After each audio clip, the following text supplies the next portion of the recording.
11. The French Ripper. The Forensics of Serial Murder in the Bell Epoch, 1897.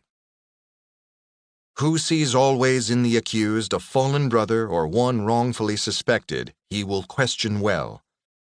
Dr. Hans Gross, Handbook for Examining Magistrates, 1893. Justice withers, prison corrupts, and society gets the criminal it deserves. Dr. Alexandre Lacassagne, father of social environmental criminology. A decade after Jack the Ripper, police across the Channel in France were faced with a series of their own Ripper murders. Unlike the British, the French were already experienced with serial killers like Martin Dumoulin, Louis-Joseph Philippe, and Eusebius Pio Daniel, not to mention the serial necrophile vampire François Bertrand. Yet, their seminal serial killer case was more daunting than the Jack the Ripper murders within the urban confines of Whitechapel. The French Ripper left a migratory trail of murders covering a vast and mostly remote rural territory of southeastern France. This case was thoroughly modern not only in terms of its investigation, albeit without the benefits of fingerprinting and DNA, but also in its psychiatric and legal debates about the killer's sanity, when, unlike Jack the Ripper, he was identified, apprehended, and put on trial. It can be classified among the earliest serial killer cases successfully solved through modern forensic techniques and advanced investigative strategies. Joseph Vacher, Southeast Ripper, Killer of Little Shepherds, France, 1897. In late 19th century France, young female textile workers lived and worked far from their rural homes, like Mexican maquiladora laborers or Chinese migrant factory workers today, in big suburban mills with dormitories and cafeterias where they labored, ate, and slept. It was a grueling wage-slave life, but it was better than anything they ever had before. The ultimate paradox of industrial-era disposable labor exploitation.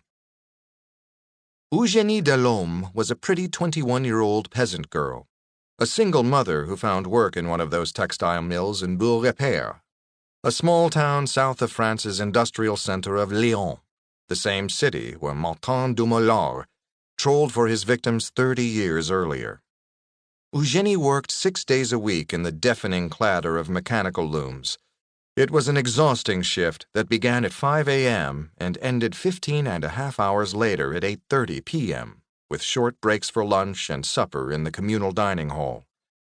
She earned just enough to send money to her aging father and her daughter back home in the country. On Saturday, May 19, 1894, at about 7:30 p.m., an hour before her shift ended, Eugénie rose from her workstation and said she was taking a short break to get some air in the alley outside the doors. Her supervisor commented that it was beginning to rain, but she was insistent. Eugénie was a reliable worker, but she had a reputation for having several boyfriends in the nearby town, and the tolerant supervisor might have assumed she was stepping out to meet a boyfriend. Or perhaps she wanted to sneak a smoke. Nobody was alarmed when she did not return to her station. She might have left early in the last hour of the long work week. No one was worried enough to search for her around the factory grounds in the rain and dark. The next morning, she was not in her dormitory, nor did she make her usual appearance in church. Later that afternoon, a shepherd woman came across Eugénie's body dumped under a hedge about 200 yards from the factory door. It was a horrific scene reminiscent of the probable first victim of Jack the Ripper, Martha Tabram. Eugénie was found nude except for a chemise pulled down and up to around her waist. It was immediately evident that her clothing did not get into a state of disarray as a result of her struggles, but because she was disrobed in a frenzy by her murderer. The rest of her torn, blood-stained clothing, corset, and scarf were found nearby. The examining physician determined that Eugénie had been first grabbed by the throat and thrown to the ground and strangled. As evidenced by the trampled grass and the bruises on her hands, the young woman had put up a struggle. The killer forced his hand over her mouth to stifle her cries, leaving her lip torn and bruised, and cut off her oxygen supply while keeping her pinned down with his legs and other hand. He then cut her throat with his left hand, severing her jugular vein to hasten her death.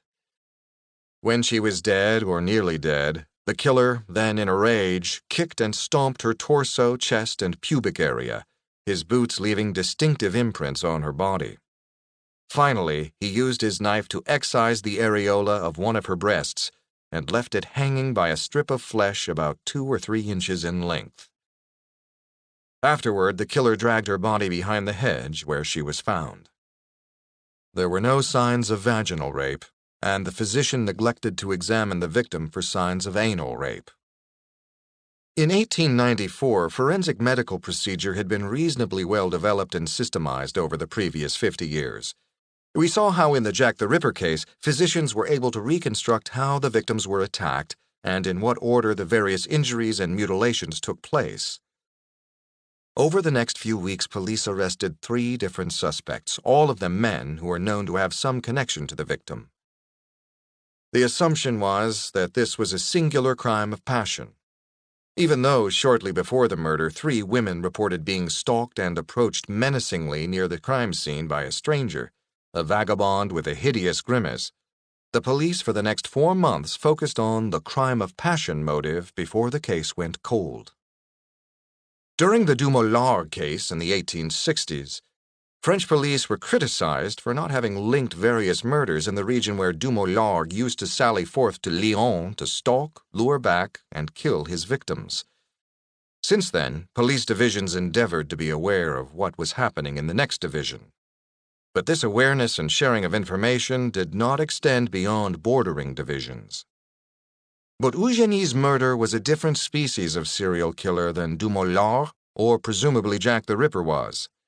This was a migratory serial killer who, after killing Eugénie, washed up in a creek, spent the night sleeping concealed in a haystack, and the next day tramped along the back roads an extraordinary distance of 40 miles, several police districts away, where nobody was even aware of Eugénie's murder. As the killer compulsively walked enormous distances, 30 to 40 miles a day, thousands of miles a year, through remote villages in southeastern France, carrying his hobo sack, seeking casual work or handouts of food and shelter, playing an accordion for coins, along the way he ambushed, killed, raped, and mutilated 2 women and at least 9 teenagers, 4 boys and 5 girls ranging in age from 13 to 19. Often shepherds tending their flocks alone in isolated locations.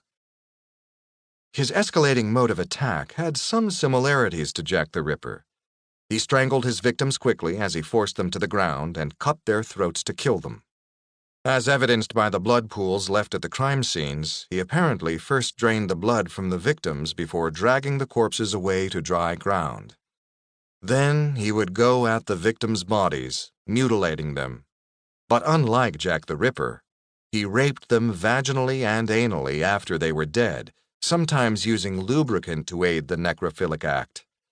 Sometimes he severed or excised the genitals completely and ripped their torsos open, pulling out the intestines and harvesting organs.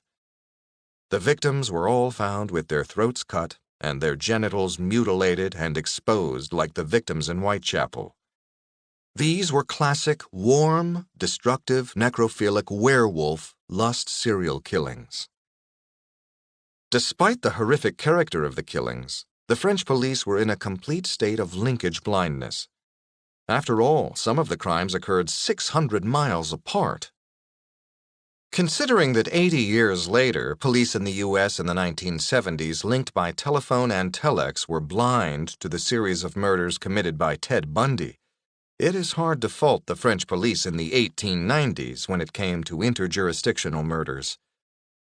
It was not as if the authorities had overlooked the incidents of these extraordinarily savage murders.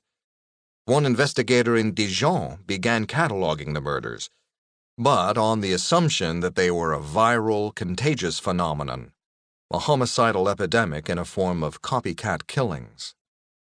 While French police could conceive of a single perpetrator killing multiple victims, they could not conceive of him doing it over such vast distances. Unlike the place-specific Jack the Ripper, the French Ripper was a migratory-type serial killer, a Henry Lee Lucas without a car. The killer of Little Shepherds, or Southeast Ripper as he was called in the French press, had another advantage working for him. As a vagrant, he was part of a huge anonymous population of rootless and destitute people overrunning France as a result of industrial labor practices. Industrial labor was disposable in the 19th century, like contract labor in the 21st century. There were no unions, job security, or benefits. Workers could be summarily dismissed for the day, the week, or forever if they were not needed. There was no severance, unemployment insurance, or welfare. Very few laid-off workers returned to their dead-end rural homes. Most just hit the road, seeking a few days more employment at their next destination before being laid off again. It was an endless migratory cycle. With mechanization in agriculture increasing rural unemployment and a worldwide recession in the 1890s, an estimated 400,000 vagrants were tramping the roads of France, looking for a meal in the next town or farmhouse. Nearly 1% of the entire French population was dispossessed and homeless, ready to join the less dead. It was not just the industrial-age city that gave serial killers an anonymous crowd to hide in and feed on. The industrial-age country road did so too. Eventually, this serial killer made a mistake. In 1896, he circled back to the region around Lyon and began killing in several locations in that district. This would be like a modern American serial killer choosing the vicinity of Quantico, Virginia, where the FBI's Training Academy and Behavioral Analysis Unit are located. Lyon was the home of the Institute of Forensic Medicine, the premier research center in 19th century forensic scientists and psychiatry not only in France, but in the world. The institute was dominated by Dr. Alexandre Lacassagne, a pioneer in forensic anthropology, toxin analysis, blood splatter analysis, and criminal psychology. Some of forensic science's greatest pioneers emerged from the Lyon school, like Edmond Locard, who gave us Locard's exchange principle. Every criminal leaves some trace evidence at a crime scene, while at the same time taking some trace away from it. Lacassagne controversially challenged the predominant born criminal faction of criminology led by the Italian criminologist Cesare Lombroso, who argued that a person's hereditary and genetic makeup predetermined their criminality. Lacassagne maintained that psychology and social environments bred criminals, not genetics.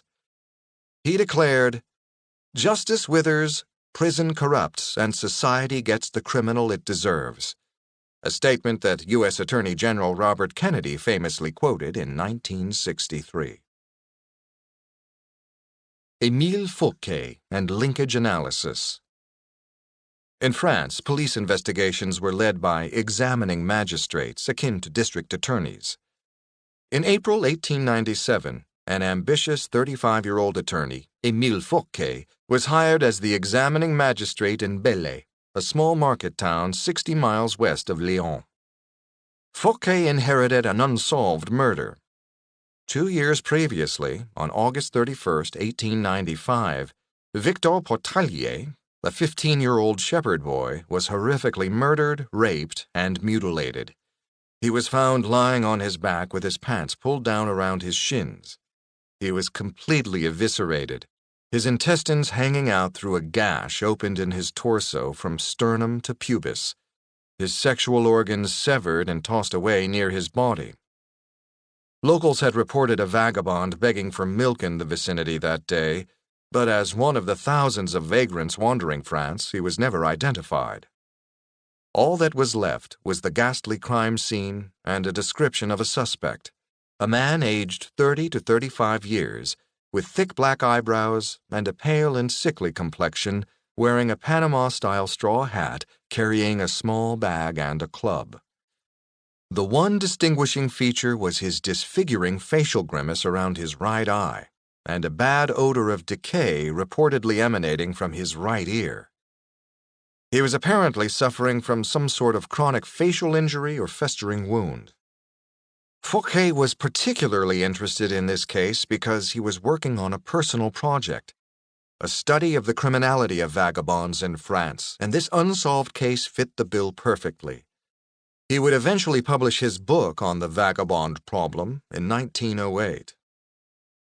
Reading in the newspaper reports of similar shepherd mutilation murders near Lyon perpetrated by a new Jack the Ripper, Fouquet began reviewing his cold case file and found correspondence in it from the magistrate in Dijon inquiring about similar murders as evidence for a homicidal contagion theory he was developing.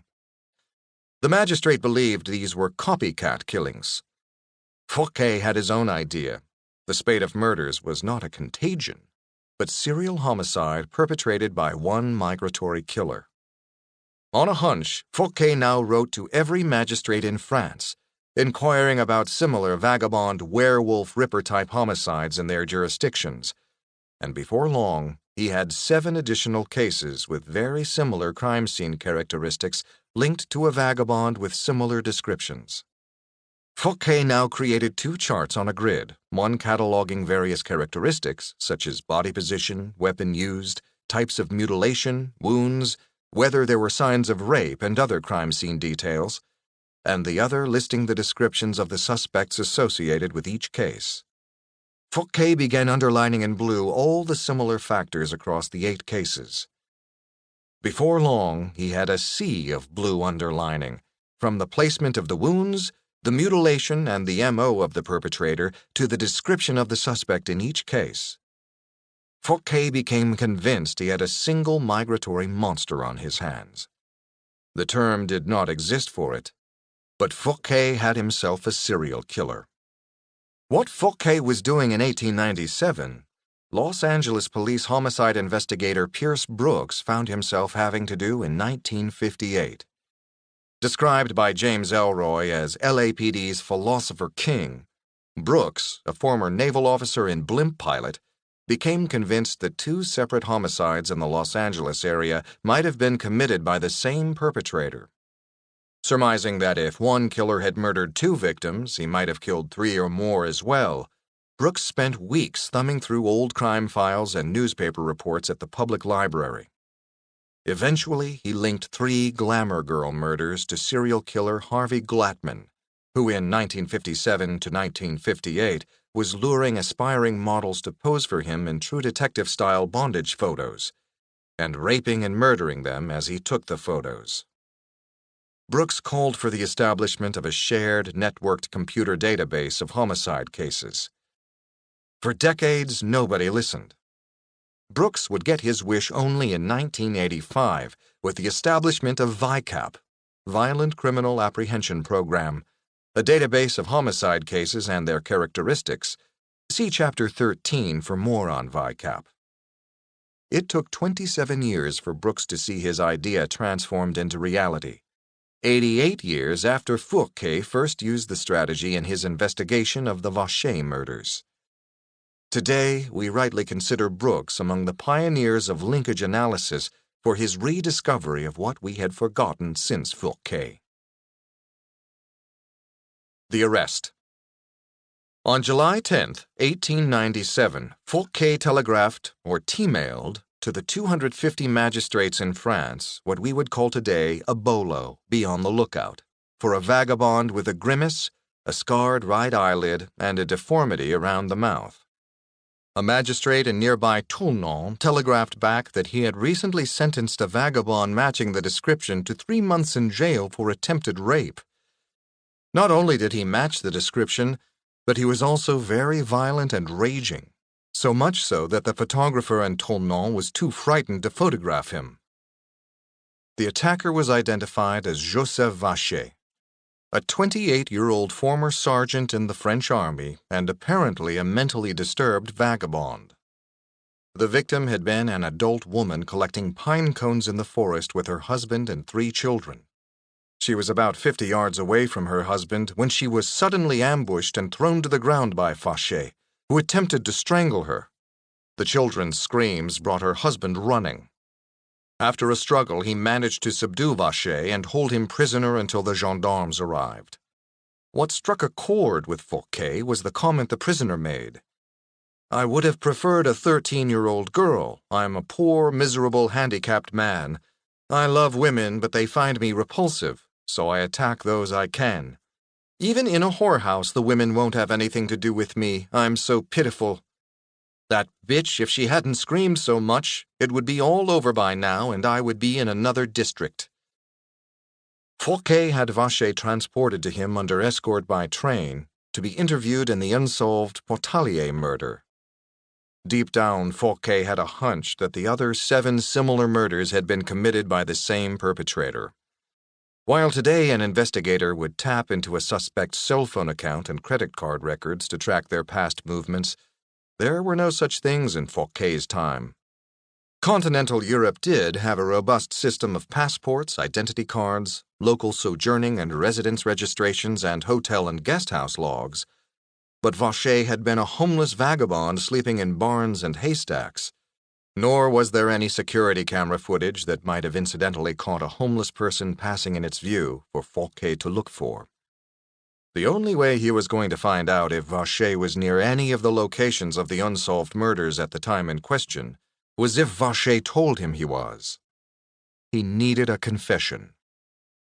Without it, his hunch was useless. The Jesuit. Joseph Vacher was born in Beaufort-Isère in western France on November 16, 1869, to farmers Pierre Vacher and Marie-Rose, Rosalie Ravi. Rosalie was 44 years old when she had Joseph. She was 15 years younger than Pierre and was his second wife.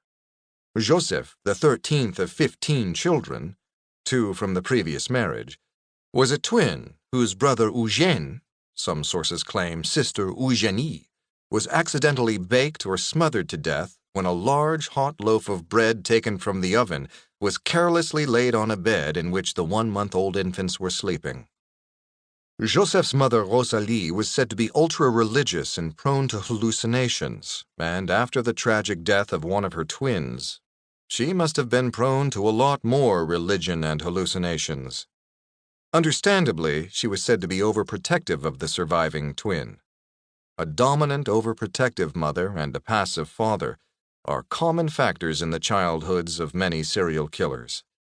The theory is that a serial killer's behaviors are sometimes rooted in an inability to successfully negotiate his masculine autonomy from his mother. When a boy cannot achieve this autonomy, or when there is no solid foundation from which to negotiate this autonomy, a sense of frustrated rage develops in the child, and he subsequently carries the anger toward women into adolescence and adulthood. For example, hillside strangler Kenneth Bianchi, who with his cousin raped, tortured, and killed 10 women snatched off the streets or lured into an auto upholstery shop.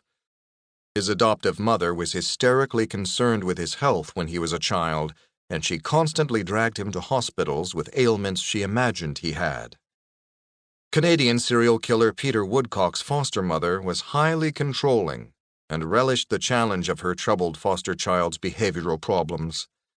Upon being arrested for murdering 3 children, Woodcock worried about only one thing. "My fear was that Mother would find out. Mother was my biggest fear. I didn't know if the police would let her at me." Peter Sutcliffe, the Yorkshire Ripper, is remembered as a normal child except for his strange need to constantly cling to his mother's skirt. Joseph Callenger's mother refused to allow him to play outside, flogged him with a whip, beat him with a hammer, threatened to cut off his penis, and selected his wife for him. Ed Gein so worshipped his widowed, religiously fanatic mother that he preserved her bedroom as a shrine in his otherwise filthy and disordered house, but not her mummified corpse, as in the Hitchcock movie Psycho. Mother launched Jerry Brudos on his path to shoe fetish murders when he was 5. Edmund Kemper's mom used to force him to sleep in the basement under a floor hatch with a heavy dining table pushed over it. She was one of Kemper's last victims. Henry Lee Lucas's mom beat his father and sent little Henry to school dressed as a girl. She was one of his first victims. The mommy dearest school of serial killer psychopathology is a familiar one. When Joseph Vacher was 10, he was licked by a stray dog, and the hysterical Rosalie insisted he undergo a folk remedy against rabies. Family and neighbors would later say that Joseph's character changed after that incident. He himself would later claim he had been poisoned by the homemade anti-rabies medicine. Perhaps because of the hysteria associated with the dog incident, and psychologically tuning in to lingering werewolf legends, Joseph became bad-tempered and prone to violent animal-like outbursts. He nearly choked his brother to death in one of his rages. Angry that he was asked one day to watch the family cattle, he broke the legs of several. Although a bright and intelligent student, he was a feared and violent bully at school. Playmates began to avoid him. Vacher was also grandiose and pompous, and like his mother, driven by a religious, messianic zeal. On a school trip into town when he was 10, while a teacher was distracted for a moment, Vacher took his fellow students into a church, seated them in the pews, and climbed into the pulpit and gave a sermon. Vacher himself would later recount that he was obsessed with violent sexual fantasies of raping, mutilating, and killing like a werewolf, but that he would resist them by compulsively walking long distances, a compulsion that would enhance his future vagabond killing career. Vacher's childhood rages and the fear other children had of him are reminiscent of the childhood of necrophile cannibal serial killer Arthur Shawcross, the Genesee River Killer, who murdered and raped a boy and a girl in 2 separate incidents in Watertown, New York, and was convicted and sentenced to 25 years, but paroled after 12. He then settled in Rochester, where he proceeded to murder 12 prostitutes. Like Vacher, Shawcross was remembered by family and friends as compulsively walking or biking enormous distances, usually to fishing holes, like the ones where he murdered the 2 children, and later would take his prostitute victims to kill and conceal for sex with their corpses later. The principal difference between Vacher and Shawcross was that Shawcross appeared to have learning disabilities, while Vacher was remembered as intelligent and articulate. Vacher was 13 years old when his mother died in May 1882. The next year, he went to work as a farmhand, like a typical rural boy his age. On June 18, 1884, a 10-year-old boy, Joseph Amieux, was found in a nearby barn, raped and murdered. At the time, nobody suspected Vacher, and the murder of Amieux is the first of some of the 16 murders later attributed to him in addition to the 11 he would confess to. Still burning in the messianic light of Jesus, Vacher joined a Catholic monastery as a novice at the age of 15. At first, the monks were impressed by his devotion, intelligence, beautiful handwriting, and charismatic preaching abilities. They sent him out to teach children on several occasions, but he was expelled from the monastery 2 years later after he was caught masturbating fellow novices. Vacher returned to his hometown to work in the fields but had to flee after he was accused of attempting to rape a 12-year-old boy in 1888, the year that Jack the Ripper would do his thing. Vacher fled to his sister's house in Grenoble, where he contracted venereal disease while frequenting prostitutes. The venereal chancre sores became infected, and he had to undergo a painful removal of one of his testicles, which is said to have made him even crazier than he already was. A fellow patient at the hospital recalled that he was nicknamed the Jesuit for his clerical pretensions, his preaching, and his propensity to attempt to fondle the nuns. After his release from the hospital, Vacher went to work in a stationery store in Lyon, but was dismissed after attacking a fellow employee in a rage. Vacher found employment elsewhere, but was dismissed for harassing women and children and for openly professing anarchist ideals. On October 2, 1890, Vacher enlisted in the French army and showed sufficient intelligence and leadership to be sent to Junior Non-Commissioned Officers School, from which he graduated near the top of his class. He was promoted to corporal. His fellow soldiers, however, recalled that he was prone to violent outbursts and abused soldiers under his command. His temper was so violent that his men feared to go to sleep at night without keeping their bayonets nearby. When Vacher was turned down for promotion to sergeant, He flew into a rage and slashed his throat in an apparent suicide attempt. This episode did not prevent Vacher from being promoted to sergeant after his release from the military hospital. Like the serial necrophile Sergeant Bertrand before him, Sergeant Vacher fit well into the ranks of the French army despite his stormy personality. At the same time, Vacher wanted to get out. He applied for a family hardship discharge but was refused. His barrack mates would later testify that Vacher was already fantasizing about becoming a vagabond and was hoarding pieces of military equipment like canteens and field mess kits for his future wanderings.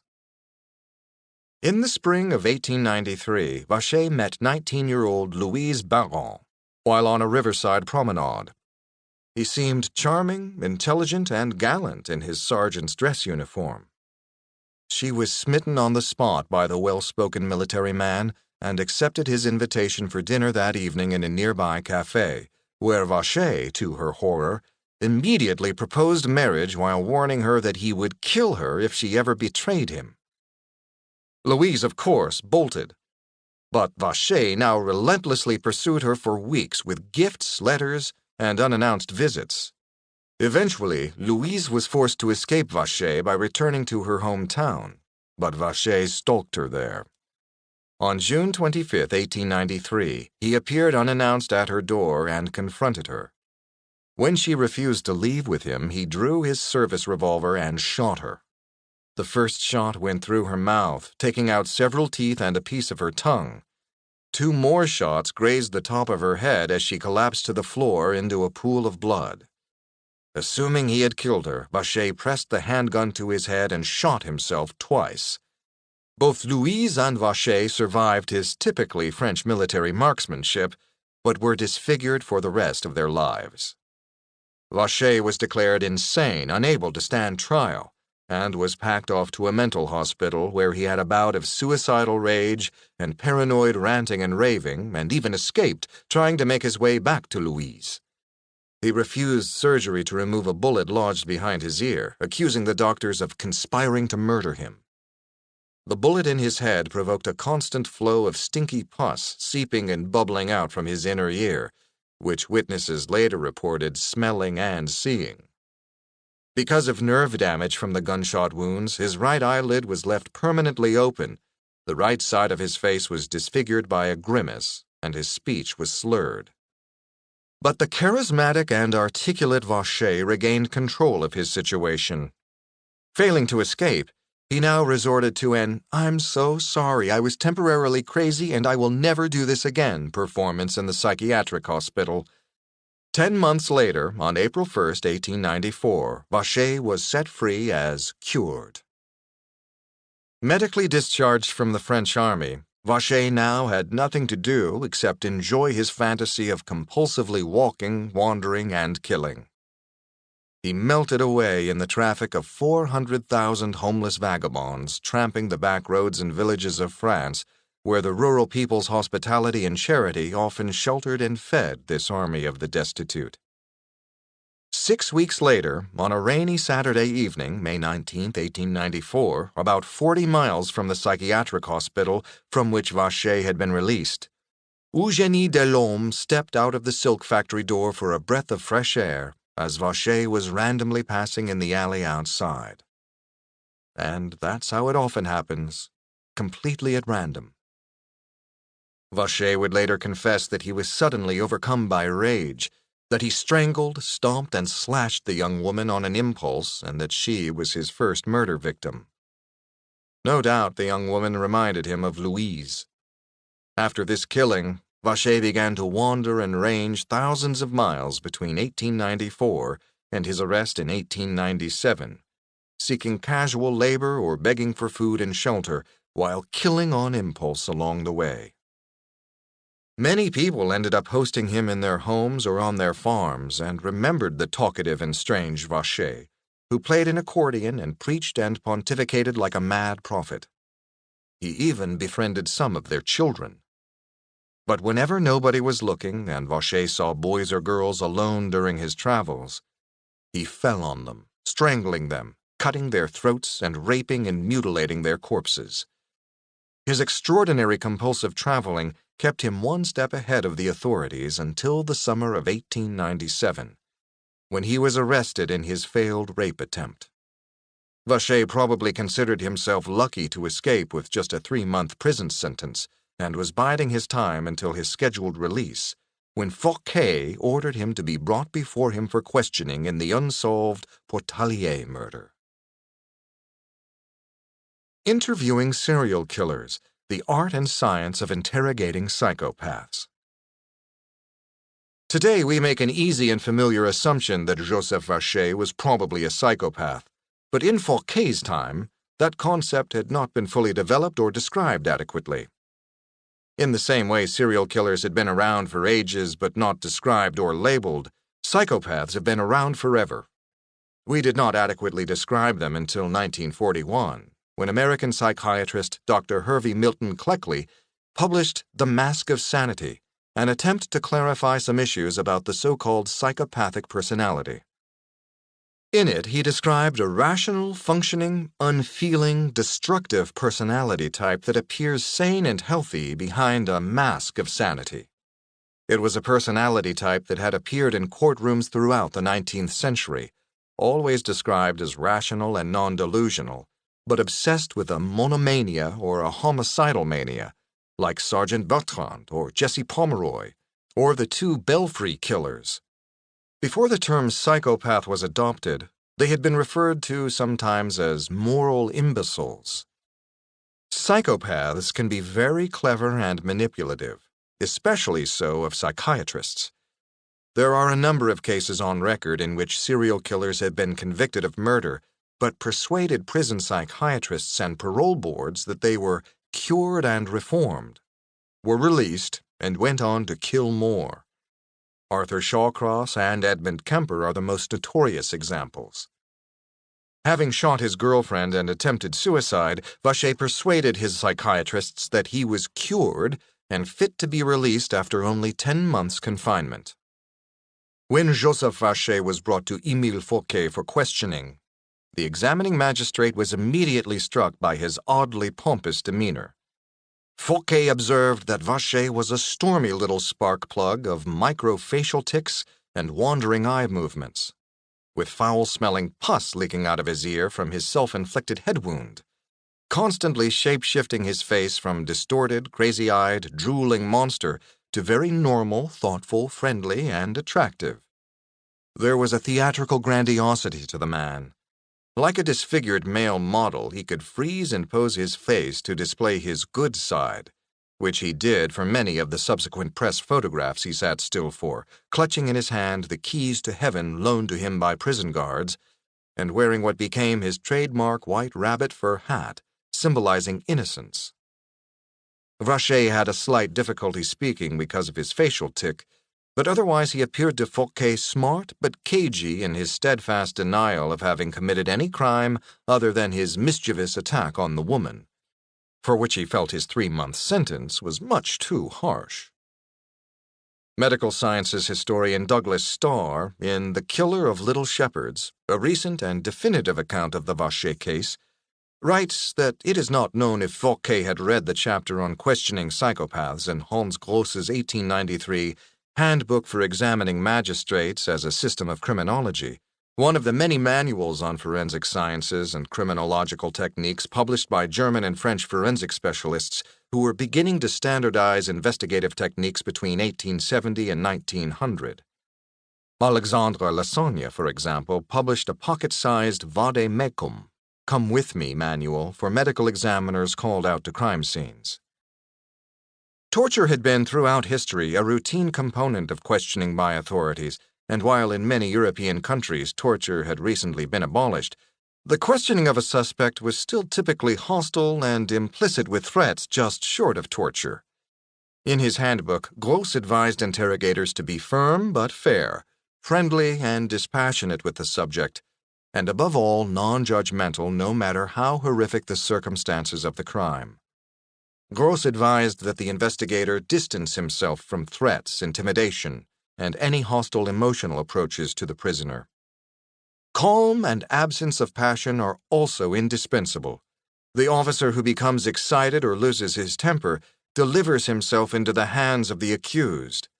If the latter, wiser than the officer, preserves his sang-froid, or even with happy foresight sets himself deliberately to exasperate his questioner so as to get the better of him. Gros advised the questioner to establish a bond with the prisoner and help him relieve himself of his burden of guilt by making confession a pleasure for the suspect. "We must smooth their way, render their task easy," Gros declared. Who sees always in the accused a fallen brother or one wrongfully suspected, he will question well. It's a technique frequently used by American police today. Man up, get this off your chest. You'll feel better about everything. Fouquet's interview of Vacher was going to be textbook perfect as advised back then by Gros, and as advocated by the FBI today. According to the FBI's Law Enforcement Bulletin in 2012, the best strategy in questioning a psychopath and extracting a confession is to exploit his propensity for boredom and need for thrills by keeping him engaged. Law enforcement officers should be aware of the psychopath's early onset boredom and be prepared to incorporate strategies to keep the individual stimulated and interested.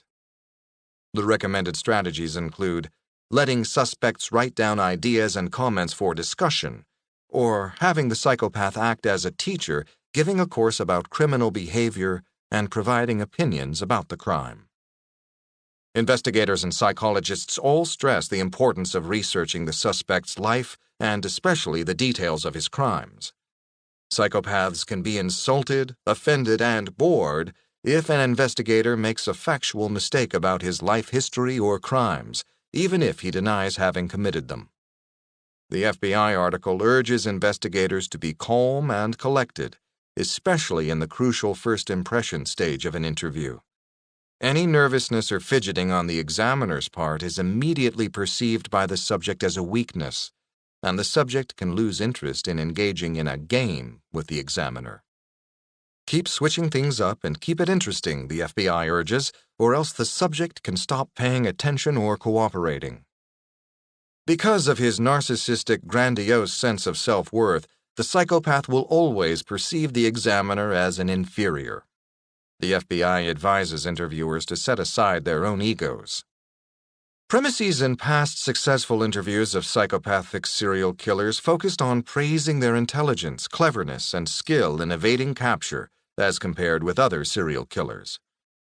As distasteful as it might be, investigators should be prepared to stroke psychopaths' egos and provide them with a platform to brag and pontificate. It is better to emphasize their unique ability to devise such an impressive crime, execute and narrate the act, evade capture, trump investigators, and generate media interest about themselves. As psychopaths tend to deny responsibility for their actions and blame the victim, the interviewer can minimize the seriousness of the charges by suggesting that the victim might have been asking for it. Do not appeal to the suspect's feelings of pity or regret for the victims or their families, the FBI advises. He has no empathy or sense of guilt. Placing the victim at fault works much better. By keeping the psychopath amused, talking, bragging, and preaching, the interviewer can carefully collect contradictory statements or revealing evidence. To rattle and disorient the psychopath, ask how he or she felt about the victim, or about being investigated and arrested. Psychopaths do not feel and are disoriented when asked to describe emotions which are foreign to them. Psychopaths can feign the outward appearance of emotions, but they don't know how to describe them effectively in words. Suggesting that mistakes were made in the crime can further upset a psychopath's balance and induce them to reveal just how smart and efficient the murder really was. Bonding or finding a common ground with a psychopath can work as long as the interviewer can maintain an illusion that the psychopath is in the center of the common ground. The experiences, opinions, and character of the interviewer are of no interest to the psychopath. He is the center of his own universe. Fouquet's interview of Vacher.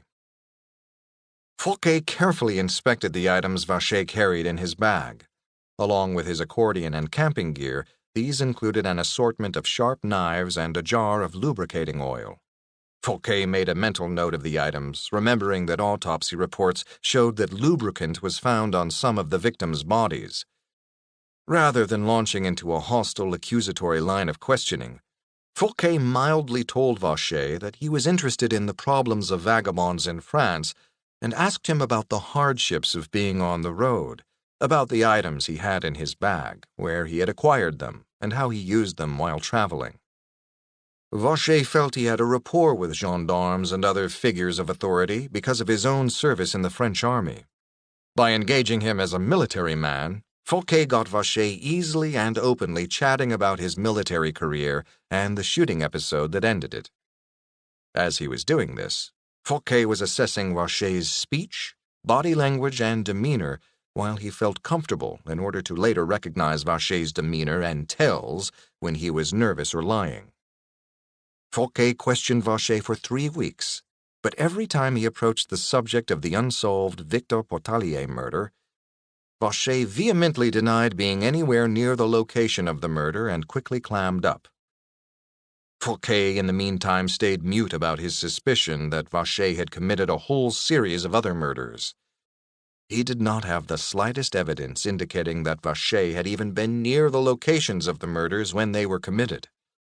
All he had was a hunch based on his own analysis of the signatures left at all the crime scenes.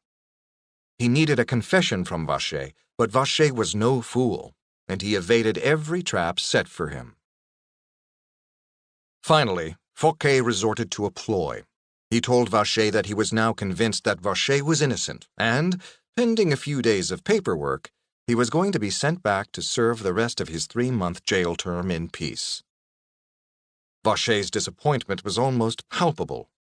No more lively duels of intellect with Fouquet, only the boredom of his jail cell. Fouquet humbly asked Vacher for help with his manuscript on vagabonds, asking if he would do him the honor, before they parted ways, of reading it and sharing with him his superior experience and observations of being on the road. Perhaps he would even be mentioned in the forthcoming book. Vacher was practically beaming with pride at the opportunity to pontificate on his days of vagabonding, and for the next 3 days he recounted his experiences. Fouquet would pose naive questions or challenge Vacher's statements, manipulating the egotistical Vacher to draw on specific examples from his vast experiences on the road.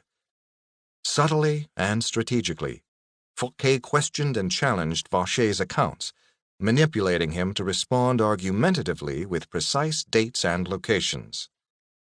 Not realizing that Fouquet was eyeing him for a whole series of murders rather than just the one unsolved murder in his district, Vacher babbled away about where he went and when, and what he observed during the last 3 years. By the end of the 3 days, Fouquet had secured Vacher's own admission of having been in the vicinity of the 8 unsolved murders at the time they had occurred.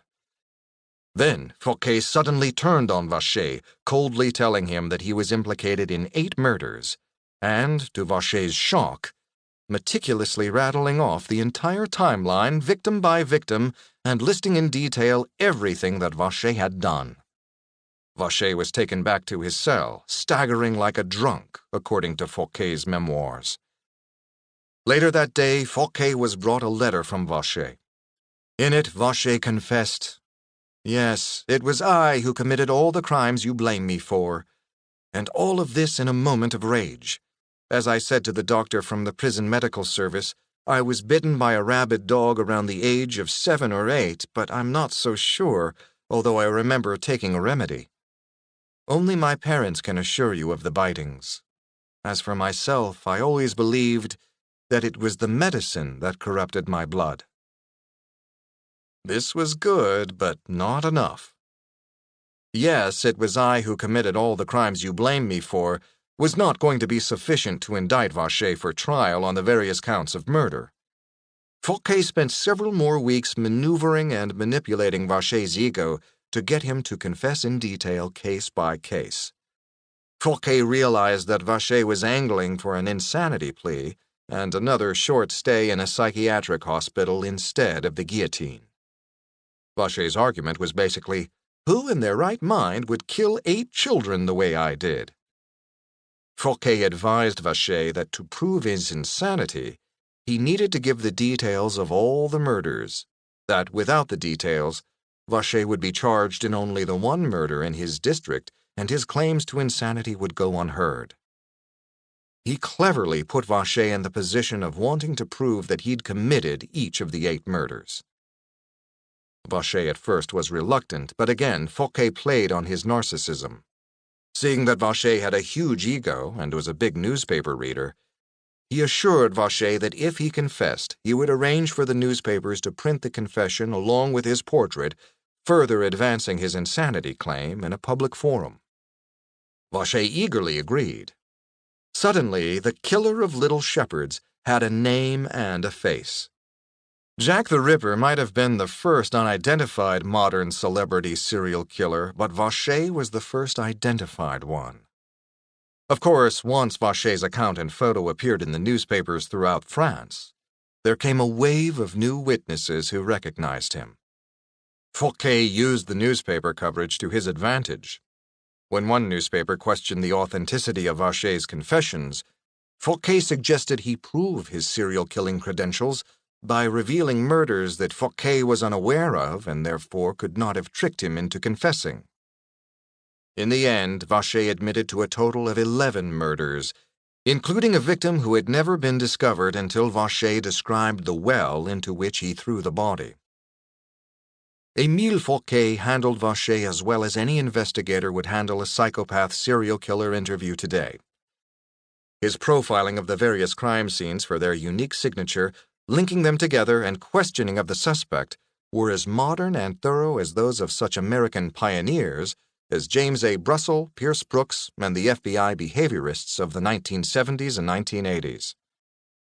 As it's said of Thomas Edison, they did not invent the light bulb of serial murder case linkage and profiling, as is often claimed, but they brilliantly improved upon it by applying modern research and statistical methodology to something we already knew and understood well by 1900, but seemed to later forget until the rise of the great serial killer epidemic in the U.S. in the 1970s and 1980s. Americans would then have to learn or relearn how to deal with serial killers almost from the ground up. What had been a European phenomenon became uniquely American by the 1980s, to the point that books on serial murder were often prefaced with the observation that it was not exclusively an American phenomenon, but sometimes even happened in Europe. The question of sanity. Fouquet's job was still not done, having successfully gotten Vachet to confess in detail not only to the 8 suspected cases, but to 3 other cases that Fouquet had been unaware of.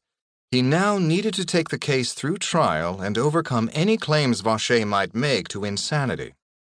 Vachet was already lobbying for an early release from any psychiatric facility he might be sent to by claiming that he had been temporarily insane and was now healed and ready to rejoin society. That this case was unfolding in the region of Lyon was a huge benefit to Fouquet, because he had convenient access to the Lyon Institute of Forensic Medicine's superstar, its dean, Dr. Alexandre Lassagne. Lassagne and his colleagues had happily agreed to examine Vachet to attest to his legal sanity. Contrary to the claims that the insanity plea was a 19th century development, we've seen how in the Renaissance era the question of sanity was at issue in some of the werewolf trials. The 1843 Macnaghten decision in Britain established the principle of insanity as the incapacity to discern the difference between right and wrong or perceive or understand the consequences of one's actions, which still today defines the parameters of an insanity plea. In earlier cases of stark raving mad, foaming at the mouth, raging killers, the insanity question was limited to whether the accused was faking it or genuinely delusional. French forensic psychiatrists by the end of the 19th century developed a reputation for their ability to discern the difference between genuine and feigned insanity. Vacher, on the other hand, was lucid and clearly aware of everything he did and the criminality of it. Furthermore, there was no question of his faking his rages. Numerous witnesses would testify to his having them since childhood.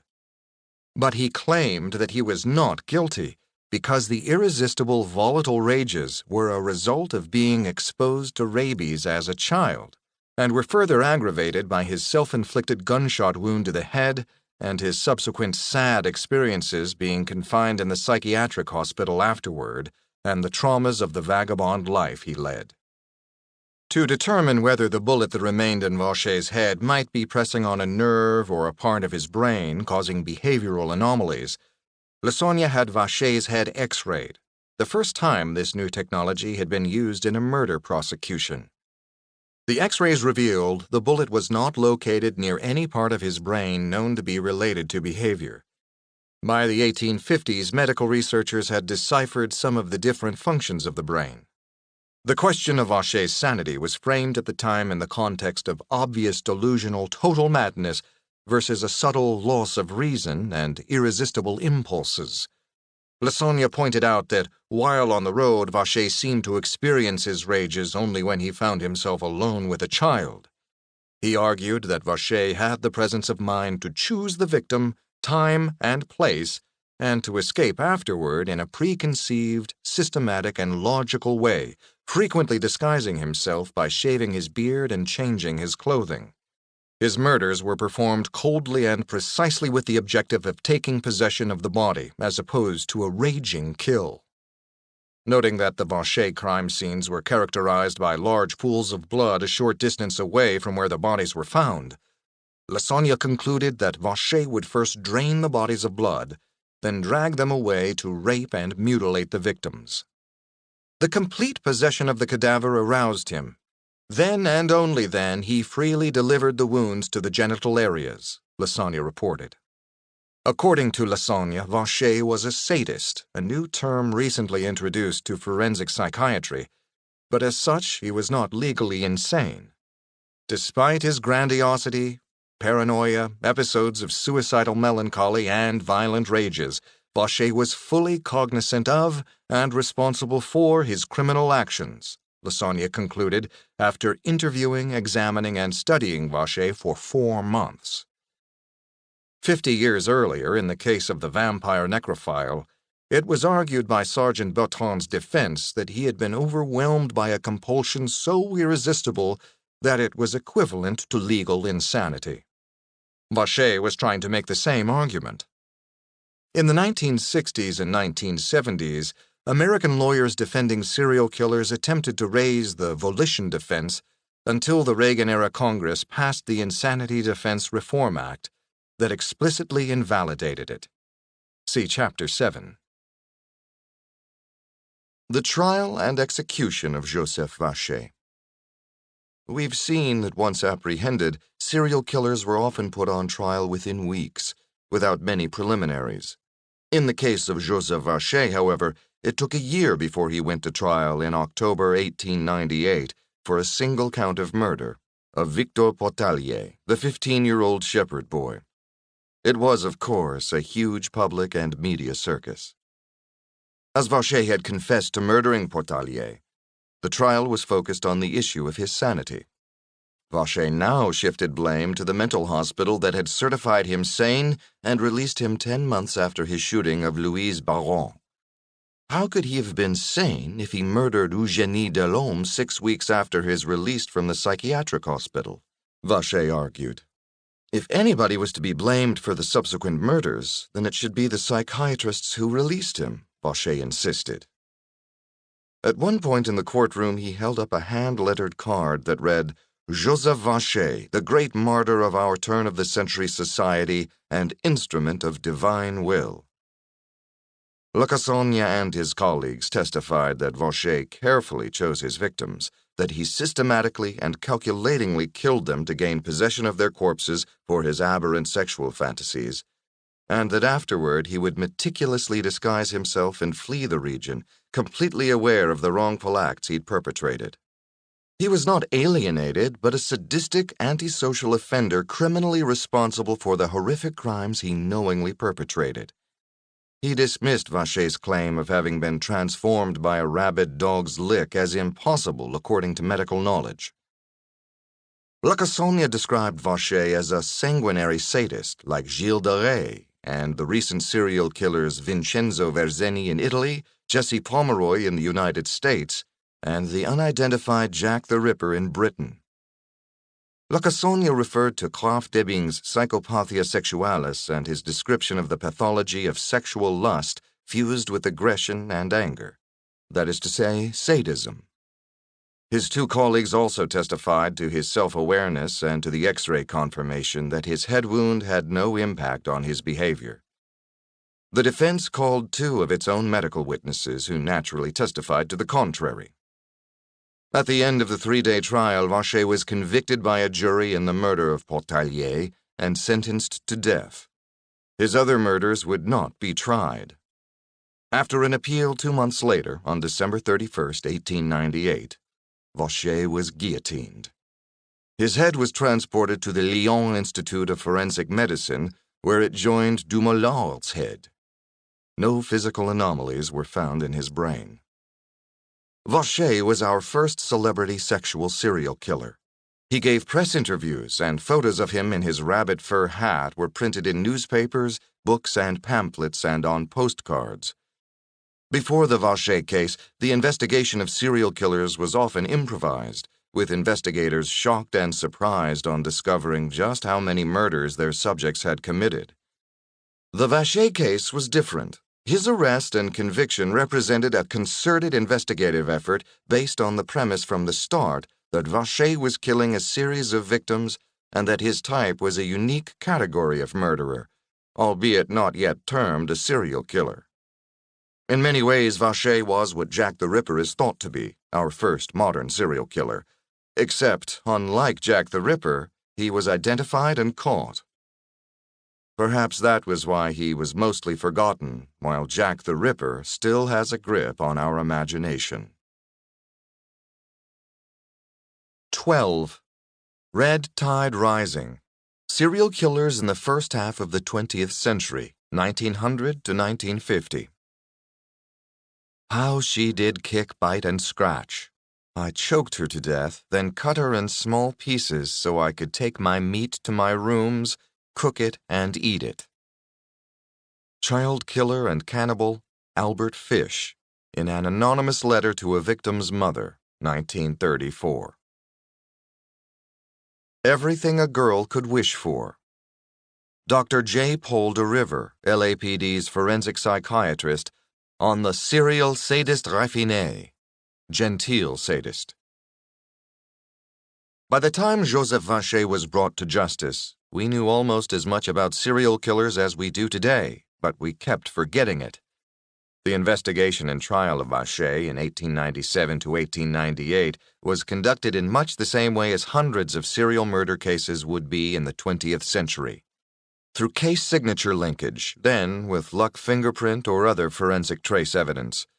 But for most of the century, a successful suspect interview with a resulting confession remained key for a conviction.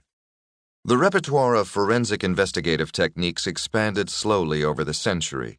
Fingerprint and bite mark identification, blood content and splatter pattern analysis, chemical analysis, hair and fiber identification.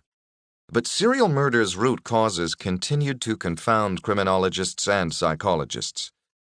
Forensic sciences in the United States were late in their development, probably because of the American predilection for proactive gunslinging sheriff-style law enforcement as opposed to the plodding European investigative magistrate approach. American forensic scientists are not as celebrated as France's Alexandre Lacassagne or Edmond Locard. For example, it was only recently that one of America's forensic pioneers, Detective X, was identified as Dr. Wilmer Suter of the National Bureau of Standards in the U.S. Department of Commerce, today the National Institute of Standards and Technology, NIST. Suter helped the FBI set up its crime lab in the 1930s and provided forensic analysis to various federal agencies from the 1920s until his retirement in the 1950s. For the protection of his family, he was typically referred to only as Detective X. The Global Rise of Serial Killers. In my first book, Serial Killers, The Method and Madness of Monsters, I focused on the rise of early to mid-20th century serial killers and some of the more notorious cases in detail. I update and outline that history here, touching on some of the seminal cases in a more abbreviated form. European serial killers continued to make their appearance in the 20th century, with a hot spot of notorious lust serial killers in the chaos and degradation of post-World War I Germany. One of the earliest known gay serial killers, Fritz Hamann, aged 45 at his arrest, raped and murdered 27 young men in Hanover between 1918 and 1924. Peter Kürten, the vampire of Dusseldorf, stabbed, strangled, and battered at least 9, and maybe as many as 30 women and girls between 1913 and 1930. While Kürten and Hamann's cases are both well documented because they went to trial, several other cases in Germany during the same period are more obscure. In Berlin, Georg Karl Grossmann is believed to have killed as many as 50 people between 1913 and 1920 and sold their flesh at a hot dog stand he kept at a railway station. Grossmann was convicted in one murder and committed suicide on the eve of his execution. In Silesia in 1924, police found the remains of at least 30 men and women pickled in jars in the kitchens of serial killer Karl Denke's inn. Suspected in the murder of as many as 42 victims, Denke committed suicide in police custody before he could be brought to trial. There were 2 notorious sexual serial killers apprehended in Nazi Germany. Bruno Ludka is thought to have killed as many as 51 women between the late 1920s and 1943, when he was arrested for strangling a woman near his home. Ludka stabbed or strangled all his victims and had sex with the corpses. He was found not guilty by reason of insanity and was turned over to the Nazi SS for medical experiments, during which he died on April 8, 1944. Paolo Gorzow was a railway employee and a member of the Nazi Party's brown shirt stormtroopers in Berlin. He raped and murdered 8 women, battering them with a length of railway cable and throwing some of them off moving trains. He was convicted of the murders and executed in 1941. In Jack the Ripper's homeland of Britain between 1910 and 1914, George Smith killed 3 of his 7 wives. During the Blitz of London in 1942, Gordon Frederick Cummins, the blackout killer, murdered and mutilated 4 women Jack the Ripper style under the cover of wartime darkness. In France, Henri Désiré Landru, Bluebeard, killed 11 aspiring brides between 1915 and 1922. Dr. Marcel Petiot in Paris killed at least 63 Jewish refugees hiding from the Nazis between 1941 and 1944 and seized their belongings. His serial murders seemed to be profit-motivated. One can only imagine how many still undigitized European newspapers from Holland, Belgium, Greece, Turkey, Norway, Sweden, Hungary, Romania, Bulgaria, Poland, Portugal, Russia, and so on must contain reports of forgotten serial murder cases from the 19th and 20th centuries. Germany, Italy, and France are well documented because of their robust forensic sciences tradition, as are Britain's. There is no reason, however, to assume that the rates of serial homicide in Africa, Asia, and South and Central America were not comparable to Europe's. For example, newspapers in 1906 reported the execution of a serial killer in Morocco, Haj Mohammed Mesfioui, for the murder of 36 women. Francisco Guerrero Perez, El Chalaquero, a Mexican ripper, murdered 21 women between 1880 and 1908. Also in Mexico, 27-year-old chemistry student Gregorio Goyo Cardenes Hernandez lured to his laboratory and strangled 3 prostitutes and his girlfriend, the daughter of a prominent Mexican lawyer, in August and September 1942. There was evidence of torture, necrophilia, black magic, and even mad scientist medical experiments at the crime scenes. While in prison, Hernandez became a celebrity figure and the darling of psychologists, who maintained he could be reformed. In 1976, he was declared rehabilitated and was pardoned by the President of Mexico. He became a practicing lawyer in Mexico City, and in 1992, he successfully sued theater director Raúl Quintanilla for misrepresenting his life in a play. Hernandez died in 1999. The Radford University FGCU serial killer database lists 126 serial killers outside of the United States between 1900 and 1950, but that number is very likely low, and as more obscure foreign language newspapers become digitized, searches will very likely reveal numerous serial killer cases that were either forgotten, not recognized as such, or simply underreported. Serial killing in the USA, 1900 to 1950.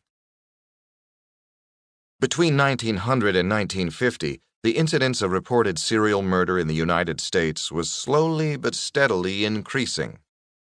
If we include female serial killers and prophet killers, 171 serial killers made their appearance over the span of those 50 years, an average of about 3 new serial killers every year, 3.4 precisely. There is, however, an ominous arc to that average.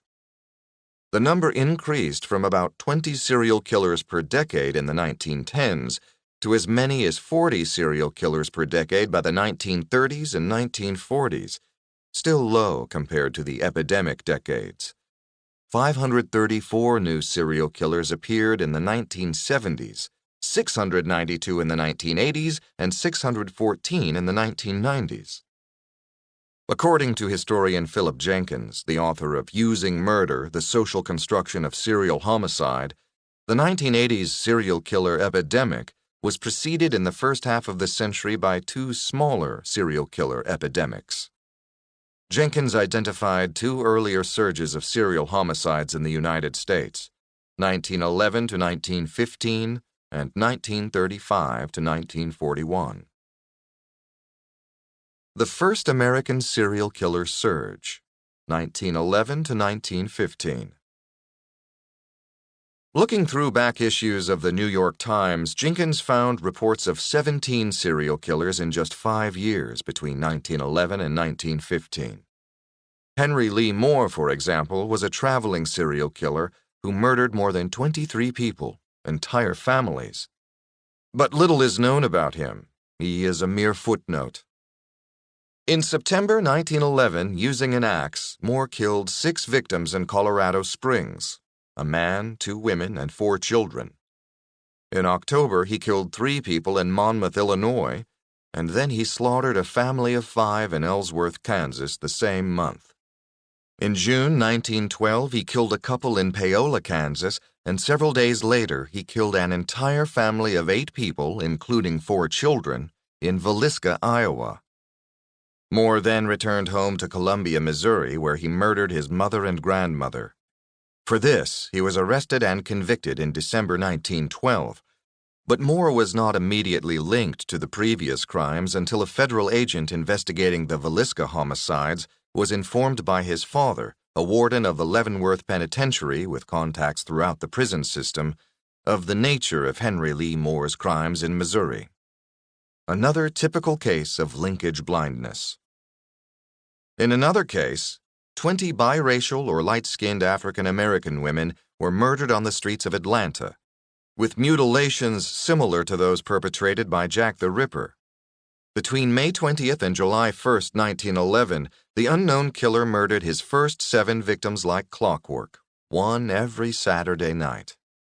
In Denver and Colorado Springs in 1911 and 1912, 7 women were bludgeoned to death by an unidentified perpetrator.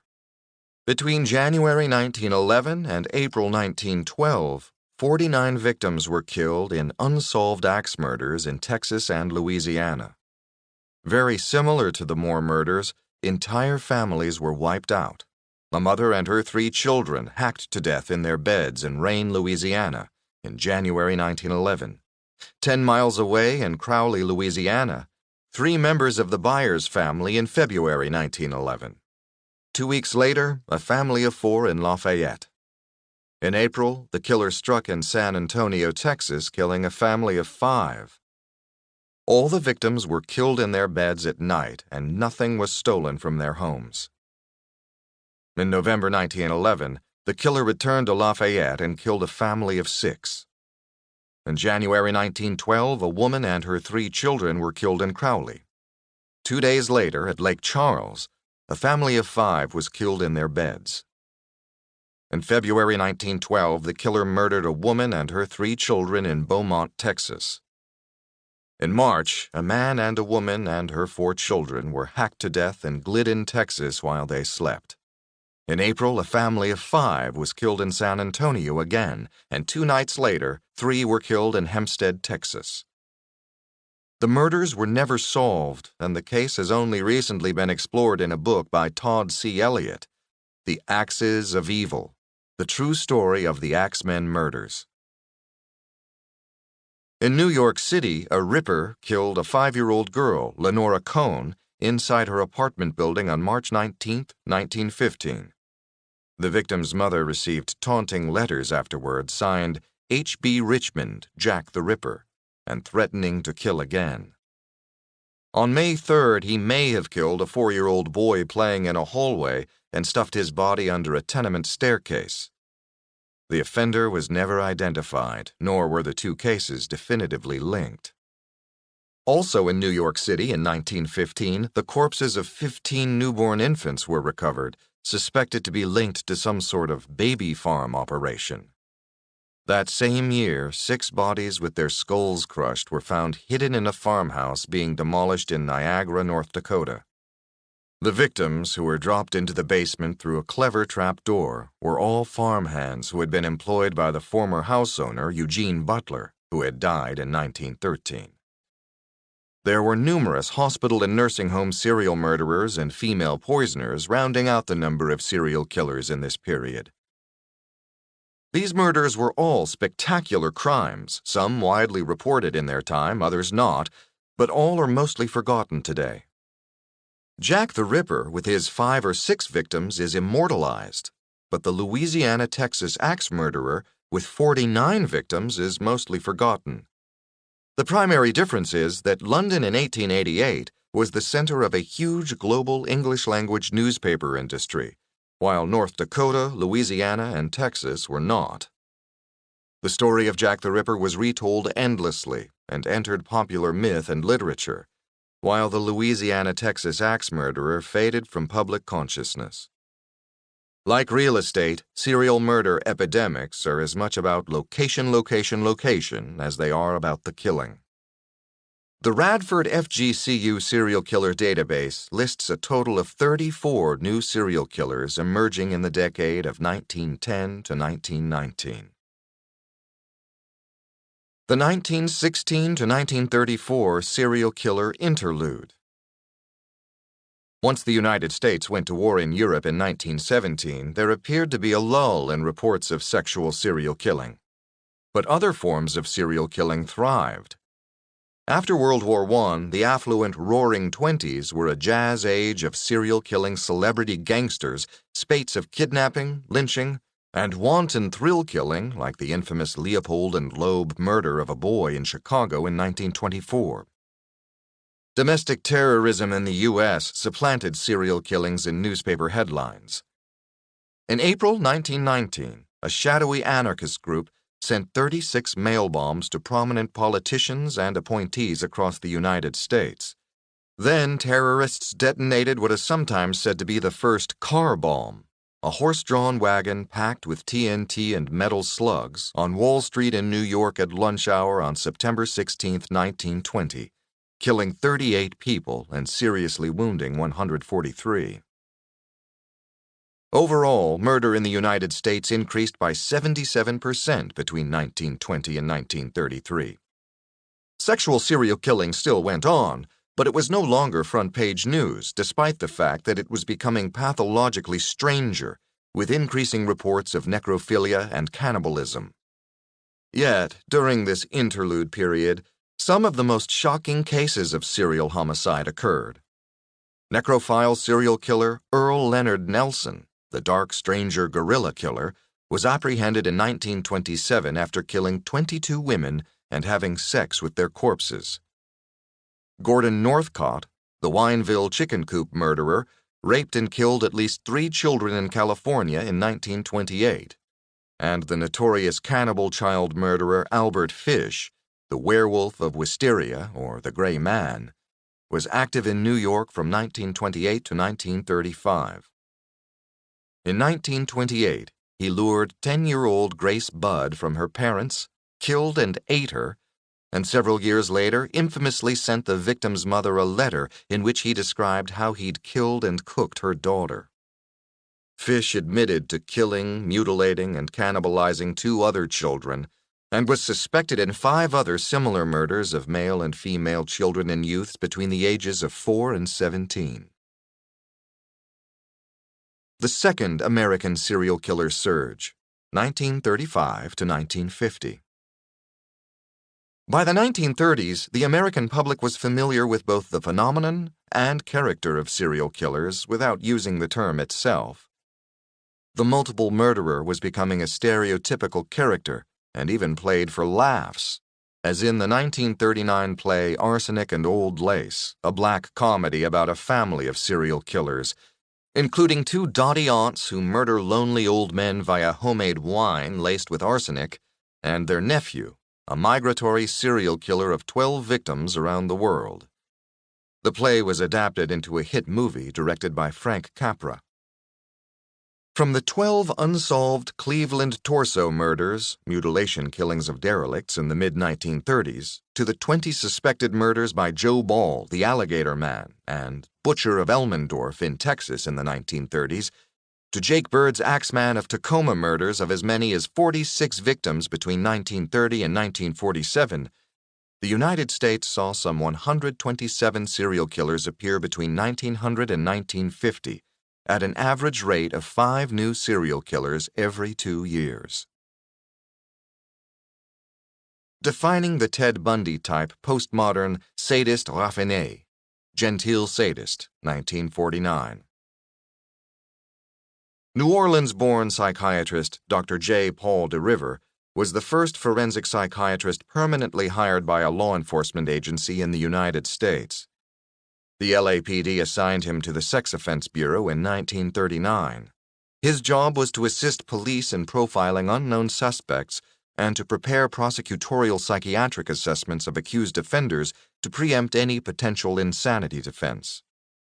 In 1949, DeRiver would publish The Sexual Criminal, a psychoanalytical study, his update of Krafft Ebing's 1886 Psychopathia Sexualis.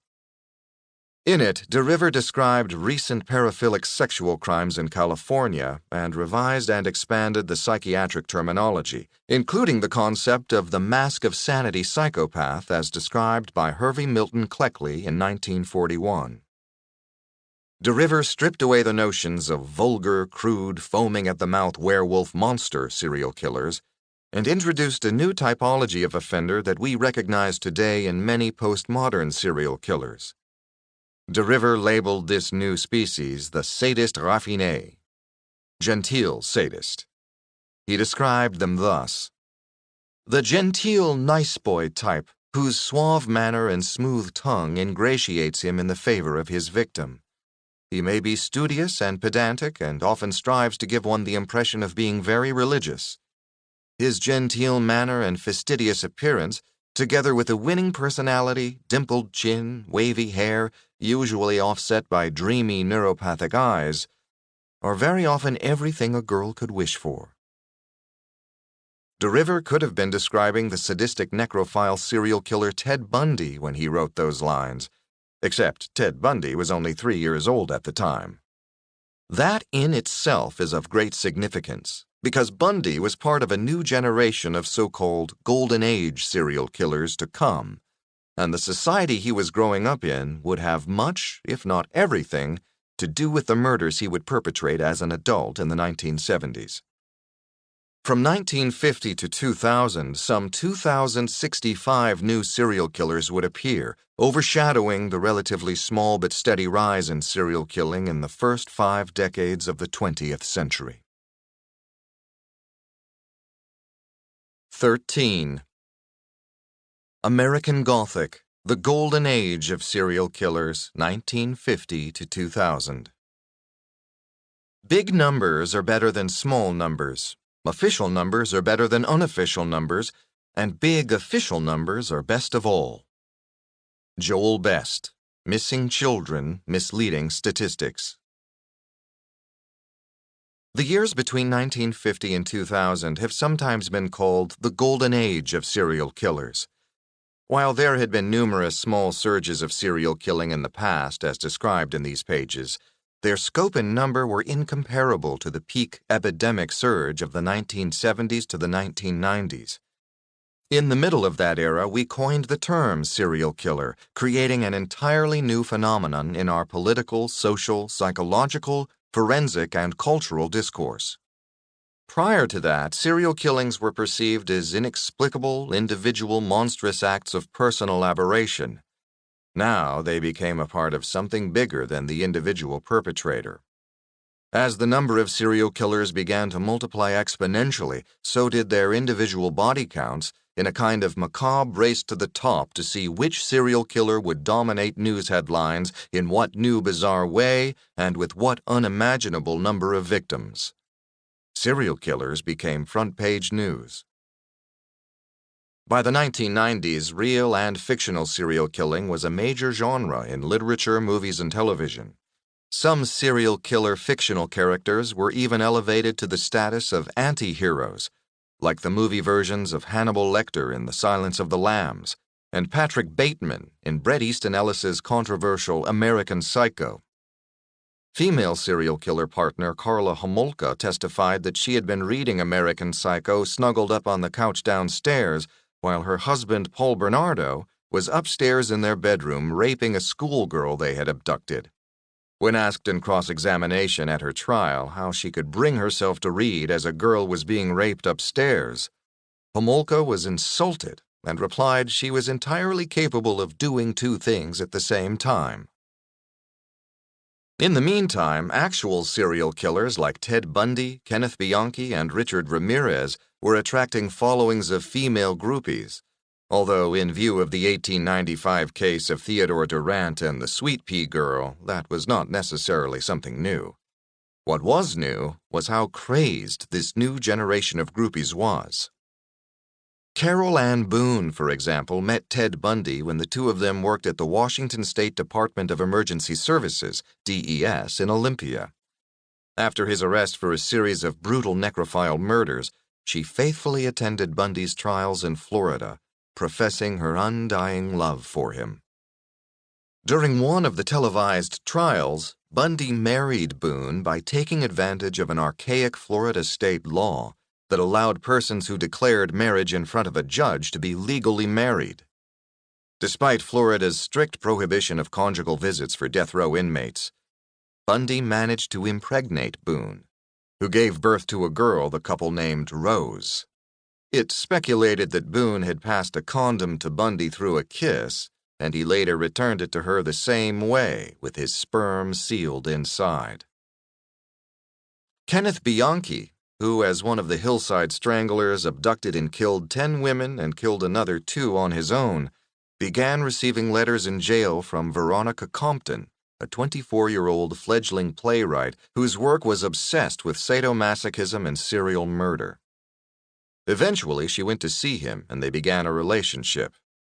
In the summer of 1980, Bianchi showed Compton how he strangled his victims, and he slipped her a sample of his sperm, secreted in the finger of a rubber glove.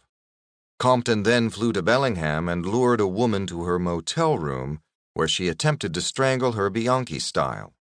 This was in an era before DNA testing, and the plan was to kill the woman in the same way Bianchi killed the others, and make it look as if the killer was still at large by leaving a sperm trace with the same blood type as Bianchi's.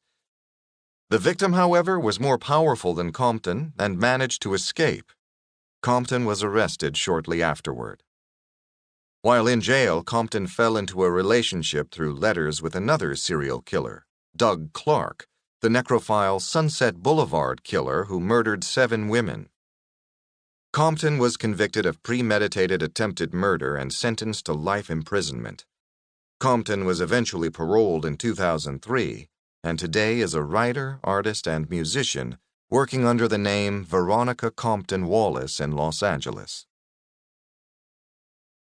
The dawn of the Golden Age. I would venture that the golden age of serial killers in the United States dawned metaphorically in 1945 to 1946 in Chicago with what is probably our first self-aware serial killer, 17-year-old William Herons with his "For heaven's sake, catch me before I kill more, I cannot control myself" lipstick signature serial murders. When he was arrested, police found a stolen copy of Krafft Ebing's Psychopathia Sexualis in his possession. Herons was closely followed by the serial-killing team of Raymond Fernandez and Martha Beck, the Lonely Hearts Killers, or Honeymoon Killers, in 1949, followed by Ed Gein, 1957, Harvey Glattman, 1958, Melvin Rees, 1959, and then Albert DeSalvo, the Boston Strangler, with his 13 murders from 1962 to 1964, which were reported nationally in the media as they occurred, one by one. After the Boston Strangler, there would be no turning back. There was a kind of historical synchronicity with the Boston Strangler when he murdered one of his last victims on November 23, 1963, the day after the JFK assassination. As the nation mourned that Saturday afternoon in the somber gray light of black and white television, DeSalvo gained entry to 23-year-old Sunday school teacher Joanne Graff's apartment, raped her, and then strangled her with 2 nylon stockings intertwined with a leg of her black leotard, which he tied tightly around her neck in an exuberant gift bow, his signature. In that narrow-channeled television world of the 1960s, serial murder would creep up on us along with a dramatic rise of other types of violence and mayhem, from self-immolating Buddhist monks going up in flames in Vietnam to JFK's exploding head and Lee Harvey Oswald's gunshot on live television. Things were getting ugly really fast. At first, we did not quite distinguish serial killing from all the other crazy violence surging in American society in the 1960s. It was just a part of the madness seizing the nation. The TV series Mad Men got its 60s violence chronology right, recalling most of the historic moments that seized our televised collective consciousness in one big rainbow of death and horror. The Boston Strangler, 1962 to 1964. The threat of thermonuclear annihilation during the Cuban Missile Crisis in 1962. The JFK assassination and the televised murder of Lee Harvey Oswald in 1963. The 1964 civil rights worker murders in Mississippi. The 1965 Watts riots. The Richard Speck murder of 8 nurses in Chicago in July 1966. The University of Texas sniper killing of 16 people in Austin in August 1966. The Newark and Detroit riots in 1967. The 1968 Tet Offensive execution. The assassination of Martin Luther King in April 1968. The assassination of Robert Kennedy in June 1968. The Chicago police riot in August 1968. And in the last year of the waning 60s, the Manson family murders in August 1969. The 60s just felt more murderous than the 50s. It seemed like a man-made plague of violence in the middle of an apocalyptic siege, with serial killers being catapulted like diseased carcasses over the protective walls of civilization, harboring the tattered remains of the illusory innocent America we had believed in the decade before. From the late 1960s through the 1990s, notorious serial killers began rising up among us in shit and dark like homicidal mushrooms. Jerry Brudos, Richard Chase, Edmund Kemper, Charles Manson, Ted Bundy, John Wayne Gacy, David Berkowitz, Dean Corll, Richard Bonin, Herbert Mullen, Robert Hansen, Wayne Williams, Robert Cottingham, Gary Heidnik, Richard Kraft, Leonard Lake, Charles Ng, Bobby Joe Long, Gerard Schaefer, Gerald Stano, Joel Rifkin, Kenneth Bianchi, Angelo Buono, Arthur Shawcross, Richard Ramirez, Danny Rolling, Otis Toole, Henry Lee Lucas, Jeffrey Dahmer, and literally hundreds more. They comprised a pantheon of superstar serial killers who captured our imaginations as if they were sports stars or celebrities. With that came the emergence of serial killer trading cards, calendars, lunchboxes, action figures, and coloring books, and ancillary industries like the trafficking of serial killer artifacts, artworks, and autographs in the form of murderabilia. The first really big number serial killing case to be reported nationally since the Boston Strangler was in California in May 1971. Even by today's standards, the number was spectacular. Police dug up 25 bodies in a peach orchard near Yuba City.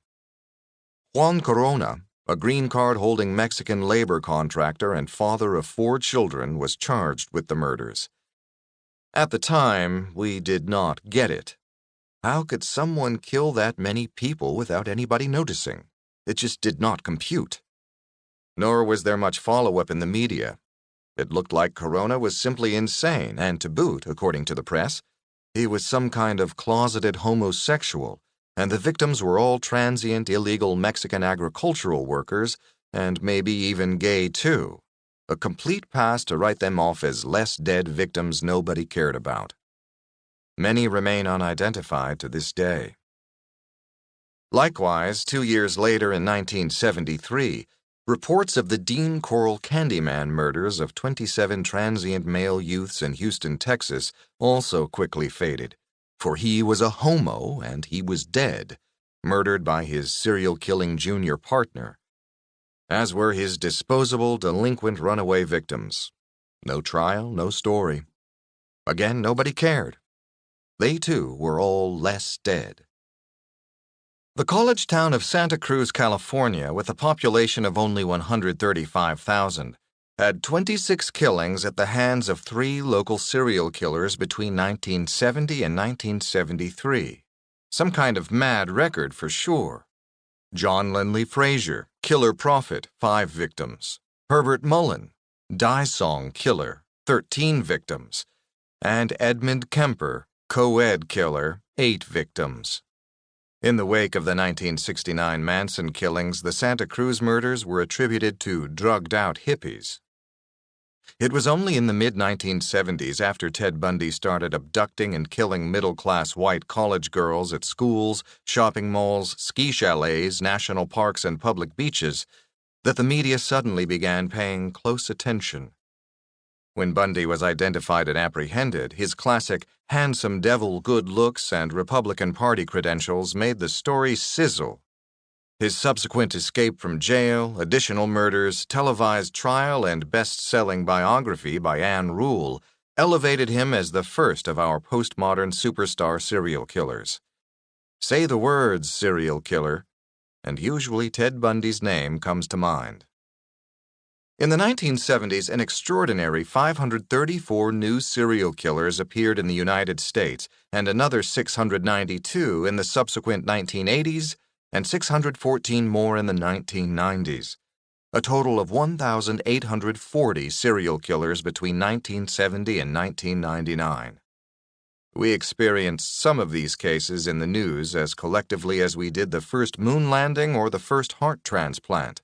They were historical and cultural milestones we all acknowledged the significance of and were all familiar with. Americans had no other channels to flip away to, no web pages to surf and shop on, or YouTube kittens to distract us from the carnage. It was mainlined into our cultural vein by network television and Hollywood. We were forced to look at the horror, as if we were all strapped in with our eyelids forced open like Alex's in the movie A Clockwork Orange, itself a cinematic artifact of the ultra-violence that would be drenching us for the next 30 years like blood from a fire hose. The Missing and the Great Serial Killer Epidemic. The heightened fear of serial killers in the 1970s was magnified by a general concern over a rising rate of all kinds of violence compared to the 1960s, from familial violence to mass murder, predatory street crime, assassination, domestic terrorism, riot and cult, gang and race murders, and it all became worse by the 1980s. The great serial killer epidemic panic of the early 1980s that would inspire congressional hearings hammered into the collective American brain a fear and loathing of a dark, hidden, yet at the same time humanly monstrous and intimate source of danger: the human werewolf or vampire, the lust erotophoniphiliac, the compulsively driven zombie serial killer necrophile cannibal. The tenant upstairs with a room full of severed heads. A zombie indeed, but one inside the fence, one living disguised among us, one of us. I have already cited the statistics, but I'll repeat them here. There was a tenfold increase in active serial killers per year in the 25-year period of 1970 to 1995, compared to the 169-year period of 1800 to 1969. Of 2,236 identified serial killers in the United States on record between 1900 and 2000, 82%, 1,840, made their appearance in the last 30 years, 1970 to 2000. In 2010, Enzo Yaksic, a criminal justice scholar and serial murder investigative consultant, after 10 years of researching serial homicide, established the Serial Homicide Expertise and Information Sharing Collaborative, SHIISC, which in 2013 partnered with Professor Mike Amott at Radford University and Florida Gulf Coast University to assemble and populate the Radford FGCU Serial Killer Database, currently the most comprehensive shared database on incidents of serial murder. The database includes serial killers under the new FBI definition of 2 or more victims and currently lists a total of 2,743 U.S. serial killers, 2,537 males and 206 females, and 1,325 international serial killers, 1,168 males and 157 females, for a grand total of 4,068 male and female serial killers. It also contains data on 11,680 serial killer victims from around the world. According to the Radford FGCU database, in the first 5 decades of the 20th century, there was a slowly rising average of 20 to 40 new serial killers every decade in the United States. But after 1960, the number of new serial killers per decade went viral. 1950 to 1960, 51. 1960 to 1970, 174. 1970 to 1980, 534. 1980 to 1990, 692. 1990 to 2000, 614. These figures add up to the 2,065 Golden Age serial killers in the United States. Estimating the number of serial killers and the number of their victims, however, presents a very treacherous statistical minefield, with the potential for both exaggeration and underestimation. Kenna Cain, a professor in criminal justice studies, reviewed the statistics and was horrified to discover how many possible serial killings might be unreported due to wrongly classified deaths in institutions, unidentified victims, throwaway kids whose parents don't report them missing foster children whose names are never published for privacy reasons. In some states, the biological parents are prohibited from going to the media if their child was placed in foster care and goes missing. Misidentified and elsewhere classified dead, and prostitutes who are not even reported missing. Cain refers to this hidden subsurface stream of victims as the missing. Nobody even knows they are missing. Extrapolating based on all these possible margins of error in the statistics, Cain concluded in 2007, by counting potentially hidden serial murder victims, we add a minimum number of 182 annual serial murder deaths, and as many as 1,832 uncounted annual serial murder deaths, added to the existing counts. When investigative journalist Thomas Hargrove reviewed FBI murder statistics over a 40-year period, since 1976, and compared them to local police statistics and news reports, he discovered that roughly 27,000 murders were not reported by local authorities to the FBI Uniform Crime Reports Program, UCR. Hargrove is concerned that this underreporting of murders might be concealing current serial killer cases and founded the Murder Accountability Project, MAP, to track the problem. He has written computer code that data mines homicide reports and statistics for anomalies that may reveal a serial pattern and lobbies local police agencies when MAP believes they are overlooking a possible serial killer at large. Congress and the Serial Killer Epidemic, 1981 to 1983. At the exact same time as the term serial killer was entering our popular vocabulary, Congress was embracing the concept of a serial killer epidemic. Coincidentally, the same guy who we think coined the term serial killer also coined serial killer epidemic when, in the 1980s, FBI behaviorist Robert Ressler stated, "Serial killing, I think it's at an epidemic proportion." The type of crime we're seeing today did not really occur with any known frequency prior to the 50s. An individual taking 10, 12, 15, 25, 35 lives is a relatively new phenomenon in the crime picture of the U.S. There were 3 major committees on Capitol Hill from 1981 to 1983 that looked into the issues of increasing violence, linkage blindness, child abduction, child pornography, and serial killers. The Attorney General's Task Force on Violent Crime, the House Committee on Civil and Constitutional Rights, and Senator Arlen Specter's Juvenile Justice Subcommittee of the Judiciary Committee of the U.S. Senate. The start of these hearings in 1981 was punctuated by several dramatic cases of child abduction murders in the U.S. In Atlanta, Wayne Williams was arrested for a series of 31 child murders. In New York, Eitan Pates infamously vanished on his way to school. 38 years later, in February 2017, the boy's killer was convicted. And in Florida, 6-year-old Adam Walsh vanished in a shopping mall. Adam's severed head was found floating in a canal. His body was never recovered.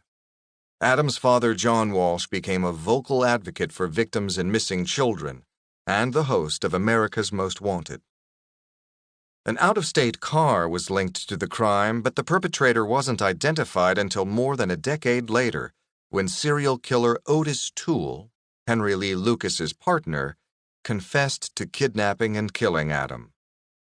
Henry Lee Lucas dubiously claimed a total of 360 victims, some on his own, some with Toole as they roamed the highways.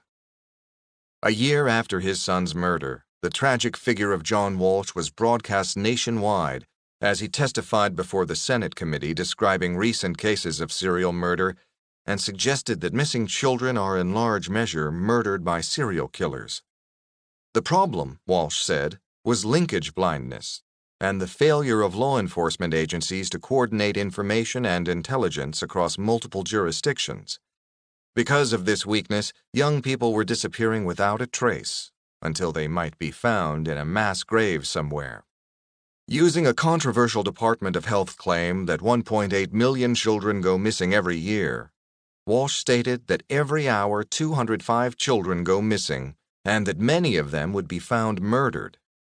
What Walsh failed to explain was that 95% of those missing were confirmed runaways, of whom 95% would return home within 14 days. Instead, hysterical headlines screamed, quoting him, 205 missing children every hour.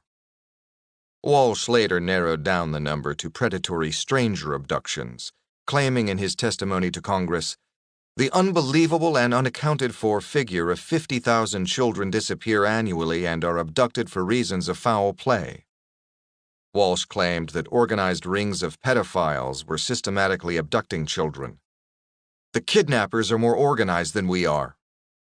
This country is littered with mutilated, decapitated, raped, and strangled children," he ominously warned. On February 3, 1984, in her nationally syndicated column, Ann Landers published a letter written by the executive director of the Adam Walsh Center. It opened, "Dear Ann, consider these chilling statistics. Every hour, 205 American children are reported missing.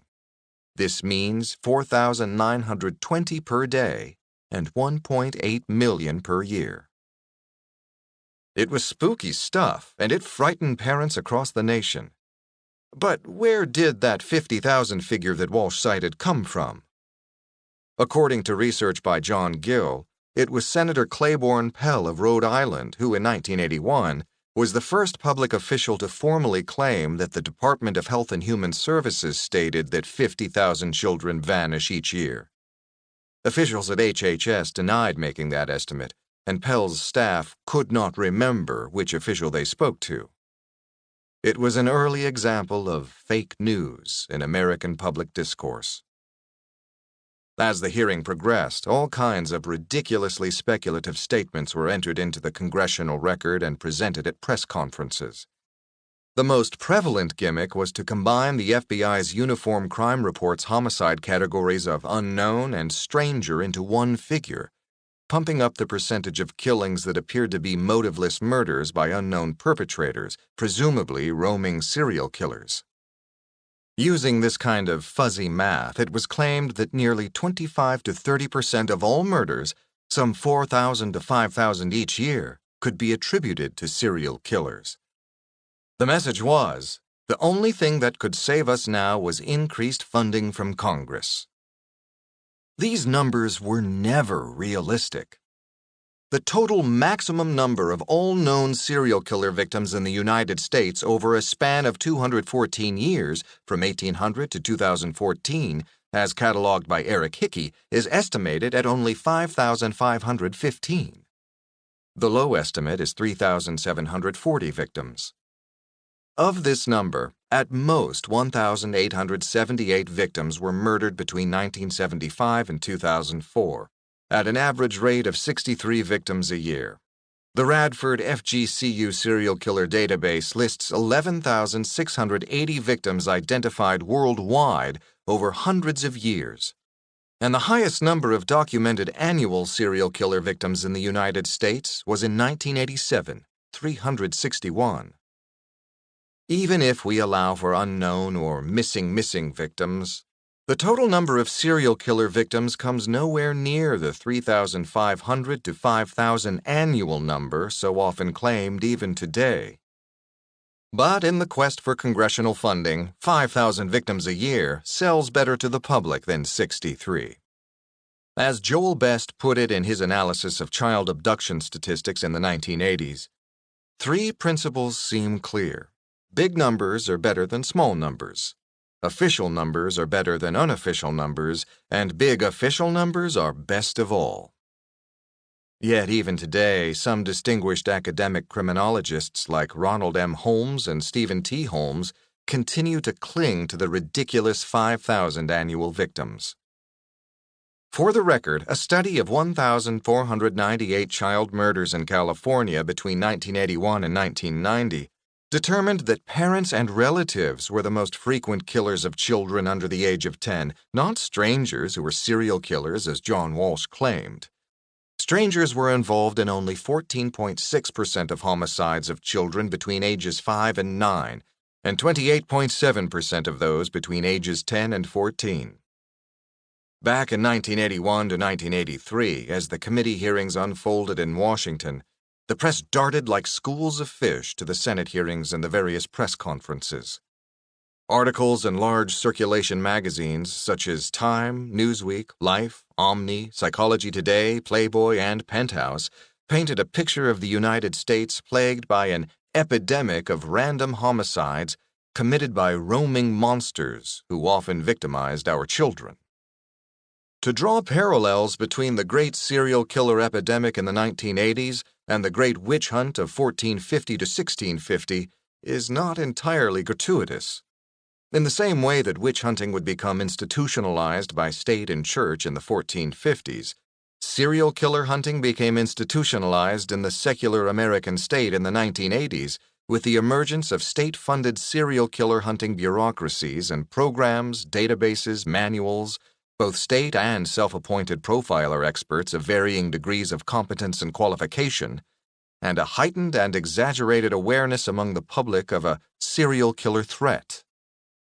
The only difference was that while there were no witches, serial killers, although rare, were very real. The Rise and Decline of VICAP, Violent Criminal Apprehension Program. All those fearful and exaggerated cries of roaming serial killers threatening our children paid off. In 1982, Congress passed the Missing Children's Act, and in 1984, the Missing Children's Assistance Act. President Ronald Reagan personally announced in 1984 the establishment of the National Center for the Analysis of Violent Crime, NCAVC, to be housed at the FBI Behavioral Sciences Unit at Quantico, Virginia. The data collected by the BSU Sexual Homicide Study, led by John Douglas, Robert Ressler, and Ann Burgess, were implemented into the FBI's profiling system and into a homicide data collection program called VICAP, Violent Criminal Apprehension Program. LAPD Detective Pierce Brooks had been calling for such a computerized interjurisdictional homicide database for 27 years since having successfully identified the Glamour Girl serial killer Harvey Glattman in 1958 by linking newspaper reports of similar homicides. Back in the late 1950s and early 1960s, Brooks proposed that California police install a computerized database of unsolved homicide descriptions, an astute idea in a time when most people were unfamiliar with computers. His plan called for every police department in California to have a computer terminal linked with a central mainframe that stored data on every unsolved homicide in the state. Every department would have access to shared data on homicides in other jurisdictions. Aside from the fact that most of his superiors had no idea what a computer was, back then, computers were huge elephants costing millions of dollars. Nobody took his proposal seriously. Brooks put the idea aside and went on to become the head of the Los Angeles Homicide Unit, and later a chief of police in Oregon and Colorado during the 1960s and 1970s. In the early 1980s, FBI behaviorists Robert Ressler and John Douglas returned to the issue of linkage blindness during the serial killer epidemic and lobbied for the establishment of a national homicide database system. Ressler learned that Pierce Brooks had retired from active police work and had just received a small grant of $35,000 to revive and update his original proposal of an unsolved homicide computer data network. Brooks was now based at Sam Houston University in Texas, and Ressler went down to see him. The following year, Brooks and the FBI joined forces and got a $1 million research grant to design a data collection, analysis, and distribution system that today is known as VICAP and is run out of the NCAVC. Pierce Brooks was appointed its first director.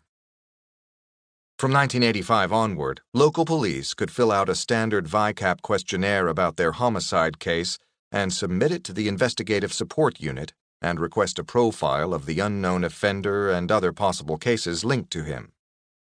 The questions on the form addressed information that ranged from the description of the location where the victim's body was found down to the details of the assault and mutilations, and if known, things like the condition of the suspect's car and his method of approaching the victim. The problem was that it required a substantial amount of paperwork. Need I say more? Overworked cops and paperwork do not mix well. The VICAP form was 15 pages long with 189 detailed questions, many of them multi-part.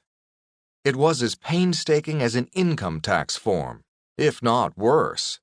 And then it had to be put in the mail, before the ubiquity of fax and email. To derive any benefit from VICAP, a police agency not only had to file the form, but also had to make a formal request to the FBI to process it through their database and report back the results, if any. Of course, many local agencies were reluctant to allow an outside agency to get formally involved in their cases. By 1990, things improved technologically. Police agencies could fax the form rather than rely on snail mail. After 1995, almost everybody had a PC, and the FBI distributed VICAP forms as computer software, so at least a police officer could fill out a digital form rather than manually write or type it up on paper. But again, to get any result from VICAP, the police agency had to file an official request for the FBI to search their massive database and report back on possible hits in their system. There was no way for a police agency to log directly onto the FBI database and make a search of its own. By the mid-2000s, after 25 years of operation, many American police departments had lost touch with VICAP's existence. Many police officers who were first introduced to VICAP in the 1980s had retired, and for a new generation of overworked officers, it was easy to overlook the FBI's reminders of VICAP. Nor did local police care to wait while the FBI looked for possible matches in the VICAP database. In 2007, only a last-minute referral to VICAP led to a breakthrough in the Adam Leroy Lane hunting humans ninja truck driver serial killings. As a result, the VICAP database can now be directly queried online by authorized police agencies. But all is not well with VICAP. It is rarely used by police departments in the U.S. An investigation in 2015 by journalists at ProPublica revealed the depth of VICAP's dismal decline, despite the FBI's claims of success. While the FBI has an $8.2 billion yearly budget, VICAP receives only $800,000 a year. Although VICAP claims that 3,800 state and local law enforcement agencies have contributed to its databases since its founding, currently only 1,400 police agencies in the U.S., out of some 18,000, participate in the system. That database receives reports of less than 1% of the violent crimes committed annually. A review in the 1990s found VICAP had successfully linked only 33 crimes in 12 years. More recently, in 2014, the FBI claimed that 3 serial killers were apprehended through VICAP in the previous 8 years and characterized this as a success. In fact, in 2014, VICAP provided analytic assistance to local law enforcement on only 220 occasions, with mixed results. It is not even clear how many crimes the database has helped to solve, because the FBI does not release any raw data on VICAP use. The FBI's Office of Public Affairs at Quantico declines to answer specific questions about VICAP from journalists, academics, and researchers, including my own. Instead, they referred me to the FBI's website. But on its website, the FBI misrepresents itself in its public statements on VICAP. While the FBI claims that new data are continually compared to the case files on record, program officials have said elsewhere that does not happen. "We have plans for that in the future," said Nathan Graham, a crime analyst for the program. The FBI subsequently said it would update the information on its website, according to ProPublica's report. Indeed, the FBI has updated its website on VICAP advances by changing nothing and only adding the following disclaimer. This is archived material from the Federal Bureau of Investigation, FBI, website. It may contain outdated information and links may no longer function. The FBI claims on the same web page that it has case data on 150,000 open and closed violent crime investigations submitted by some 3,800 state and local law enforcement agencies, and includes some cold cases that go back to the 1950s. ProPublica reports that the FBI has only 89,000 cases on file, and only 1,400 police agencies currently contribute data to the system. VICAP has a skeleton staff of only 12 people. Training of police officers in the use of the VICAP interface has declined as well, from about 5,500 officers in 2012 to 1,200 by 2014.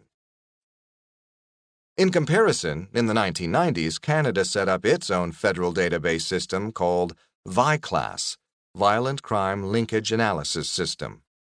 Despite Canada's population of 36 million compared to the 325 million of the U.S., VICLAS has an annual budget of $15 million, a database of over 400,000 case files, and a staff of more than 100 police officers and analysts. On average, VICLAS analysts send 175 to 200 potential linkage reports each year. This is similar to the VICAP total number of linkage reports, 220 reports in 2014. But the U.S. has 9 times the population and 23 times more murders than Canada.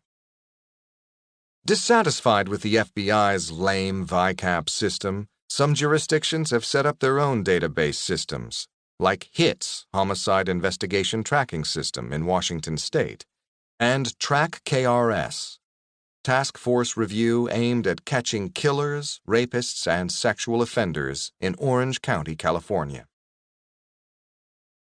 Twilight of the Golden Age.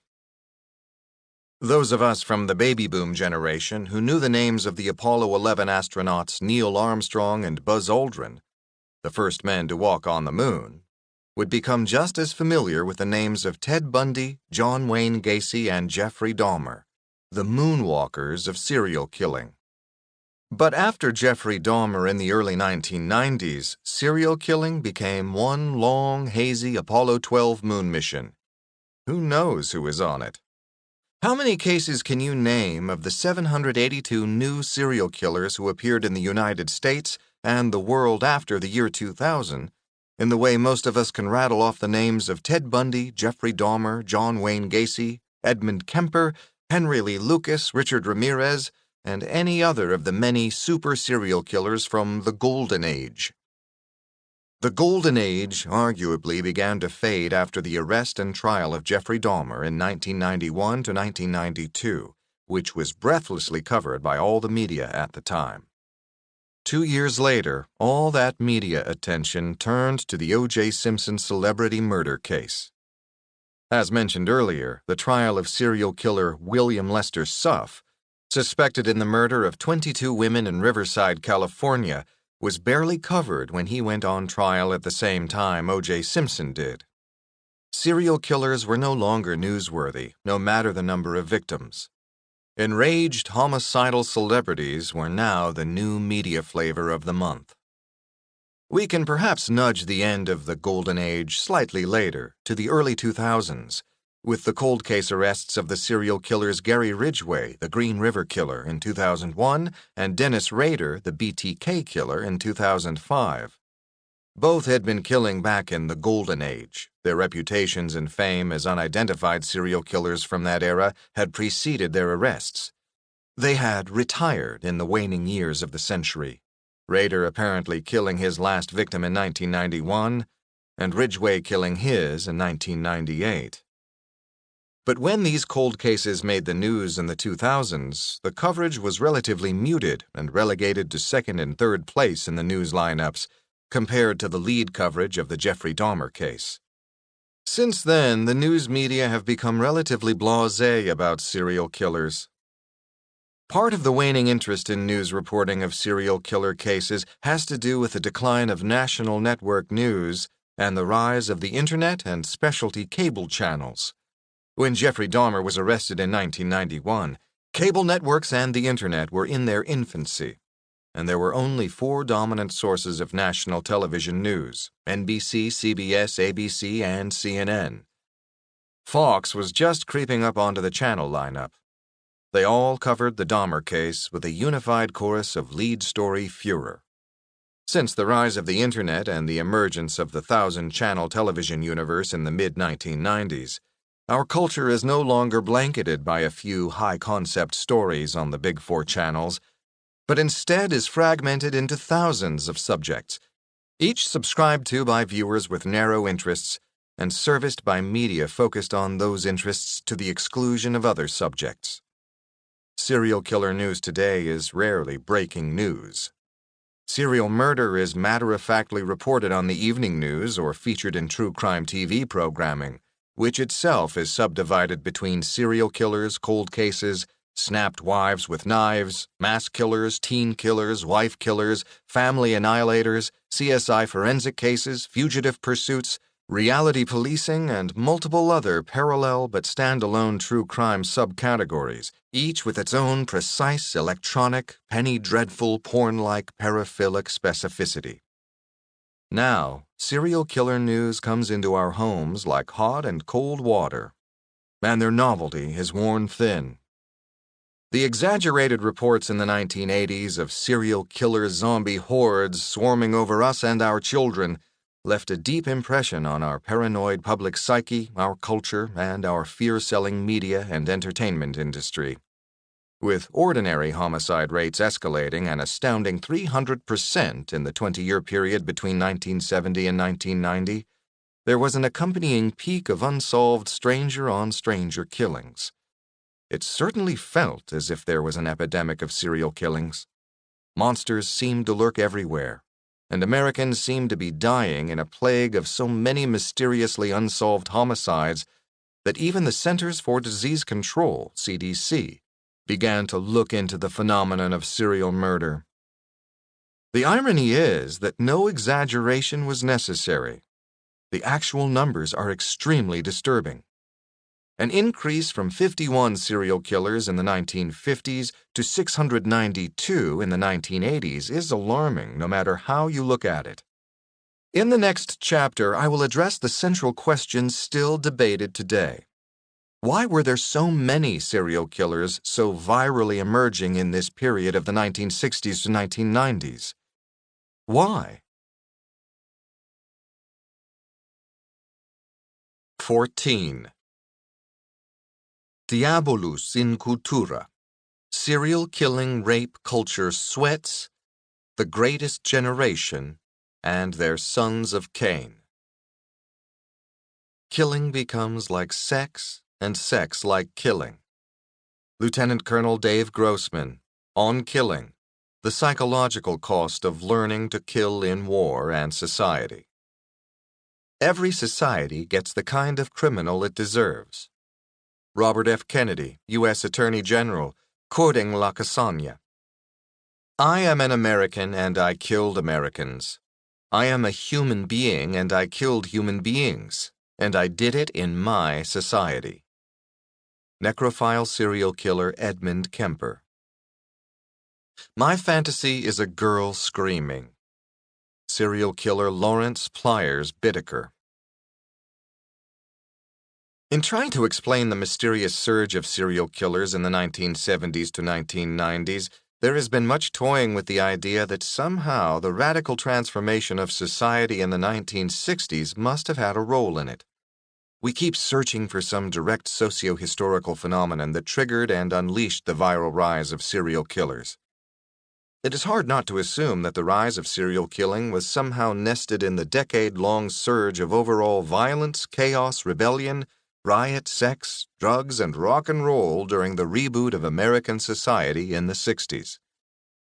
That really was a reboot in all senses of the word. For those trapped in the very limited black and white world of American society up until the 1950s, the 1960s brought a saturated color wheel of opportunities and freedoms and ways of being unimagined in previous decades. From youth culture, civil rights, and gender equality, to the emergence of a more tolerant, progressive, and pluralistic American culture, despite all the divisions that still trouble us today, America was fundamentally transformed. Anything became possible. But there was a dark side to it also. For all the progressive things to come out of the 60s, a lot of previously repressed ugly things were also slipping off the leash. The transformation of American society from the 1950s to the 1960s freed a lot of people, but it also left a lot of casualties.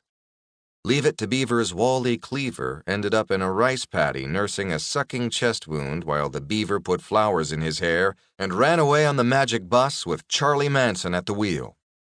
And when Woodstock was stabbed and beaten to death by Hell's Angels at Altamont, and Wally came home from Nam with nightmares, penicillin-resistant gonorrhea, and a heroin habit, the only things to hold on to through the disillusionment were the violence, greed, hedonism, and serial killing of the next 3 decades, until Osama bin Laden brought the house down on 9/11 in 2001. That, in a nutshell, is the basic social chaos model offered to explain the surge of serial killers. One can add to that Ginger Strand's observation of the dispossession and marginalization of vibrant low-income urban communities, which vastly increased the pool of less dead potential victims for serial killers to feed on. It wasn't just that there were more serial killers. There were more available victims, too. See Chapter 4.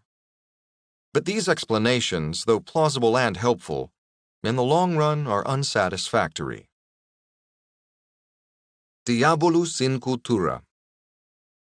Anthropologist Simon Harrison, an expert on the necrophilic collection of body parts as war trophies by soldiers, wrote that just like the discordant tritone musical chords forbidden in the medieval era, known as diabolus in musica, Satan in music, there are also discordant tones in culture, a type of diabolus in cultura. A forbidden conjunction of cultural themes, each unexceptional in itself, but highly disturbing when brought together. This notion best describes a serial killer culture, or serial killing ecology, as I sometimes call it when I attempt to describe the ebbs and surges of serial killing at various points in history. At its root is never one thing, but a diabolical alchemy of several things that together thrive and inspire the surges of sexual fetish serial killers at certain times in history, like the example of the divisions in Christendom and the rise of witch hunting, or dense urbanization of the marginalized destitute and the rise of violent pornography, or the migration of impoverished female labor and the demands of the middle classes for well-dressed servant girls.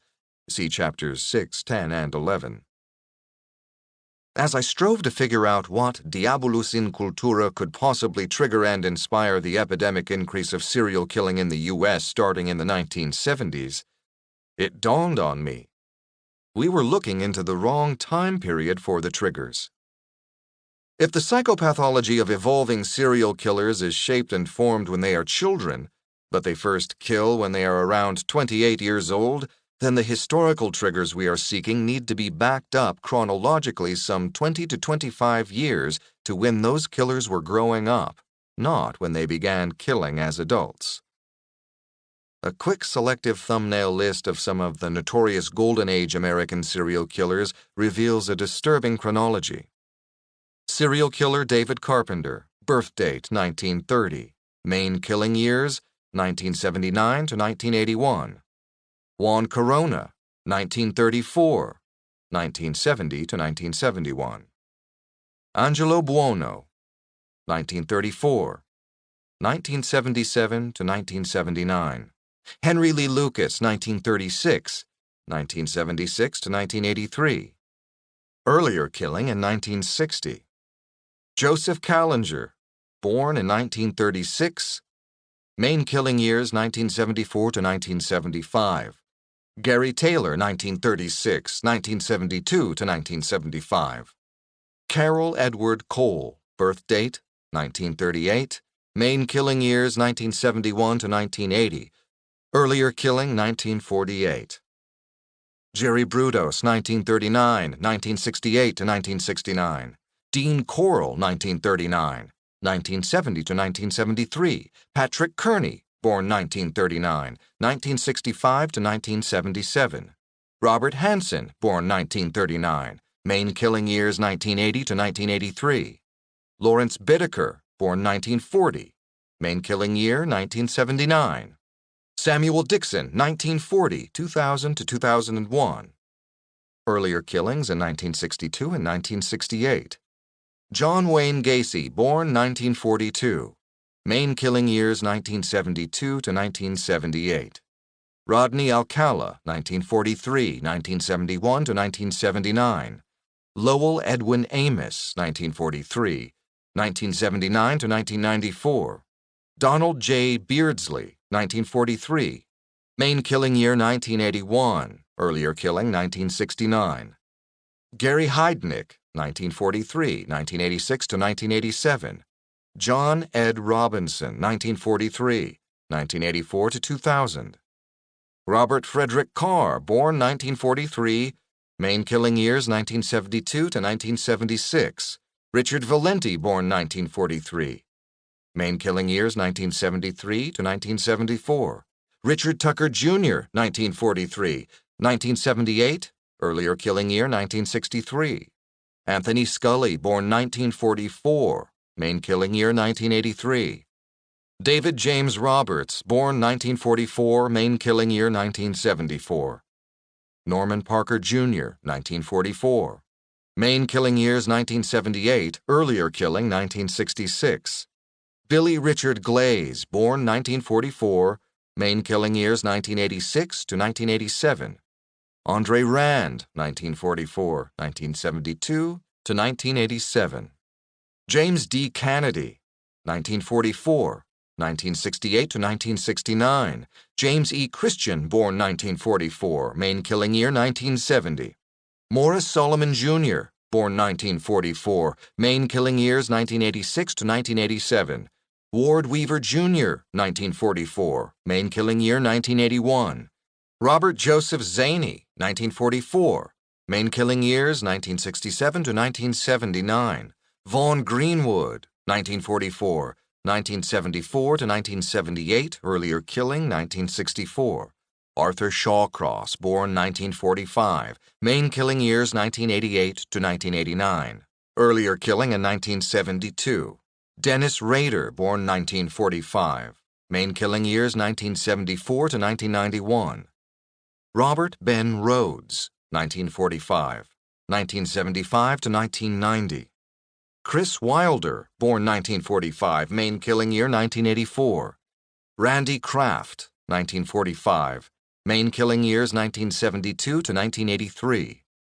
Manuel Moore, 1945, 1973 to 1974. James Emery Paster, 1945, main killing year 1980. Eugene Blake, born 1945, main killing years 1982 to 1984, earlier killing in 1967. William D. Christensen, 1945, 1981 to 1982. Fred William Coffey, 1945, 1975 to 1986. Lawrence Dalton, 1945, 1977 to 1978. Bobby Joe Maxwell, 1945, 1978 to 1979. Donald Lang, 1945, 1965 to 1971. Edward D. Kennedy, 1945, main killing year 1981, earlier killing in 1978. William Luther Steelman, born 1945, main killing year 1973. Eugene Spruill, 1945, 1972 to 1973. Paul Knowles, born 1946, main killing year 1974. Ted Bundy, born 1946, main killing years 1974 to 1978. Richard Cottingham, born 1946, main killing years 1977 to 1980, earlier killing in 1967. Gerald Gallego, 1946, 1978 to 1980. Gerard Schaefer, 1946, 1971 to 1972. William Bonin, born 1947, 1979 to 1980. Otis Toole, 1947, 1974 to 1983. John N. Collins, 1947, 1967 to 1969. Herbert Baumeister, born 1947, main killing years 1983 to 1998. Herbert Mullen, born 1947, main killing years 1972 to 1973. Eddie Lee Mosley, 1947, 1973 to 1987. Edmund Kemper, born 1948, main killing years 1972 and 1973, earlier killing in 1964. Charles Norris, 1948, 1979. Douglas Clark, born 1948, main killing year 1980. Randy Greenewalt, born 1949, main killing year 1978, earlier killing in 1974. Gary Ridgway, born 1949, main killing years 1982 to 1993. Robert Berdella, born 1949, main killing years 1984 to 1987. Richard Chase, born 1950, main killing year 1977. William Suff, 1950, 1986 to 1992, earlier killing in 1974. Randy Woodfield, 1950, 1980, 1981. Joseph Franklin, 1950, 1977 to 1980. Russell Elwood, 1950, 1991 to 1997. Lorenzo Gilliard, 1950, 1977 to 1993. Gerald Stano, born 1951, main killing years 1970 to 1980. Kenneth Bianchi, born 1951, main killing years 1977 to 1979. Gary Lee Schaefer, born 1951, main killing years 1979 to 1983. Robert Yates, 1952, 1975 to 1998. William Hance, 1952, main killing year 1978. Carlton Gary, born 1952, main killing years 1977 to 1978. Larry Eiler, 1952, 1982 to 1984. Donald Harvey, 1952, 1970 to 1987. David Berkowitz, born 1953, main killing years 1976 to 1977. Carl Eugene Watts, 1953, 1974 to 1982. Robin Gecht, 1953, 1981 to 1982. David A. Gore, 1953, 1981 to 1983. Bobby Joe Long, 1953, main killing year 1984. Vincent D. Groves, born 1953, main killing years 1978 to 1988. Danny Rowling, born 1954, main killing year 1980. Daniel Siebert, born 1954, main killing years 1979 to 1986. Michael Swango, 1954, 1981 to 1997. Keith Jesperson, 1955, 1990 to 1995. Joseph Christopher, born 1955, main killing years 1980 to 1981. Alton Coleman, born 1955, main killing year 1984. Elton M. Jackson, born 1955, main killing years 1987 to 1996. Michael Hughes, born in 1956, main killing years 1986 to 1993. Manuel Pardo, 1956, main killing year 1986. Eugene Victor Britt, born 1957, main killing year 1995. David Leonard Wood, born 1957, main killing year 1987. Wayne Williams, born 1958, main killing years 1979 to 1981. Joel Rifkin, 1959, 1989 to 1993. Anthony Sowell, 1959, 2007 to 2009. Robert J. Silveria, 1959, 1981 to 1996.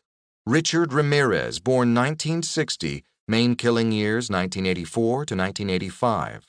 James Rode, 1960, 1991 to 1993. Jeffrey Dahmer, born 1960, main killing years 1978 to 1991.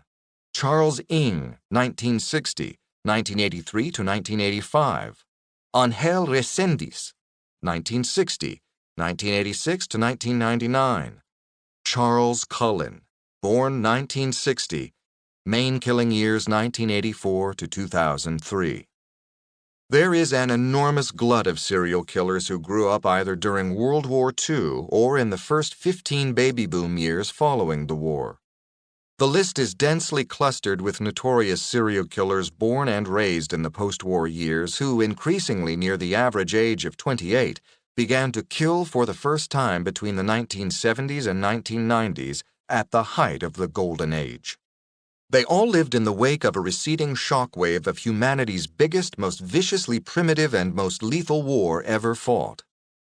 While most of us acknowledge that World War II was a war like no other and that it fundamentally changed our world, to this day we have not completely grasped the entire nature of that war and how American combatants experienced it. Our vision of how we fought that war, its history as told to us, is still fossilized in propagandistic necessities of the time, regarding how we defined ourselves as a righteous democracy and how we defined the enemy as evil totalitarian states, and how that kind of enemy was going to be fought and defeated by us. To paraphrase Mark Seltzer's comment, the Western was really about serial killing all along, I suggest that war in general is also really about serial killing all along, in the most primitive and savage way. And World War II, arguably, was humanity's largest orgy of state serial killing since the Great Witch Hunt. World War II as the last good war, and the greatest generation who fought it. 60 to 80 million people, or 3% of the world's entire population, predominantly civilian women and children, were killed during World War II between the invasion of China by Japan in 1937 and the fall of Nazi Germany and Imperial Japan in 1945. The Nazi German and Imperial Japanese enemies that American GIs, our fathers and grandfathers, were dispatched to fight were without exaggeration far more savage, sadistic, and murderous than anything we see today in the form of the Taliban, Al-Qaeda, or ISIS. In the span of 6 years between 1939 and 1945, the Nazis and their allies in Europe murdered, that is, shot, gassed, tortured, hanged, battered, raped, bayoneted, immolated, mutilated, injected, x-rayed, drugged, poisoned, decapitated, massacred, subjected to medical experiments, worked and starved to death in captivity and enslavement, an astonishing 11 million people, of whom 6 million were Jews. This number of the criminally murdered does not include the unintentional or negligent collateral killing of millions more civilians by wanton bombing and deprivation at the hands of the German conventional armed forces and paramilitary during combat and pacification operations. ISIS are petty amateurs compared to the Nazis. While our Nazi enemies were motivated in their state serial killing by kooky racial cult theory, our Imperial Japanese enemies killed wildly in a recently revived cult of Bushido, the way of the warrior, introduced in its bastardized form into Japanese military culture by fascistic imperialists who seized power as a junta in the 1930s. In 1937, these Japanese warriors captured the city of Nanking, where they tortured, raped, killed, and horrifically mutilated an estimated 50,000 to 300,000 Chinese victims in a 6-week orgy of mass murder. Young American men were catapulted overseas to fight these enemies in the most horrific 4-year paroxysm of slaughter Americans have ever experienced. Yes, the 620,000 casualties in the American Civil War in the 1860s were far more numerous than U.S. casualties in World War II. But the Civil War slaughter took place mostly with a dumb chivalry on both sides, in which women and children were rarely targeted, but men were prepared to die en masse in heroic but futile charges, in which they were, as one historian put it, funneled like pigs into a slaughter pen. During a suicidal charge up a slope by Union troops against dug-in Confederates at Marye's Heights in Fredericksburg in 1862, the Confederates were so impressed by the gallantry and courage of their enemy that they cheered and applauded them as they inflicted 8,600 Union casualties below them. World War I was stupidly fought in the same way, devastating a lost generation of young American men. World War II, however, was worse. A total war of annihilation in which women and children were explicitly and murderously targeted by our enemy, way beyond the scope, focus, and scale of our own aerial bombings of civilian populations. American Marines were not going to be cheering suicidal Japanese banzai charges. Americans had not fought a war like that before and haven't since. Our fathers and grandfathers were the good guys. No question about that. It is more than just a cliché that World War II was the last good war, because we clearly knew how sick and evil our enemy was, and how truly noble a cause it was to destroy them. That is not historical myth. But today we forget that World War II was a total war, unlike the limited wars of containment we fought later, Korea, Vietnam, the Gulf War, even the War on Terror. Our enemy in World War II was so evil and powerful that we were called upon not just to utterly annihilate its armies, but to bomb and burn its cities along with its people, including the women and children, until their governments collapsed or surrendered. That kind of war could not have been fought anywhere near as nobly or gallantly as claimed. Unlike the wars in Korea, Vietnam, Iraq, and Afghanistan, in World War II, we were not giving any lip service to bringing democracy to our German or Japanese enemies. We were just trying to kill as many of them as quickly as we could until they unconditionally surrendered. Period. After pounding Germany into rubble and dropping 2 nukes on Japan, we won total victory in that horrible war in 1945. But as we transitioned directly from World War II into the fear and paranoia of a possible new conflict with the Russians, we never had the time or a secure peace to catch our breath and consider the actual nature of the war we had just fought and what it took out of our soldiers. We welcomed home our World War II veterans with medals and parades as heroes who had just fought for democracy, as was right. But we posed no questions about what we had asked them to do, just in case we had to do it again soon in a war with communist Russia. We were told we had fought the war as noble chivalrous liberators were expected to fight. Many of the vets coming back from their combat experience knew better. There was no nobility in the slaughter, and a lot of men returned home deeply disturbed by what they'd witnessed and experienced. Other than totally debilitating shell shock, there was no PTSD, post-traumatic stress disorder, or flashback syndrome, on the diagnosis books until after Vietnam. In 1945, there was no talking about the obscenity of total war. The wartime G.I. Joe, John Wayne, Why We Fight propaganda continued. Our returning soldiers were patted on the back and told they did their duty, given medals and a parade, and tossed a GI Bill and then sent home to suck it up in sullen silence in the privacy of their own trauma. They couldn't even talk to their families about it. Nobody wanted to hear it, at least not the truth. Our traumatized World War II veterans were forever trapped in silence, like prehistoric life preserved in transparent amber as the greatest generation any society has ever produced, a term journalist Tom Brokaw coined in his 1998 book, The Greatest Generation. The post-war sadistic torture sweats, and true detective pulps. A weird thing to do.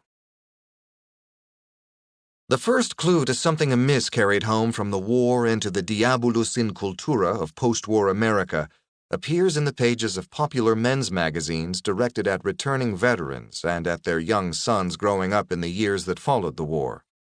If there was ever a discernible mimetic compulsion, a popular cultural phenomenon extolling women hunting, rape, torture, cannibalism, mutilation, and killing, then it was garishly celebrated in the pages of True Detective and men's adventure magazines with monthly circulations in the millions, and that sold openly on newsstands and in supermarkets everywhere from the late 1940s until the end of the 1970s.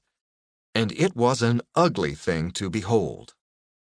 Where did it ever come from?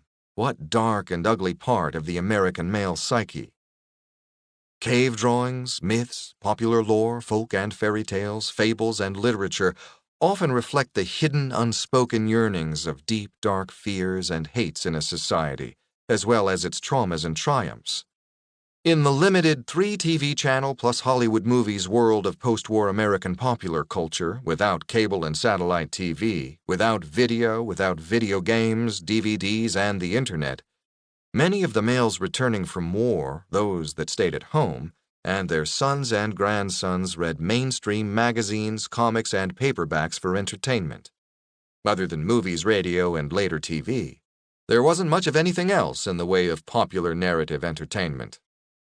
What entertained and came to obsess some boys of Ted Bundy's and John Wayne Gacy's generation, and their fathers at the time, were dozens of monthly pulp men's adventure magazine titles like Argosy, Saga, True, Stag, Mail, Man's Adventure, True Adventure, Man's Action, True Men, Man's Story, Action for Men, C for Men, Real Men, Man's Exploits, New Man, Men Today, Rugged Men, Man to Man, Man's Life, Men in Conflict, Man's Combat, Man's Epic, Man's Book, New Man, World of Men, All Man, Showdown for Men, Man's Daring, Rage for Men, Rage, the magazine for real men, Fury, Adventure for Men, Peril, All Man's Magazine, Man's Age.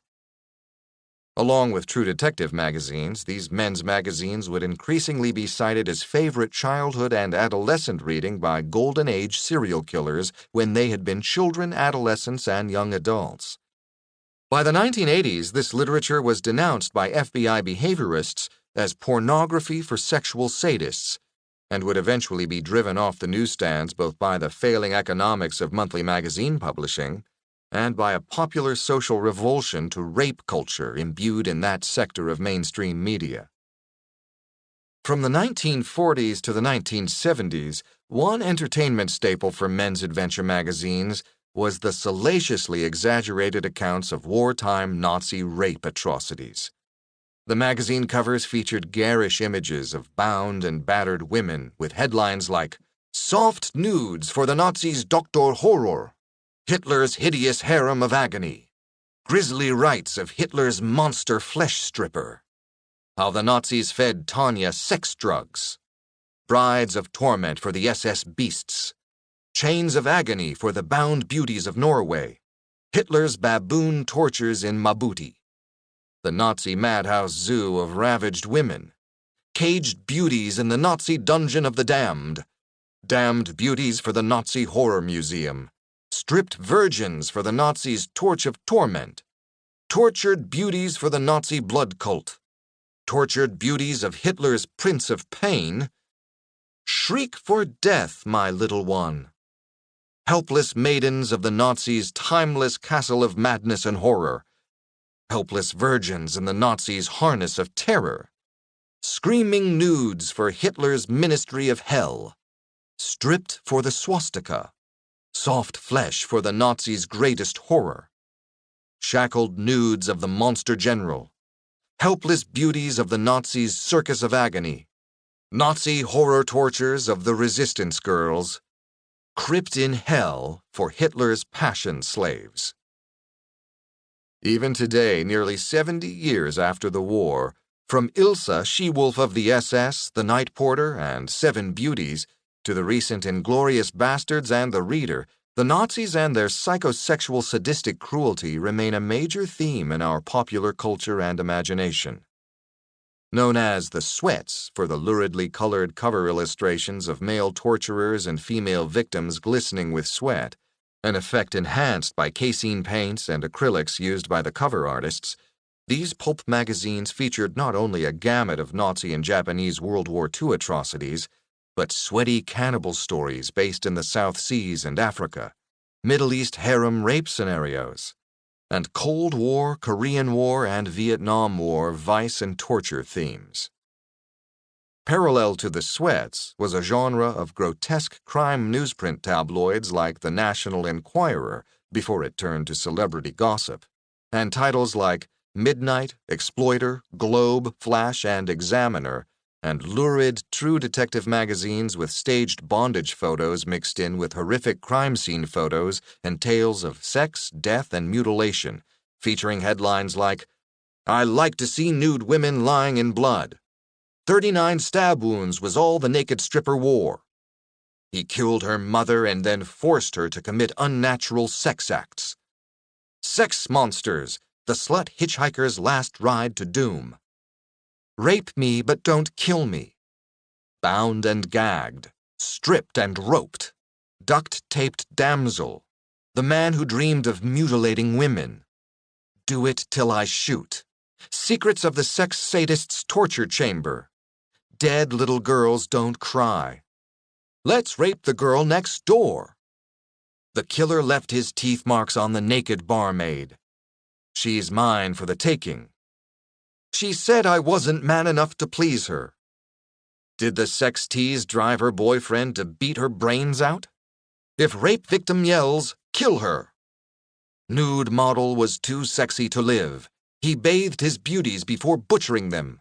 Molested and murdered on a Monday afternoon. Vivian was almost dead when they buried her. Greedy hooker plus angry pimp equals murdered pigeon. How many motives does a man need to kill a woman?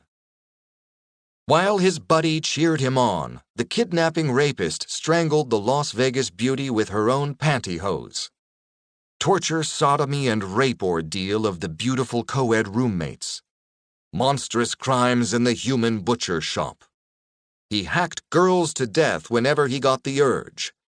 Rape in a coffin, his knife plunged into the young housewife's body again and again. Then he turned Carol into a human torch. I'll take obscene pictures while you're dying. He made me watch him kill girls again and again. Slain Blonde was trisexual. Try anything. Rape, torture, and chain them up. Killers who made love to the dead. The nude was violated after death. Never spurn a gun-toting lover. Lusting night stalker smashed Susanna's skull. Slashed corpses and shredded bras marked his trail. Sex freak on the prowl. Freaky bathing fetish triggered a sex slaying. It was his duty to butcher her. He wants slave girls waiting for him in paradise. Pose in the nude or I'll kill you. Savage hooker killer. She saw her mother and sister mutilated.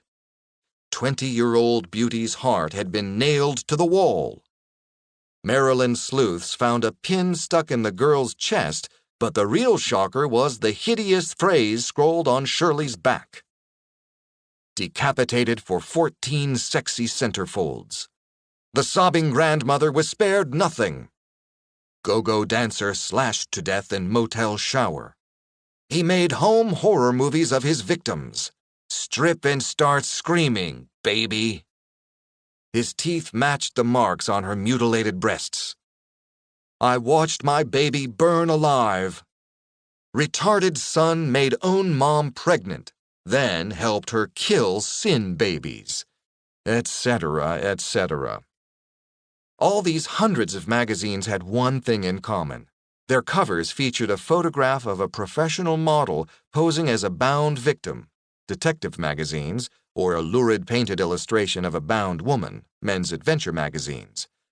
She was inevitably scantily clad or her dress in disarray or tatters, her skirt hiked up, exposing her thighs or stockings, her breasts straining under the thin material of her torn clothing, her bronzed flesh glowing with a fine sheen of perspiration, often with chained or bound legs spread open, scratched and bruised, tied up in a torture chamber, in a basement, on the floor, on a bed, on the ground outside, tied to a chair, a table, a rack, a sacrificial pole, in a cage or suspended from a dungeon ceiling next to red-hot pokers and branding irons heated on glowing coals, turning on an iron roasting spit over a flame, lowered into a pot of boiling water to be cooked by lusty cannibals, strapped spread eagle on surgical tables for mad Nazi scientists to probe and mutilate, her face contorted in fear and submission, sometimes gazing out from the magazine cover toward her unseen assailant, toward the male reader, as if she was the reader's personal slave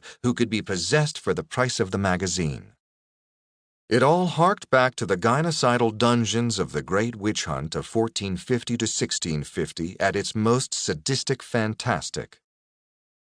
Norm Eastman, one of the cover artists for those magazines in the 1950s, recalled in 2003, I often wondered why they stuck with the torture themes so much.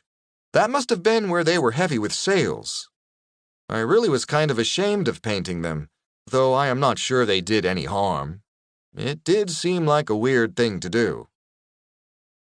Women in these blatantly misogynistic publications were portrayed in only two biblically paraphilic ways, either as captives bound and forced into sex against their will, or as sexually aggressive, bare-shouldered women with a cigarette dangling from their lips, subject to punishment or death for their evil-minded sexuality.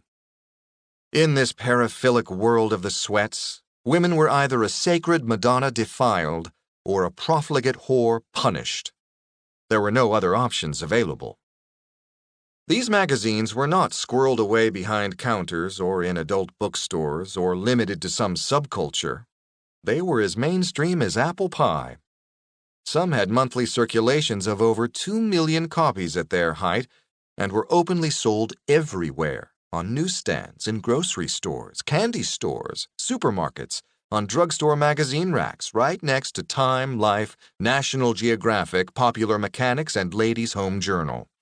They would be found lying around anywhere and everywhere men and their sons gathered, in workshops, barber shops, auto shop waiting rooms, mail rooms, locker rooms, and factory lunchrooms. At their peak, there were over 100 monthly adventure and true detective magazine titles available to all ages. All this in a country where it is still taboo to show even a glimpse of a bare female breast or buttock on television. In a colorless world where photographs, movies, and television were mostly black and white, I remember in the late 1950s and early 1960s going to the local supermarket with my mom and waiting for her by the magazine and comic book racks, facing row after row of these magazines with their candy-colored covers of bound women in distress, offered up for the taking. "Girls priced to sell," as one headline advertised. I was 5 or 6 years old and had no notion of sex, but I remember that those images stirred some kind of powerful primordial male reptilian euphoria. I recognize it today as entirely a sexual stirring for dominance and possession of my prim and bossy older sister humans, from babysitters and nurses to female store clerks and teachers towering over me, under whose supervision and authority I constantly found myself as a male child. These magazine images of prostrate females drew me into a fantasy world in which women were tipped over into a so powerless and so vulnerably disheveled state. I was one of those lucky kids who were given no reason to be hurt, traumatized, or angry, and was encouraged and raised to be independent and autonomous as an adolescent by both men and women in my young life. I was fortunate and had a trauma-free childhood with no episodes of abuse. But I can only imagine now if some severe abuse, humiliation, or trauma had been fused with that powerful, primitive reptilian sensation I describe, what might have happened and to what dark place I potentially could have taken those impulses stirred by this constant imagery had I been angry at women or desperately craved control, revenge, or even redemption. Or as John William Money described sexual paraphilia, if I needed my tragedy or trauma turned into triumph. Why were our greatest generation and their sons feeding on this sadistically depraved popular literature after the war? Why did this illustrated literature even exist? What happened to our fathers and grandfathers in that war? What dark secrets were encoded in this literature, secrets that they came back with from the last good war but could not openly talk about? It was only 50 years later, in the early 2000s, as most of the war generation started to pass away, that we began gathering the courage to ask those unaskable questions about what it meant for them to fight a primitive war to utterly exterminate an enemy. We did not like the answers coming back to us on several fronts. Tsunami of Lust: American GIs and Rape in Europe during World War II. What I will describe here is so taboo a topic, even today, that I feel I need to preface it with this disclaimer. This is not about what most of our fathers, grandfathers, and great-grandfathers did as GIs fighting in World War II.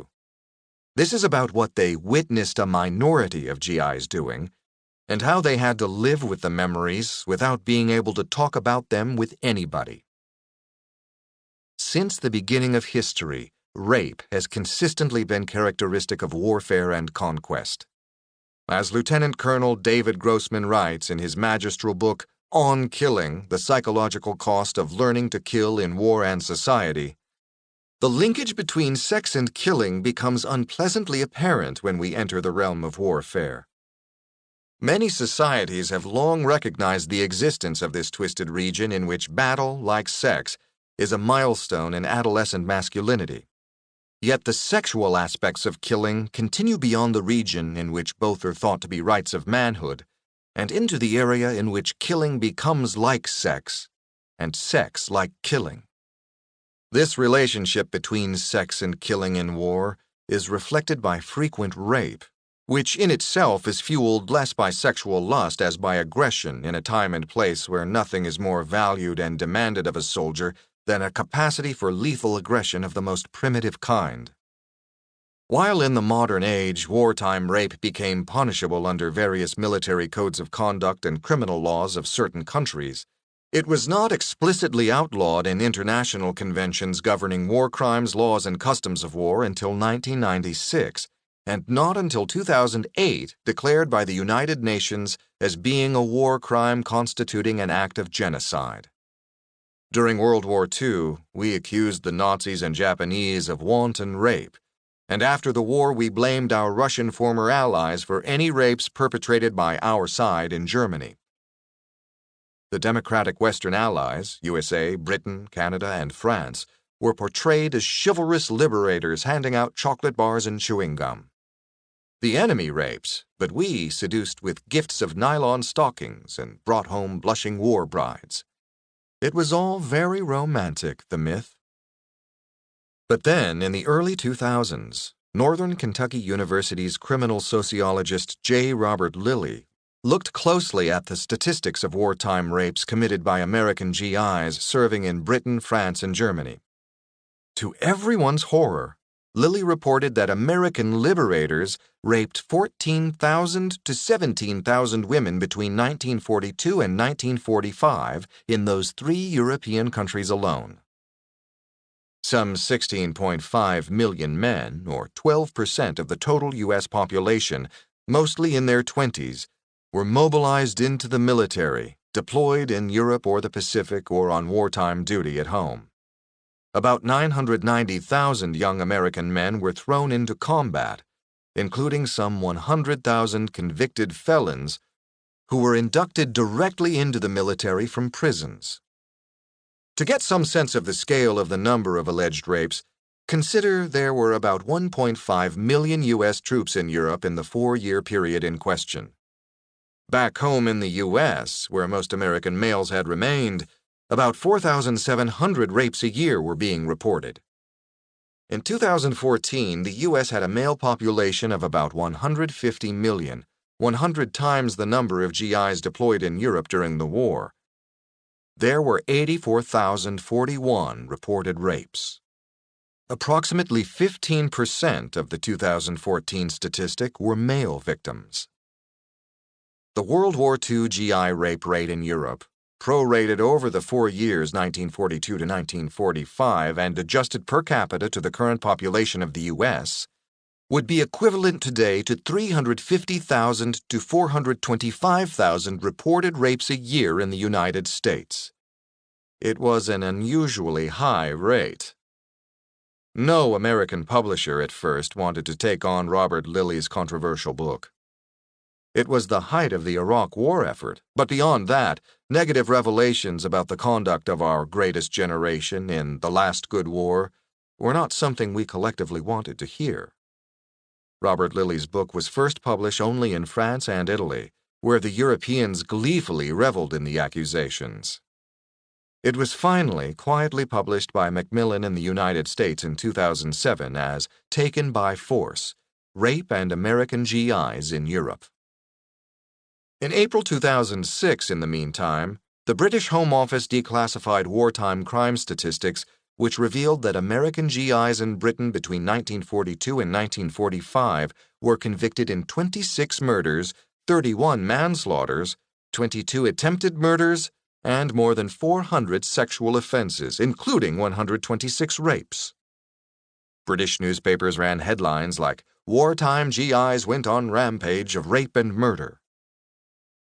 Then, University of Wisconsin-Madison history professor Mary Louise Roberts looked into the rapes perpetrated by American GIs liberating France and published her results in 2013 in What Soldiers Do: Sex and the American GI in World War II France. American troops raped so many women in France that French authorities begged the American military to set up brothels, but the United States prudishly refused. One brothel was established in September 1944 by Major General Charles H. Gerhardt, commander of an infantry division that landed on Omaha Beach, but it was closed after only 5 hours in deference to sentiments back home. Roberts argues that American troops were steeped in rape culture even before they arrived in France, pointing out that military recruiting propaganda and press accounts depicted going to war as an exotic, erotic adventure. Life magazine's Joe Weston reported from France that the general opinion all down the line was that France was a tremendous brothel inhabited by 40 million hedonists who spent all their time eating, drinking, and making love, and in general having a hell of a good time. In the meantime, the French phrase guide in the GI newspaper Stars and Stripes focused on handy dating phrases like, "You are very pretty," and "Are your parents at home?" French women were branded sign language girls because of rumors that they could be seduced by a simple series of hand gestures. An ironic joke circulating among the French in Normandy after D-Day went, "With the Germans, the men had to camouflage themselves, but when the Americans arrived, we had to hide the women." As Roberts concluded, sexual fantasies about France did indeed motivate GIs to get off the boat and fight, but such fantasies also unleashed a veritable tsunami of lust. J. Robert Lilly and Mary Louise Roberts point out other ways in which overseas rape statistics reflected American society back home. African American soldiers were most likely to be charged and most severely punished for rape. Of 29 U.S. soldiers sentenced to death for rapes of French women, 25 were African Americans. American GIs executed for crimes during the war were reported to their families as having died due to willful misconduct, and were buried in Plot E in Voisin American Cemetery in France. According to Duke University historian Alice Kaplan, in Plot E there are 96 markers, of which 80 belong to African Americans. From there it got worse.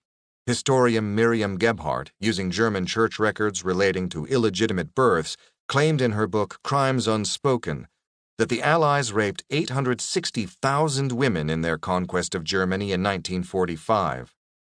The majority of rapes were typically ascribed to the Russians in the East, but Gebhardt attributed 190,000 of the rapes to American GIs in Germany, and 45,000 to British soldiers and 50,000 to French troops. Her book was published by Random House in Germany as When the Soldiers Came in 2015 and in the U.S. in 2017. While these shocking numbers from a low of 14,000 to a possible 190,000 rapes are tenuous statistical projections, the higher numbers predicated on the notion that while peacetime rapes often go unreported, in wartime they are even less reported. Even the lower numbers are deeply disturbing, especially as they represent rapes only in France, Britain, and Germany. We do not have data from some of the other territories in which GIs fought, like North Africa, Italy, Belgium, or the Pacific, which could significantly increase the number.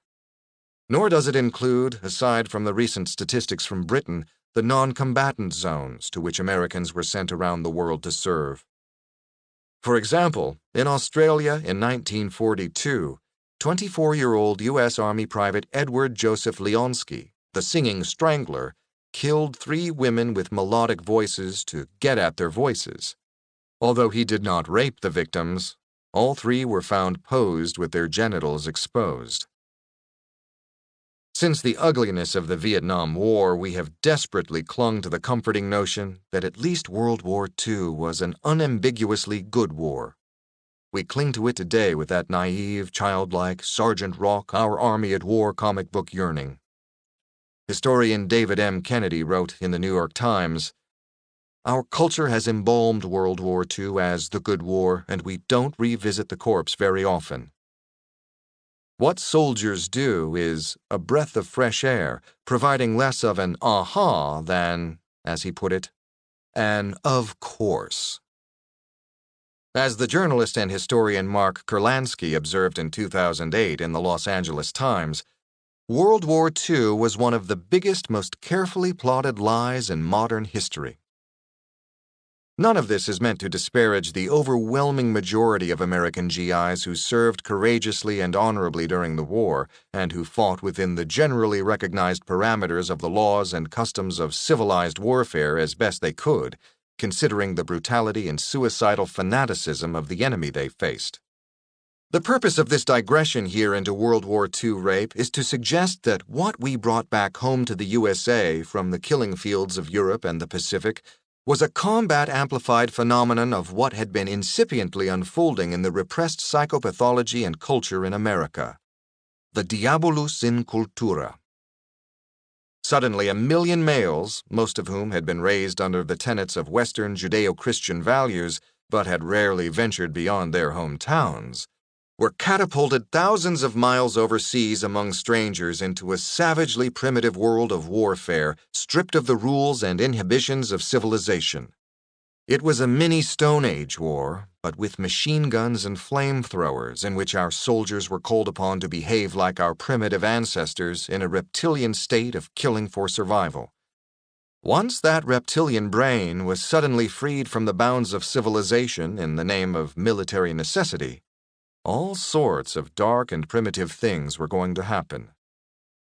War is not a Hollywood movie. It's not even a sanitized documentary on the History Channel.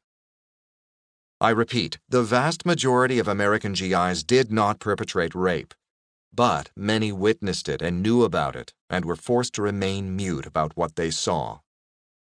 If the low estimate of 14,000 to 17,000 rapes is attributed to the approximately 1.5 million U.S. troops serving in Europe, that means that roughly 1% of GIs committed rape. The other 99% may have witnessed their fellow soldiers committing these crimes, or at the very least were likely aware of them, crimes perpetrated by their band of brothers whose lives depended upon one another, resulting in a burden of truth that many had to swallow to get through the war in one piece. That in itself would have been a conflicted, shameful, and demoralizing situation to find oneself in and to bring back home to their wives, mothers, daughters, and sons. It was not something they were able to talk about. American GIs in the Pacific and necrophilic fetish war totems. It wasn't just wartime rape our soldiers might have witnessed or perpetrated. There was also primitive war trophy harvesting of human heads and other body parts to contend with in another corner of the war, the one in the Pacific, where we were fighting a different enemy, the Japanese. The current leading authority on necrophilia, Dr. Anil Agrawal, classifies such trophy-taking as Stage 5 fetishistic necrophilia on his 10-stage scale of necrophilia. See Chapter 7. As John Dower points out in his study of how World War II was waged in the Pacific, war hates spawn war crimes. We didn't take a lot of Japanese prisoners in the Pacific, and not just because the Japanese fought to the death or detonated hidden hand grenades after feigning surrender, or because it was difficult to contain them in remote Jungle Island battlefields. The war in the Pacific was a species of racial war of vengeance. Japanese wounded were often killed. Those few attempting to surrender were shot. Prisoners were assembled on airfields and machine-gunned, and even sometimes thrown from air transports while trying to escape. The wanton killing of Japanese prisoners of war was of concern to the military high command as it discouraged Japanese troops from surrendering. And of course, the even more brutal treatment that the Japanese meted out to American POWs from the beginning did not help the fate of Japanese prisoners in American hands. As Confederate General Nathan Bedford Forrest, that devil Forrest who massacred surrendering African-American Union soldiers at Fort Pillow, famously said, "War means fighting, and fighting means killing." And worse. In the Pacific, U.S. troops frequently mutilated Japanese corpses, cutting off ears, pulling teeth, and even shrinking heads, collecting skulls and other body parts to take home with them. This would have been unacceptable conduct against a fellow white Christian enemy, which was precisely what the Germans were, despite their Nazi pretensions to neo-paganism. But in our war against the Japanese, mutilation of the dead, and sometimes even the wounded, was so ubiquitous that an edition of Life magazine proudly featured a photo of a young American woman sitting at a table with a skull on it. The caption read, "Arizona war worker writes her Navy boyfriend a thank you note for the Jap skull he sent her." President Roosevelt was presented with a letter opener with a handle made from a Japanese soldier's arm bone, which he ordered to be decently buried.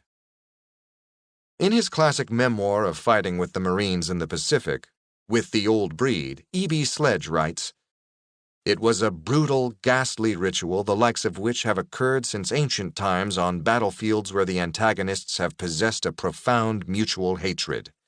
It was uncivilized, as is all war, and was carried out with that particular savagery that characterized the struggle between the Marines and the Japanese.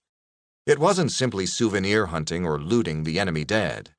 It was more like Indian warriors taking scalps.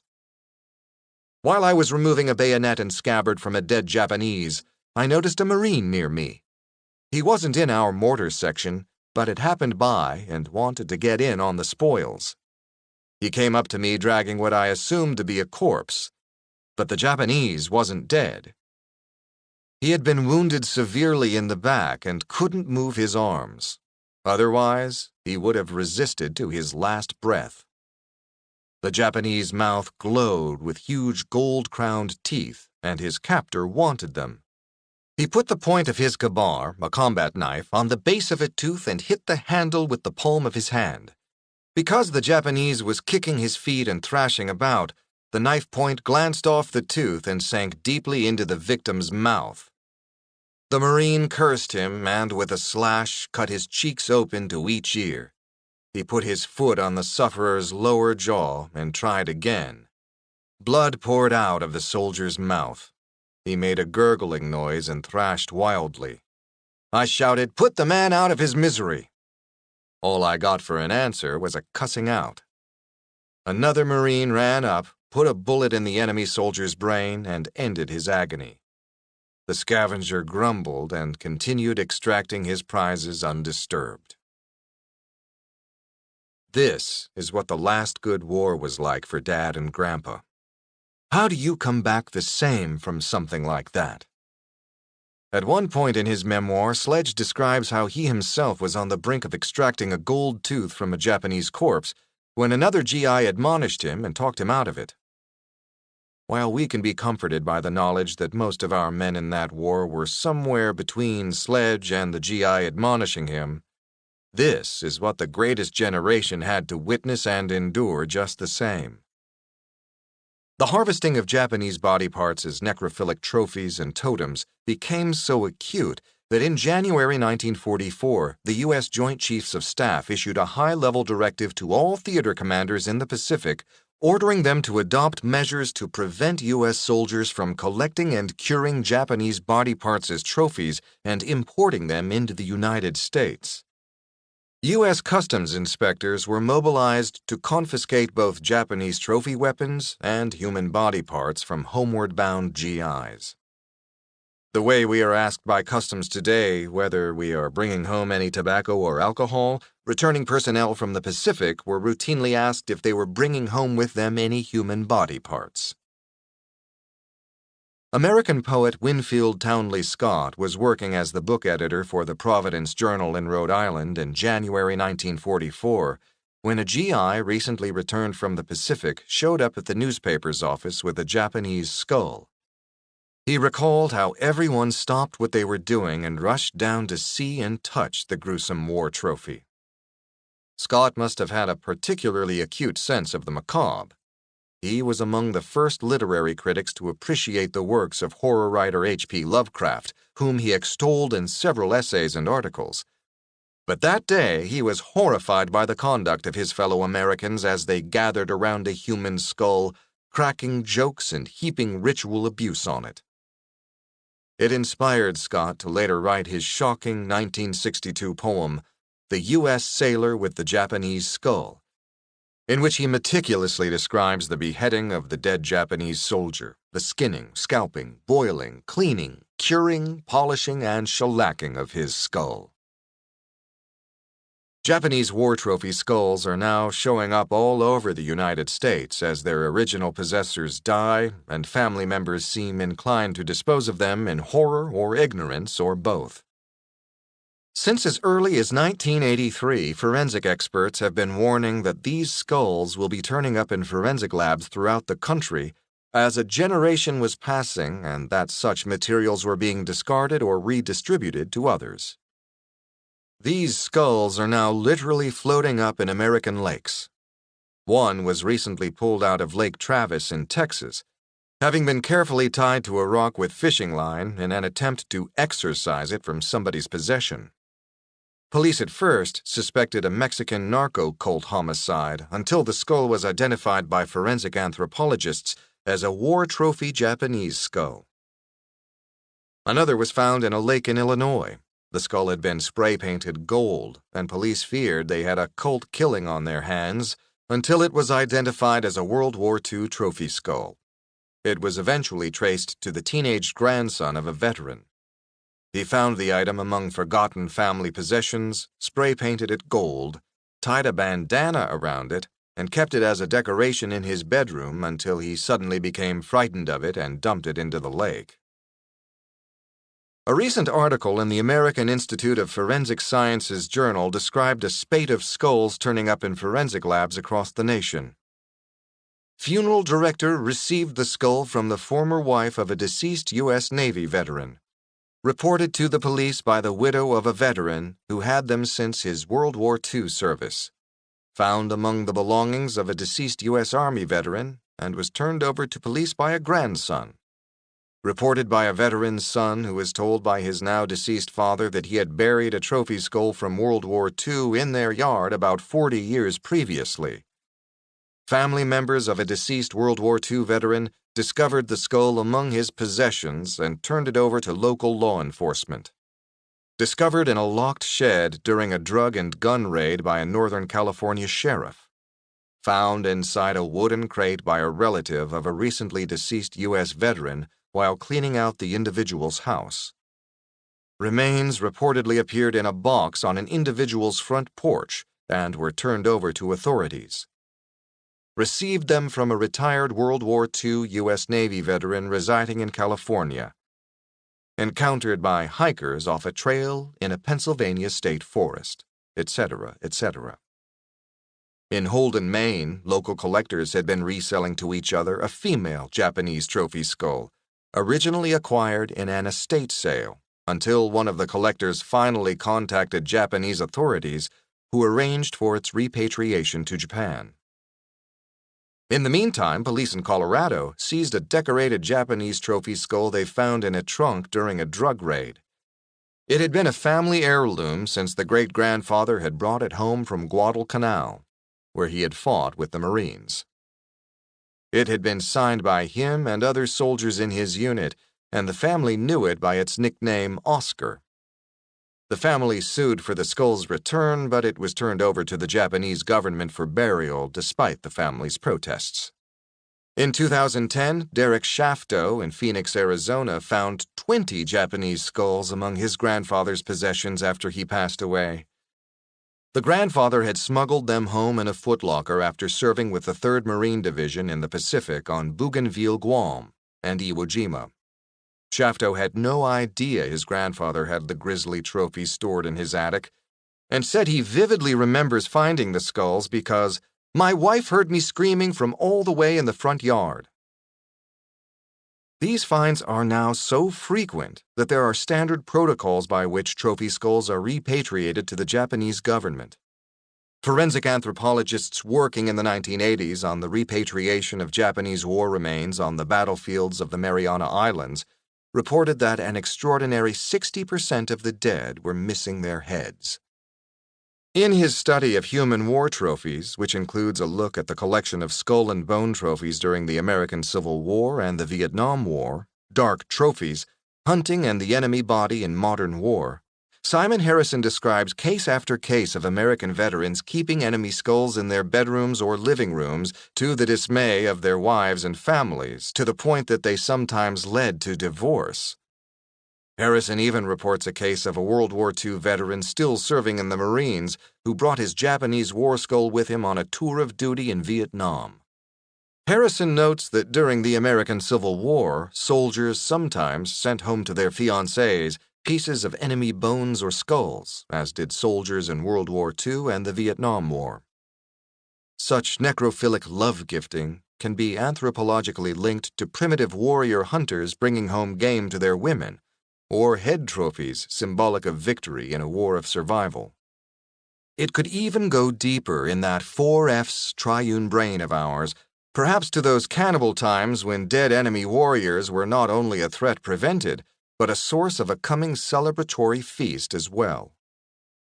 In Washington, D.C., at the National Museum of Health and Medicine on the grounds of the Walter Reed Army Medical Center in File Cabinet 24, the museum stores human skulls confiscated by the military from soldiers during the Vietnam War. Some are decorated with graffiti and doodles, including a peace sign and marijuana pipe. One skull, inventory number 1987.3017.23, is painted in day-glow colors and a fat black candle is melted into place at its top. There are drill marks in the skull indicating it was used as a hanging skull candle. Another skull, number 1987.3017.09, bears the inscriptions "Stay High, Stay Alive" and "Vietnam que loco." Professor Lawrence Miller recently reported, "Eating one's enemy to assimilate his strength and power, or the taking of body parts as trophies, has characterized victorious warriors in every age. As recently as September 2010, U.S. Army soldiers were charged with keeping leg bones, finger bones, and teeth from slain Afghanis. Our GI ancestors were steeped in some seriously dark, savage territory during World War II. Over 1 million of them, if we include both Europe and the Pacific.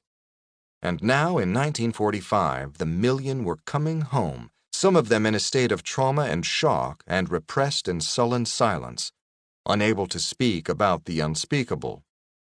They were coming home to collectively raise a new generation of American sons, both literally and metaphorically.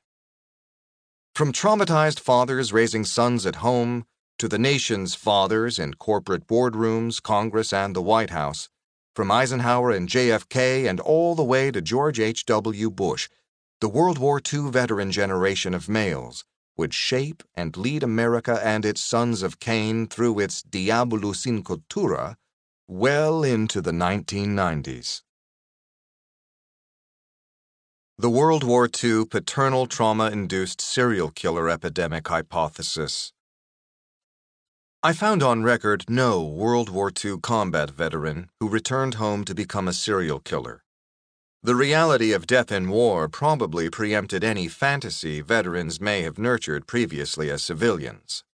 It was their sons and grandsons who became the serial killers in the 1960s to 1990s. Accounts of Golden Age serial killers rarely detail the biographies of the fathers when they were around, but sometimes they do briefly touch on them. In his biography of the necrophile serial killer Arthur Shawcross, who killed 2 children and 12 women and was born in 1945, Jack Olson describes the father, Roy Shawcross, as a corporal serving with the 1st Marine Division at Guadalcanal, where he barely survived being buried alive under tons of coral sand after being hit by a Japanese shell. His buddy next to him suffocated to death. Dug out by fellow Marines, Roy later ended up lost in the jungle, separated from the U.S. forces for 4 months, surviving on abandoned, maggot-ridden Japanese rations. He earned 4 battle stars but was never the same when he returned home from the war. His son Arthur would later falsely claim he was transformed into a serial killer by atrocities he perpetrated while serving in combat in Vietnam. It turned out Shawcross had served at a supply depot and never saw any combat of the kind he fantasized about. Necrophile serial killer Edmund Kemper was born in 1948 and murdered his grandparents when he was 15, later telling police he just wanted to see what it felt like to kill Grandma.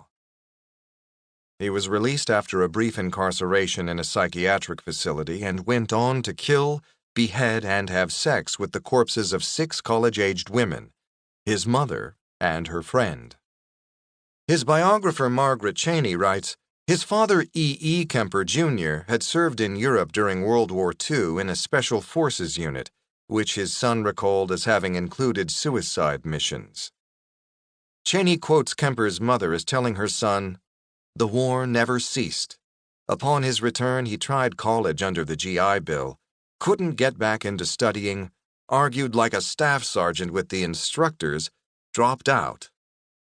The family broke apart when Edmund was a child.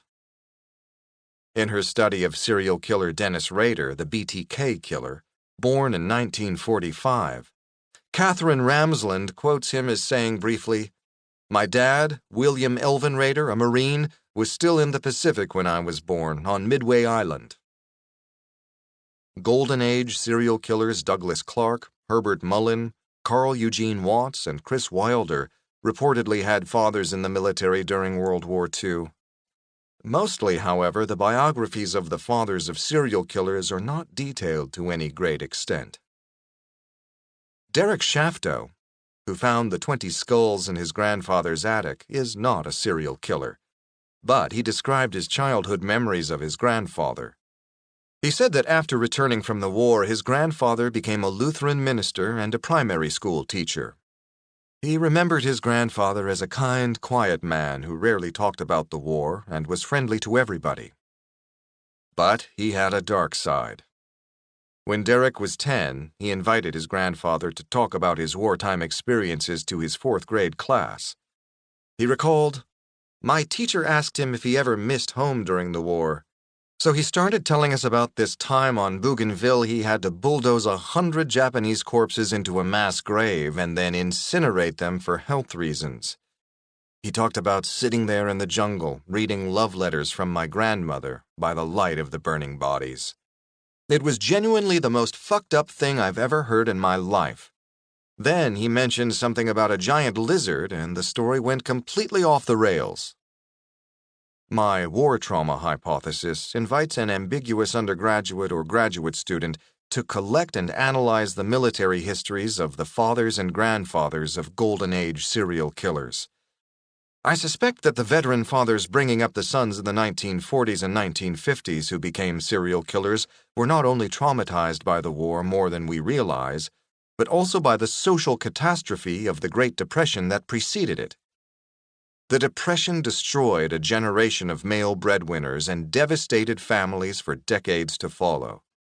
No doubt some of the fathers of Golden Age serial killers never went overseas into combat or did not even serve in the military. But they all lived through the dirty 30s, which broke the pride and spine of that generation of men and their families. Not all veterans returned from the war disturbed and traumatized, but many more than we acknowledge did indeed come home alienated and damaged, and in no state to raise healthy and productive sons. This hidden surge of war-traumatized fathers, either in unbearably conflicted relationships with their children or emotionally and physically withdrawn or unavailable to them, spawned that surge of serial-killing sons. There were enough degraded men after the Great Depression, and those few of the most traumatized from the more than 1 million who saw combat, to afterwards have easily fathered the 2,065 Golden Age serial killers from the 1950s to the 1990s. The numbers are not wildly out of proportion. The FBI's sexual homicide study of the Golden Age serial killers from that generation of sons revealed that only 57% of serial killers had both parents at birth, and 47% had their fathers leave before age 12. A mother as the dominant parent was reported in 66% of the cases, and a negative relationship with the father or male parental figure was reported by 72% of the convicted killers. The FBI study also indicated that 50% of the offenders had parents with criminal pasts, and 53% came from families with psychiatric histories.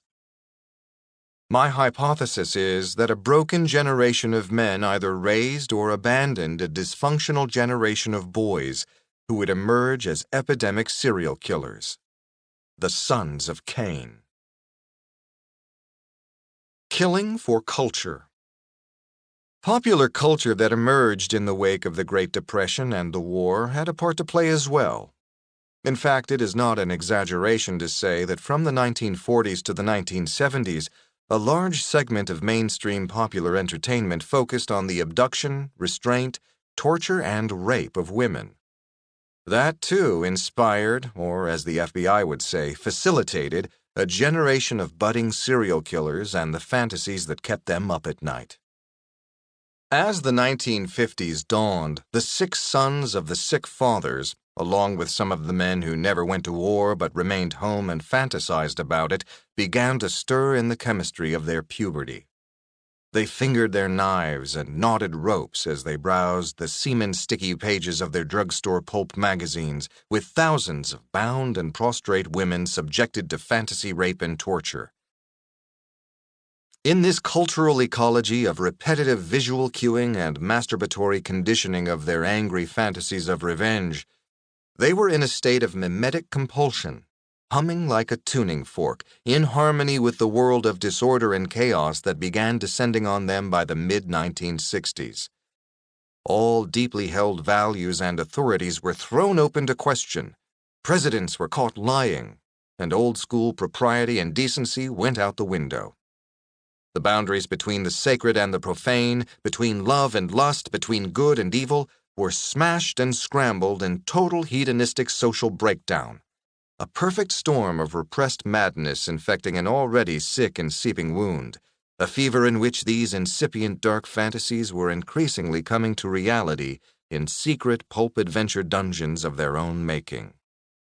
And because these misogynistic rape and torture magazines were sold next to Better Homes and Gardens and Toy Train Hobbyist, the message was, a desire to rape and torture is as mainstream as a desire to garden or collect toy trains. Diabolus in cultura. Following the war, forensic psychiatrists began routinely reporting among the characteristics of sexual murderers and serial killers their obsession with Nazis, concentration camp atrocities, and photos of the naked, emaciated dead bodies their GI fathers had encountered when the death camps were liberated. When they arrested William Herons, the lipstick killer, the first of the Golden Age serial killers, along with that stolen copy of Psychopathia Sexualis, police also found a scrapbook of Nazi officials.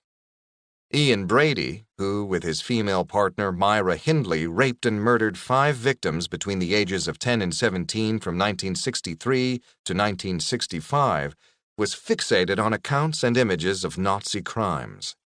The necrophilic grave-robbing Ed Psycho Gein murdered at least 2 women from 1954 to 1957 and made furniture of human bones and skin, including a chair upholstered in female breast skin with a visible nipple. He also rolled about in the grass under a full moon, his naked body clad in a female skin suit with breasts. He later confessed that he had gotten his ideas from images of Nazi and Japanese atrocities and tales of Pacific cannibalism and shrunken heads as portrayed in pulp adventure and true detective magazines. Life magazine published a series of photos of the squalid interior of Gein's house, cluttered with stacks of true detective and adventure pulp magazines. 30-year-old lonely mama's boy, TV repairman, and amateur photographer Harvey Glattman was obsessed with True Detective magazine cover photos featuring bound women. Having already served time for kidnapping and raping a woman when he was 18, Glatman learned not to leave surviving witnesses. In 1957 in Los Angeles, he began contacting models through their agencies or classifieds, pretending to be a detective magazine photographer. Glatman later described to police what happened when he successfully lured 19-year-old Judith Ann Dull to his apartment photo studio for what he claimed was a modeling assignment. I told her that I wanted to take pictures that would be suitable for illustrations for mystery stories or detective magazine stories of that type, and that this would require me to tie her hands and feet and put a gag in her mouth, and she was agreeable to this. And I did tie her hands and feet and put a gag in her mouth, and I took a number of pictures.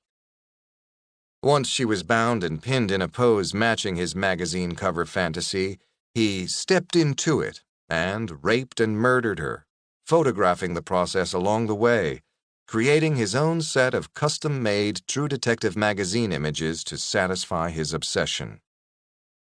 Glatman photographed, raped, and murdered 3 women this way before a 4th victim escaped and alerted police. Glatman is also suspected in a 4th homicide committed earlier in Colorado, the victim of which was identified only in 2009 through DNA testing. Glatman is among the earliest of the many serial killers who would later record their murders on film, audio tape, or videotape in order to relive them again and again. From 1957 to 1959, the Nietzsche-steeped pill-popping jazz musician Melvin Sex Beast Rees forayed from a cinder-block shack in the woods papered in sadistic pornographic images to force cars off Virginia and Maryland country roads, dragging away the female passengers whom he would rape, torture, and kill. He killed 9 victims. In one case, after kidnapping a mother and her daughter and raping and killing them, he wrote in his personal journal, "Now the daughter and mother are all mine." John Joubert, the Nebraska boy snatcher, who murdered 3 young boys from 1982 to 1983, stated that when he was 11 or 12, he had seen True Detective magazines in the local grocery store and became aroused by the depiction of bound women on the covers. He began acquiring these magazines and masturbating to the images, eventually superimposing the fantasy of bound young boys over the images of the women. While a facilitator, detective magazines or porn on its own does not make people into serial killers. Joubert stated that when he was 6 or 7, at least 6 years before he saw his first detective magazine, he fantasized about strangling and eating his babysitter. He could not recall whether these images brought on the masturbation or the masturbation brought on the fantasies. Serial killer Dennis Rader, the BTK killer, in his recent interviews with forensic psychologist Catherine Ramsland, described to her his adolescent obsession with illustrations of bound women. Rader said, "I was soon addicted to them and was always looking for strung-up models in distress." Rader described fantasizing about attacking women. She became a True Detective horror magazine hit and fantasy. Her bedroom appeared to be in the center east. I was planning on tying her up on the bed, either half naked or totally. Then I would either strangle her or suffocate her. Her hands would be bound in front and tied to her neck, like a True Detective magazine model I had seen. I used to fantasize about women on the cover, showing terror in their eyes, bound hands up near her neck, a man with the threatening knife overhead. Rader said, "I quit buying detective magazines when they dropped the BD women from the covers. I still read books about serial killers if they related to the style I was into. I always cut photos out of ads from places like Dillard's and J.C. Penney's." So some serial killers are as easily inspired by J.C. Penney catalogs as by sadistic imagery and literature. Or by the Bible. In 1959, German lust killer Heinrich Pomorenka committed 4 mutilation murders after watching the movie The 10 Commandments. John Hay, the British acid bath killer, was raised in an ultra-Christian cult known as the Plymouth Brethren, and while suffering from religious nightmares, he loved to quote and debate passages from Scripture between his murders. A serial killer in Glasgow known as Bible John would quote Scripture as he murdered women he lured from dance halls. In 1911, an unidentified serial killer who slaughtered a family of 5 in Texas left behind a note at the scene quoting Psalm 9:5. "When he maketh the inquisition for blood, he forgetteth not the cry of the humble." John Wayne Gacy, as he raped and strangled his male teen victims, reportedly recited Psalm 23, "Even though I walk through the valley of the shadow of death, I will fear no evil." Albert Fish, who described his cannibal murder of Grace Budd as an act of Holy Communion, would frequently quote Jeremiah 19:9. "And I will cause them to eat the flesh of their sons and the flesh of their daughters, and they shall eat every one the flesh of his friend in the siege and straitness, wherewith their enemies, and they that seek their lives shall straiten them." The Pentecostal-raised necrophile serial killer Earl Nelson quoted from a well-thumbed Bible he carried as he murdered 22 landladies and raped them post-mortem. Nelson's favorite passage was from the book of Revelation. "So he carried me away in the spirit into the wilderness, and I saw a woman sit upon a scarlet-colored beast, full of names and blasphemy, having 7 heads and 10 horns. And the woman was arrayed in purple and scarlet color, and decked with gold and precious stones and pearls, having a gold cup in her hand full of abominations and filthiness of her fornication. And upon her forehead was a name written, Mystery, Babylon the Great, the mother of harlots and abominations of the earth. And I saw the woman drunken with the blood of the saints and with the blood of the martyrs of Jesus." Misogynistic literature, myths, and religious tracts and illustrations existed long before even Heinrich Kramer's 1486 Malleus Maleficarum accused women of sexual liaisons with the devil. Pulp magazines alone, no more than the war alone, or pornography or the Bible alone, made the serial killer epidemic. The sweats were a mirror of things already infecting society. The proliferation of lurid images of bound, victimized women began creeping onto the covers of mainstream detective magazines in America back in the 1920s and 1930s, soon after women had gained the vote, entered the male domain of the factory floor during World War I, and partied elbow to elbow in speakeasies. The misogynistic fear of independently mobile and unsupervised women was the same fear and anger reflected in the tale of Little Red Riding Hood, in the Victorian rape pornography on the eve of Jack the Ripper, and in the increased targeting of young single servant girls and prostitutes in the 19th century described in previous chapters. Combine the Great Depression that destroyed hundreds of thousands of families, the horrors of the most murderous war in history, the Cold War fear of nuclear annihilation in the 1950s, the destruction of thriving minority communities and urban renewal, the breakdown of traditional old-world patriarchal values in the 1960s, America's first defeat in a war in Vietnam, and a growing mass of the dispossessed class of the less dead to victimize, and you have certain children who turned, like infected zombies, into serial killers as they approached their late 20s in the 1970s to the 1990s. While indeed these magazines and images did not make serial killers, they did reflect a collective misogynistic cultural imperative which normalized the fantasy of abducting, raping, torturing, and killing women. The widespread availability of these magazines was a touchstone to a dark reptilian fantasy subculture, the foundation to a serial killing ecology. These totems facilitated and shaped the fantasies of a very small minority, a few thousand, of dangerously damaged males who felt compelled to act them out under the pressures of a variety of disruptive and traumatic, historical and social forces, along with their own personal experiences. Economic ruin in the 1930s and total war in the 1940s crippled a generation of fathers, and together sowed the seeds for a popular adventure detective magazine rape culture of pathological, vengeful, and highly misogynistic aggression that matured to plague our society in very real ways by the 1960s. The diabolus in cultura behind the serial killer epidemic. As necrophile serial killer Edmund Kemper summed it all up, "I am an American and I killed Americans. I am a human being and I killed human beings. And I did it in my society." Or to paraphrase that famous quote from Pogo, "We have met the serial killer, and he is us." Conclusion. Pogo Syndrome. Thinking herds of crazies in the twilight of the golden age of serial killers. People like me don't come from films.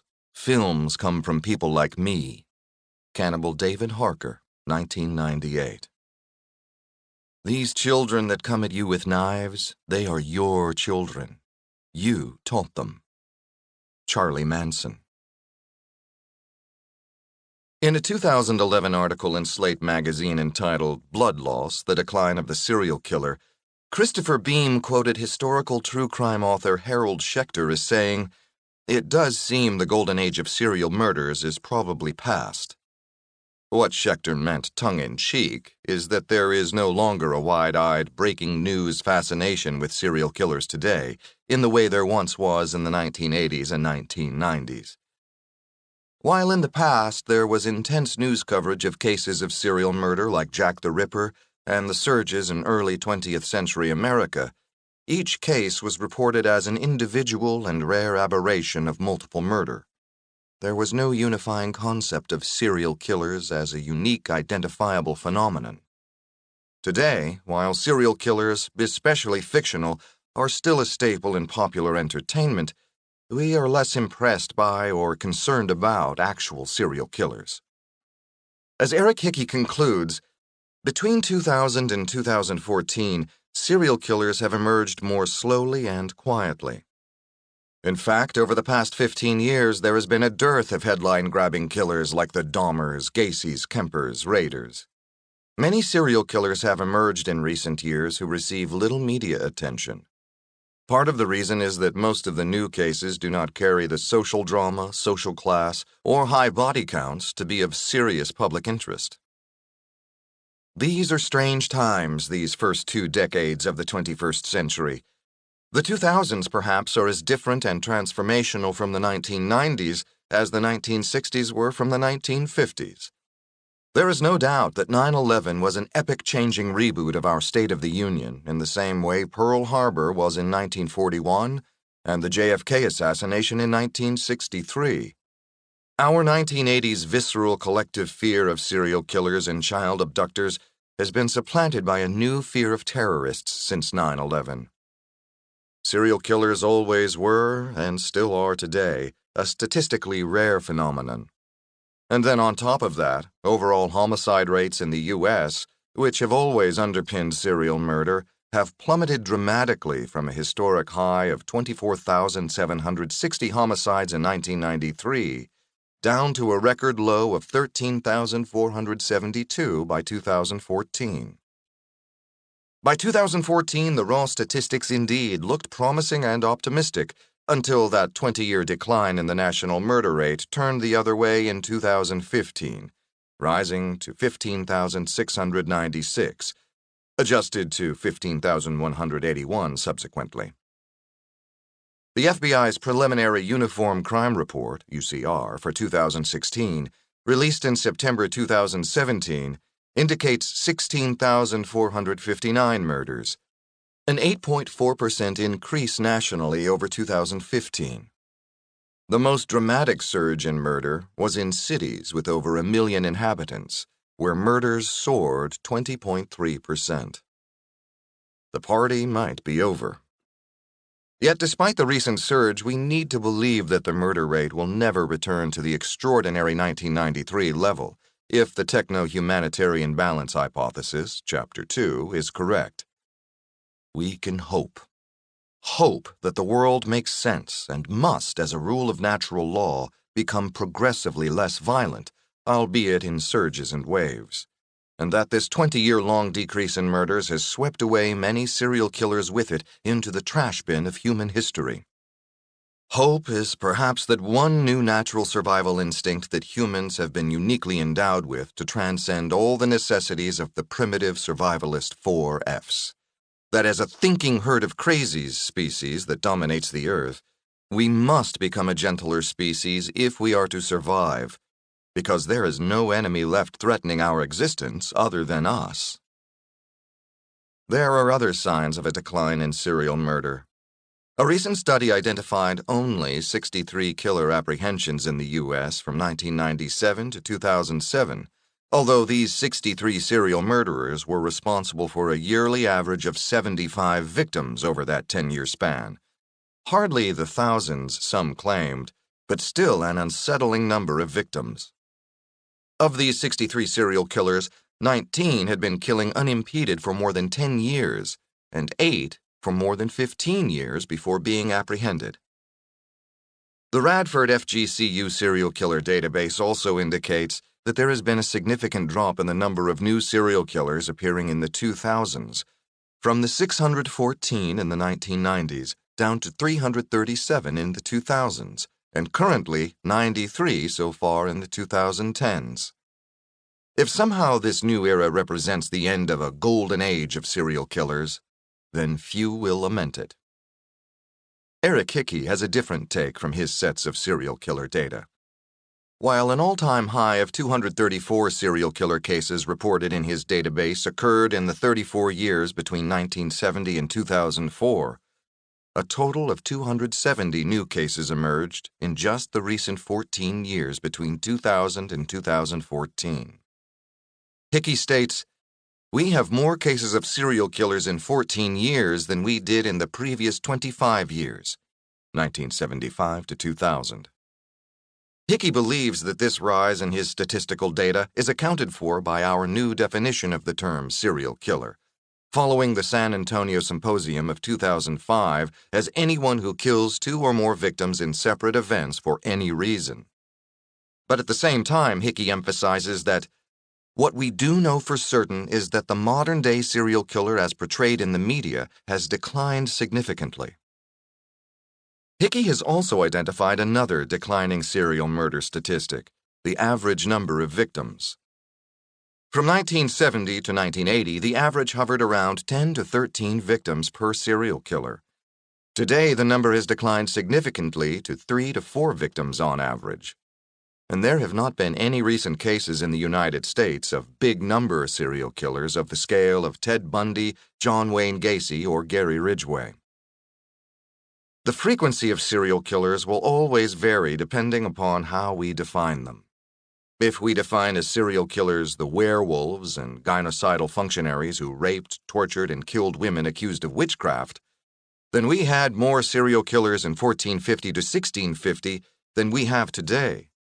Thousands of Nazi paramilitary murderers who criminally killed millions of victims during the Holocaust and separate events with cooling-off periods in between would mean we had more serial killers and victims in the 1940s than in the 1980s, according to the new FBI definition. Serial killers were, are, and will be what we define them to be, under the prerogatives of history, politics, society, psychology, criminology, commerce, public order, power, and natural evolution, which are constantly changing and shifting beneath our feet, like tectonic plates that sometimes catch on one another in that elusive historic synchronicity, and release earthquake-like shock waves in the form of serial-killing surges in their many forms. Even if the emergence of new serial killer cases appears to be slowing down, murders by relationship unknown perpetrators combined with murder by stranger have steadily continued to creep up. They were just over 50% at the height of the murder rate in the 1990s. That number increased to 58% by 2015. This is disconcerting, although one should not overemphasize the significance of the relationship unknown segment, as it indicates only that police have not conclusively determined the relationship between the victim and perpetrator, not that the perpetrator was necessarily a stranger to the victim. It was misinterpretation of the relationship unknown statistic that contributed to the serial killer epidemic panic in the 1980s and the exaggerated claims of thousands of serial murder victims a year.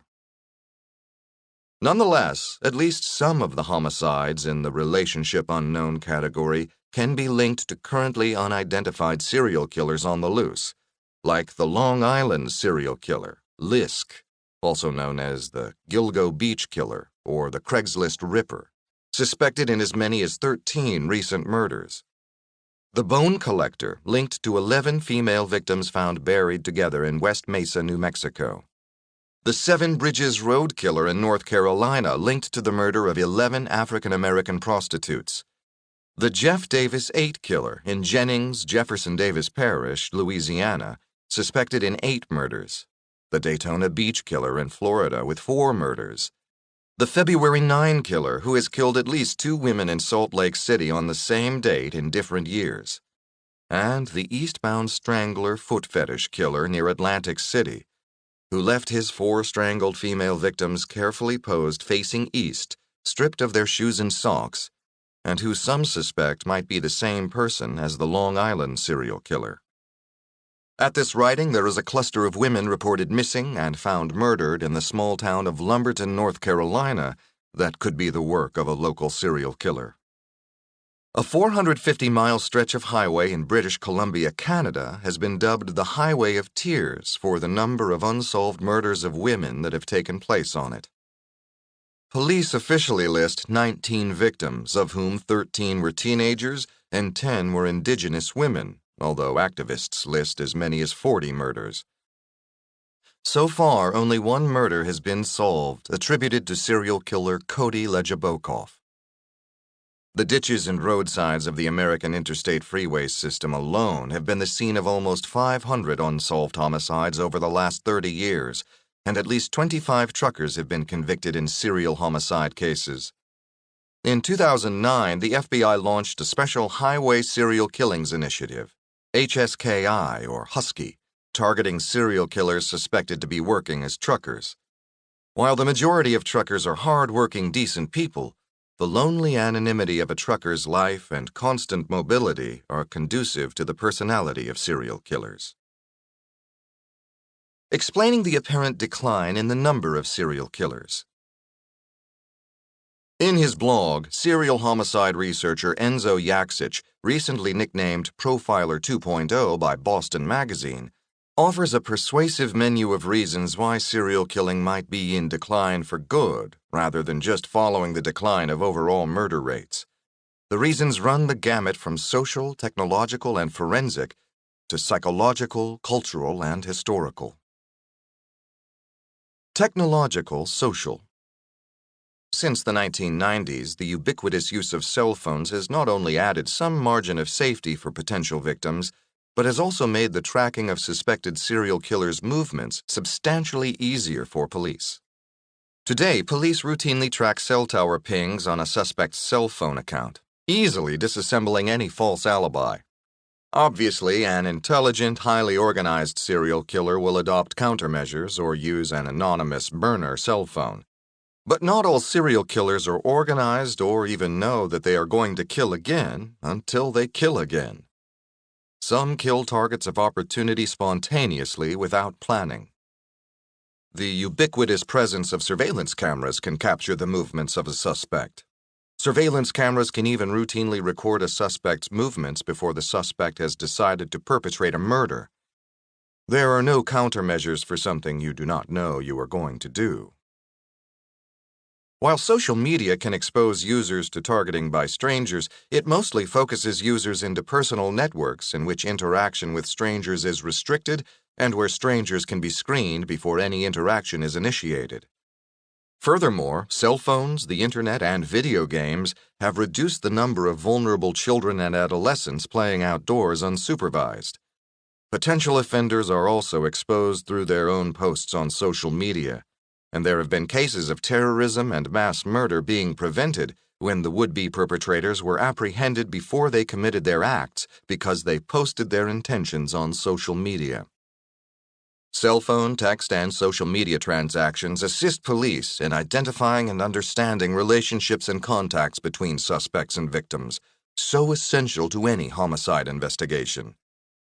Erasing these records locally on a cell phone or computer changes nothing, as service providers store this data on their remote servers.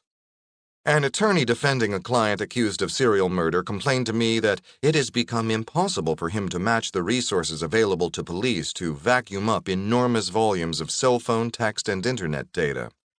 To analyze the massive amounts of highly technical data and develop a defense to police interpretations of what it means is impossible for the average defendant.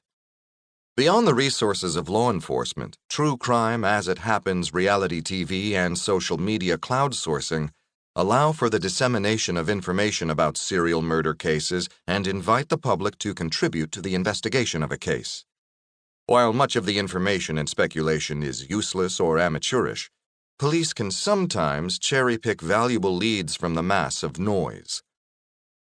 For example, recently in the case of the Lisk murders, the true crime online forum Web Sleuths and the A&E series The Killing Season led to a significant identification of a Lisk victim's remains that police had overlooked in their own investigation, or at least did not disclose to the public. In the same way that amateur astronomical observers contribute to the detection of stellar phenomena in cloud-sourced astronomy, police can tap into similar cloud investigative analysis contributed by amateurs and filtered the signal from the noise. As one police officer said to me recently, "In a homicide investigation, there is no such thing as too much information." Forensic advances. Law enforcement is more experienced and better equipped now to deal with pathological serial murder than it was 35 years ago, when the term serial killer did not even exist in the popular vocabulary or imagination. When the FBI first devised their profiling system in the 1980s, they based it on data gathered from only 29 convicted serial killers and 7 solo sexual murderers. It was criticized for not having a large enough data sample to make conclusions. The FBI's most recent study from 2014 is based on 480 cases of sexual serial murder involving 92 male offenders. Unfortunately, the FBI has kept the raw data and the identities of the serial killers inaccessible to serial homicide researchers outside the agency. The pathology of serial killers has become so familiar to investigators that often serial killers can be apprehended after 1 or 2 murders, cutting short their future careers and notoriety.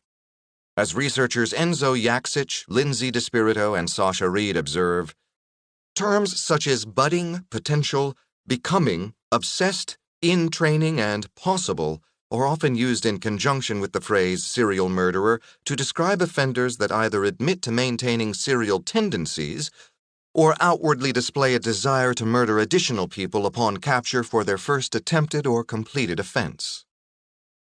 The introduction of forensic DNA technology, unavailable for much of the Golden Age epidemic period, was a huge game changer and continues to be so.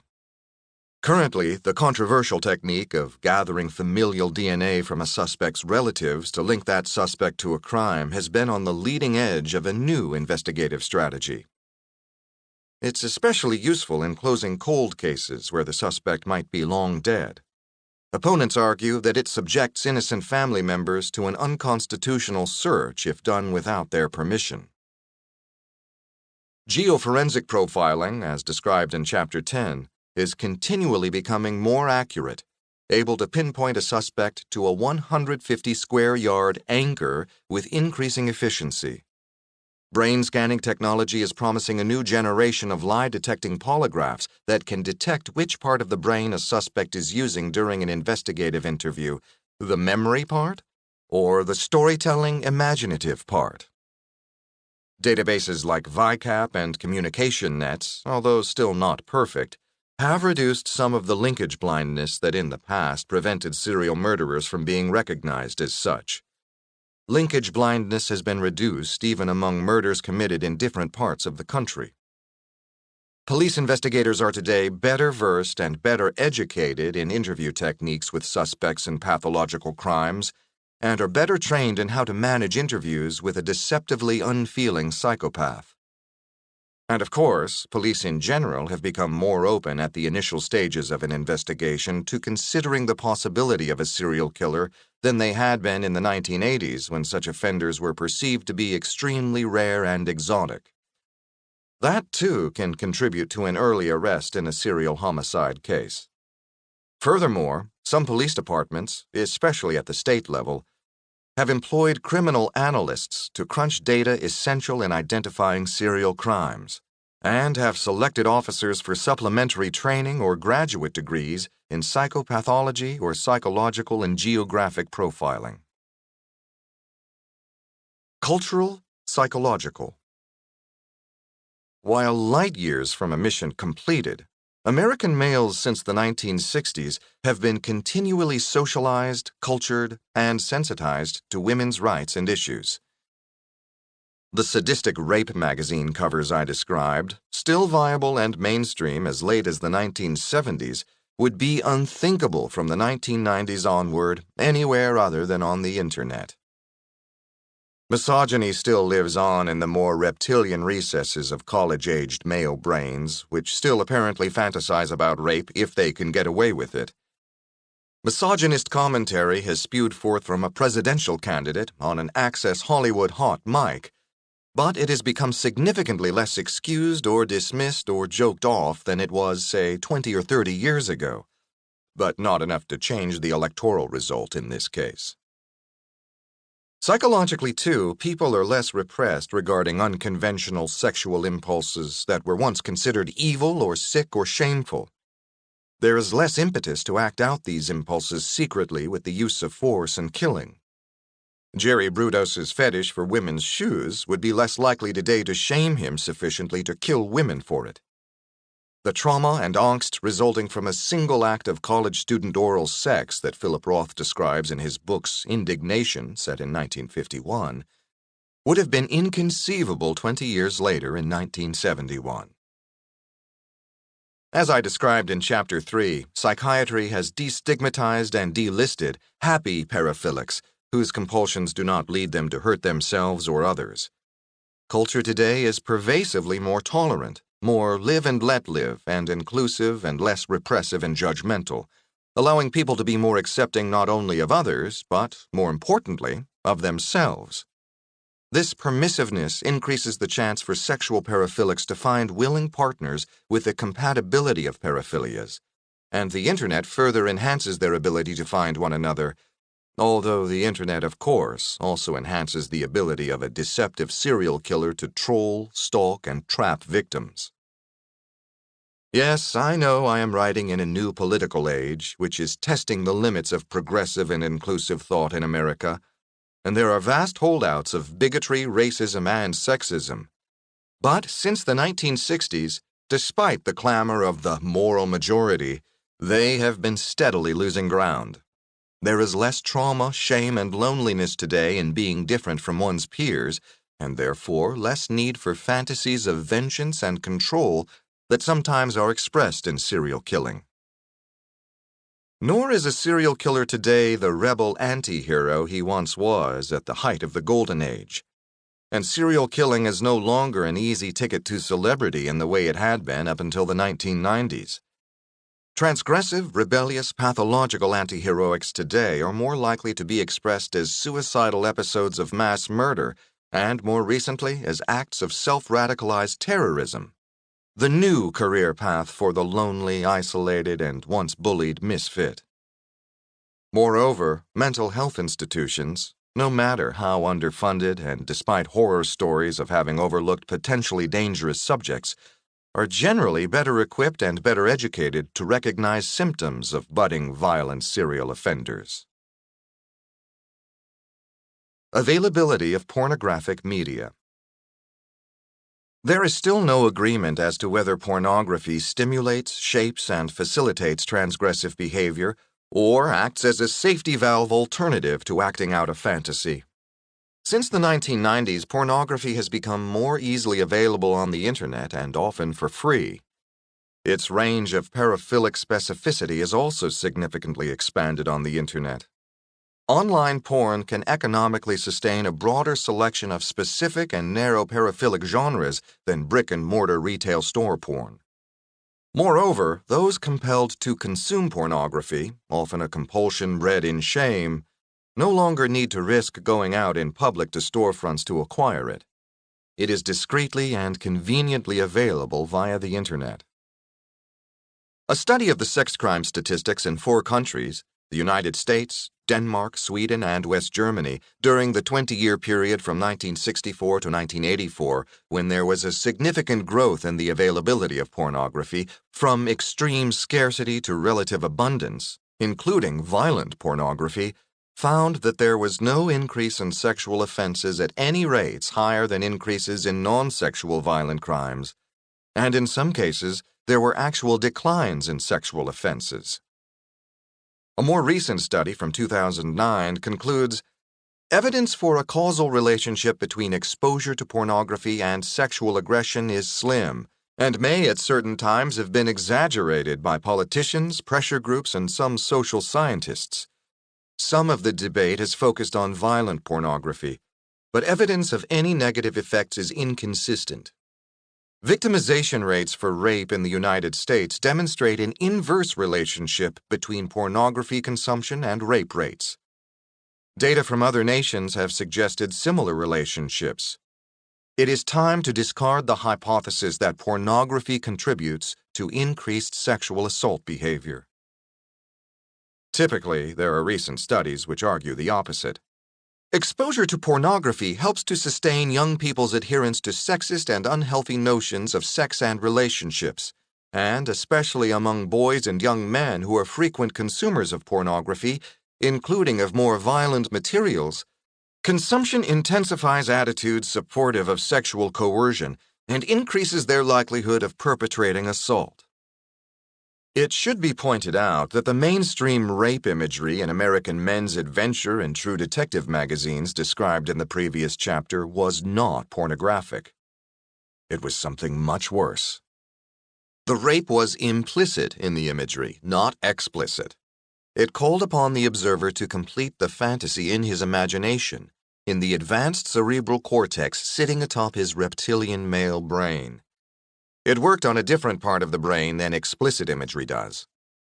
Moreover, in the 1950s to the 1980s, it was endorsed by mainstream consumer culture because it was sold everywhere from grocery stores to newsstands. Today, there is a copious amount of explicit rape pornography and even a small number of available videos made by serial killers and wannabe serial killers recording their murders. It does not titillate the viewer or beckon him to contemplate the fantasy in his head in the way the adventure magazine covers did. Instead, it hammers one in the face with its ugliness and brutality. While implicit rape imagery stimulates the unfulfilled fantasy part of the male brain, the explicit imagery fulfills the perceptual part and might work in a different way. One might argue that explicit fantasy rape and bondage porn, or reality snuff porn, preempt the fantasy in the same way serial killers often report being disappointed or depressed by the actualization of a fantasy they long held. The reality is never as appealing or as controllable as the fantasy, serial killers often complain. And their addiction to killing, until some burn out, is rooted in their repeatedly attempting to shorten the time between their fantasy and its attempted realization.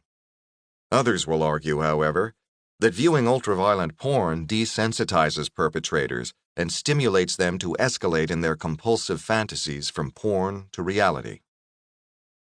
The consumer grocery store bondage magazines vanished in the 1980s and 1990s, destroyed not so much by changing values and social consciousness as by the economic challenges of publishing a monthly hard-copy magazine in the face of the Internet.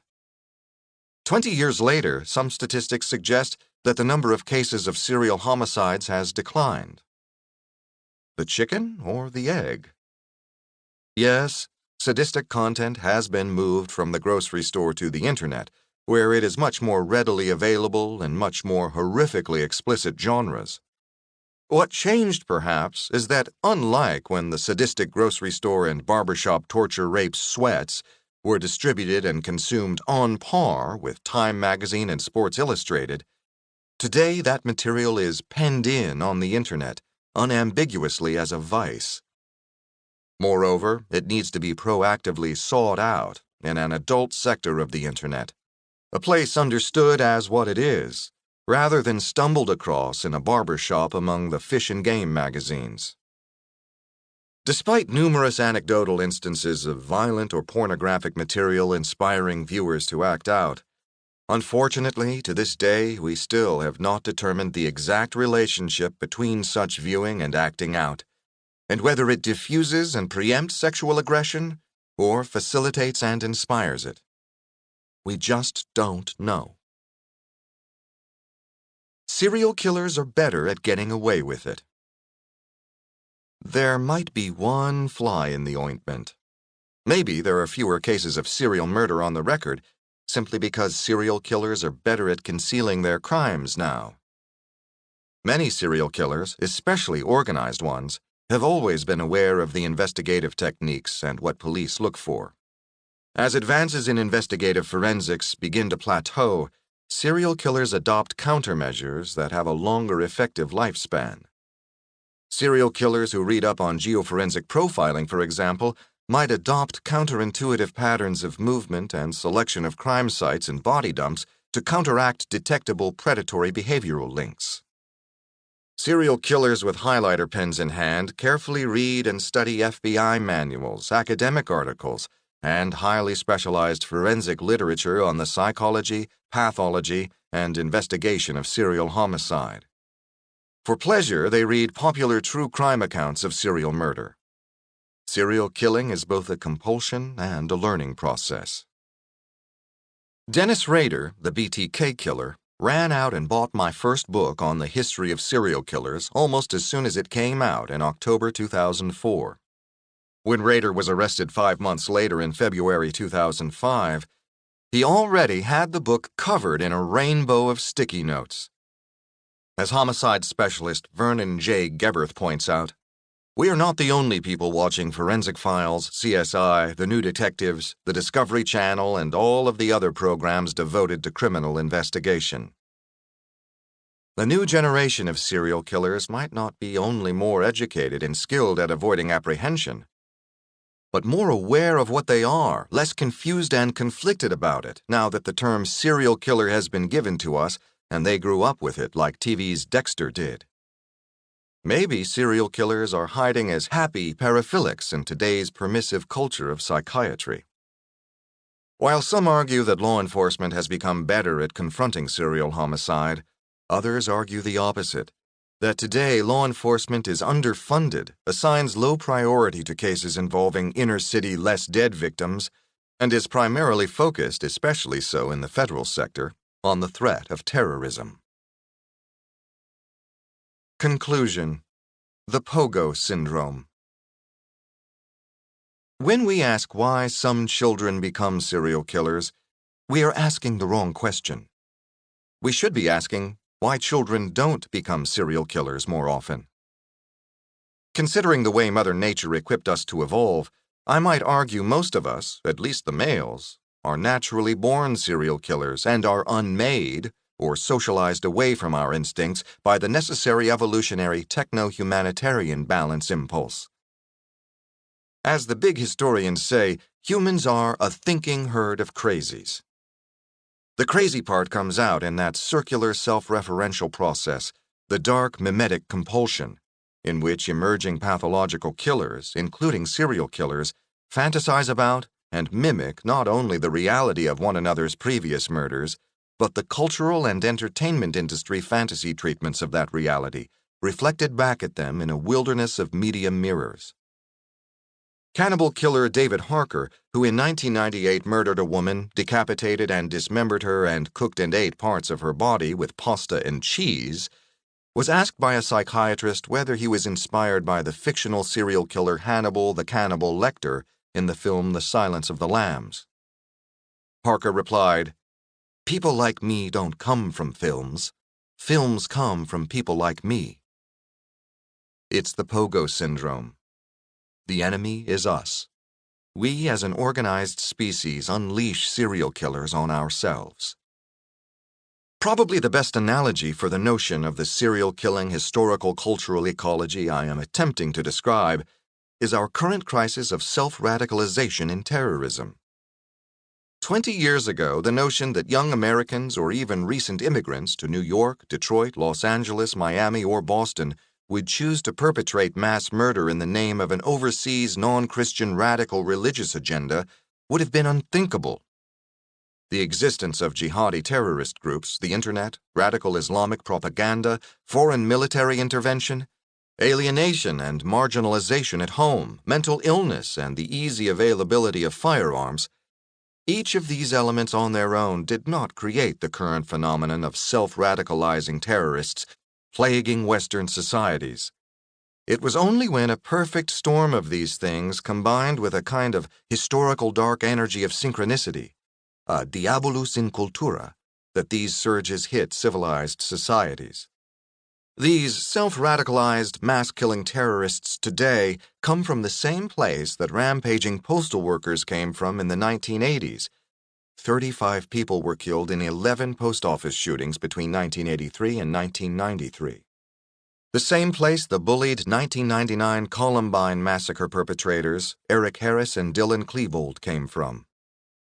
If they were around today, Harris and Klebold, instead of bullied loser pseudo-goths, would be bullied loser pseudo-self-radicalized Islamic converts to ISIS. They would be dressed for it, too. Our rising new breed of mass-killing zombies are basically impatient wannabe serial killers, greedily trying to get it all done in one big blowout, without the patience to serially kill one victim at a time.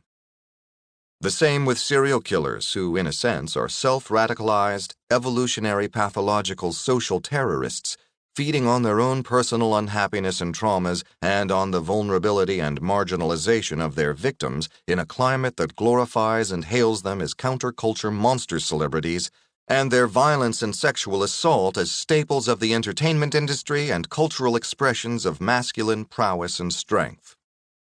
Count the kids today who are lapping all that up like kittens warm milk, and 20 years later you'd better duck and cover.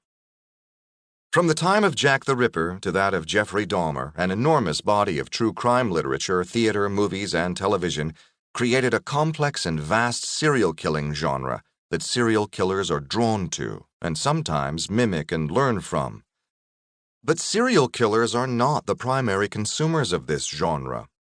It would not be financially viable if only serial killers consumed this form of entertainment media. A vast population of non-homicidal consumers like you and me testifies to the draw of these dark narratives and their meaning. They are the true tales of horror as familiar as the Brothers Grimm. Go figure why you were reading or listening to this book all the way to the end here, but you are. And that is why I felt the compulsion to write it. Maybe for those of us who are not killers, Plato said it all 2,350 years ago when he commented on the pleasures mixed with pains which we find in mournings and longings in Greek tragic theater. It's why people slow down by a crime scene or a roadside accident, the kind of primitive conditioning to a profanely lustful, thank God it was not me, or a more sacredly loving, there but for the grace of God go I. We love and we kill with a paraphilic dichotomy of the sacrificial sacred and selfish profane. It dogs the human condition in the Western world. There is a troubling, foretelling, mirror-like synchronicity, the diabolus in cultura, in the rise of werewolf killers, the emerging divisions among the elites of Western European society during the Great Witch Hunt of 1450 to 1650 and the religious wars, in the chaos and dispossession of generations of humans in the Industrial Revolution, when serial killers like Martin Dumoulin and Jack the Ripper made their presence felt, in the hedonistic affluence and greed of the 1920s, the social devastation that followed in the Great Depression of the 1930s, the brutality of the war our forefathers were called upon to fight in the 1940s, and the repressed grasp at an illusion of normalcy in the 1950s, followed by the transcendent revolutionary cultural and political transformation in the 1960s, Along with the rebirth of hedonism and in its wake, in the 1970s and 1980s, a viral surge of serial murder. The golden age of serial killers. Looking back from the second decade of the new millennium, I see trailing behind us like smoke from a burning engine the renewed greed and exponential affluence of the post-Cold War normalcy of the New World Order in the 1990s, the shock and awe of 9/11, the social devastation of the 2008 financial meltdown, and the brutality of the new enemy that not only American fathers, but mothers too now have been called to fight in the still ongoing catastrophic war on terror. That apocalyptic clash of civilizations prophesied by Samuel P. Huntington back in 1993. History really does repeat itself, but not in the way Karl Marx claimed, first as tragedy and then as farce. No, it repeats itself with the same thing: our failure to imagine just how bad everything is going to get, and how fucking fast. About as fast as the American body politic has suddenly become precariously divisive, not only among its people, but dangerously among its elites too. About as fast as we are contemplating perhaps having to incinerate the people of North Korea, perhaps by the time this book comes out. Where and how soon do we crash land? If history has taught us anything, things can get a lot worse than they already are. I worry about what our recent generation of warriors brought home to the children they are raising in a newly traumatized and so divided Western world today. If my World War II plus 20 years hypothesis has any validity for the killing surge from 1970 to 1990, considering our recent history, we may easily be facing another viral pandemic of serial killing unless we raise our children better now. During his murder trial in 1970, Charlie Manson said, "These children that come at you with knives, they are your children. You taught them. I didn't teach them. I just tried to help them stand up."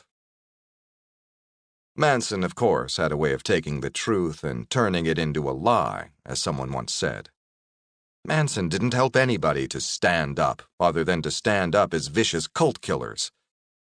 But just the same, his statement is probably the best summary of the forces behind the perfect storms of serial killer surges, and it came from Manson, somebody who really knew about raising children to kill, not from some ivory tower bookworm like me.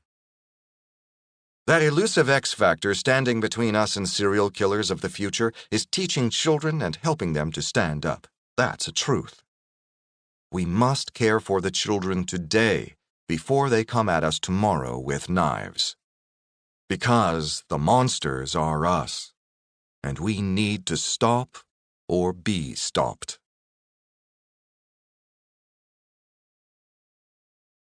Afterword, serial killers need hugs too.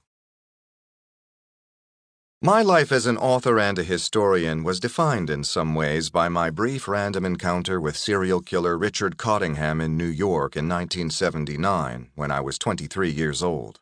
For the next 25 years, I continued to work in film and television, never touching on the subject of serial killers, but I kept abreast of recent developments and cases in serial homicide out of personal interest. Much changed over those years, from the coining of the term serial killer to the emergence of serial killers and behavioral profilers in popular culture.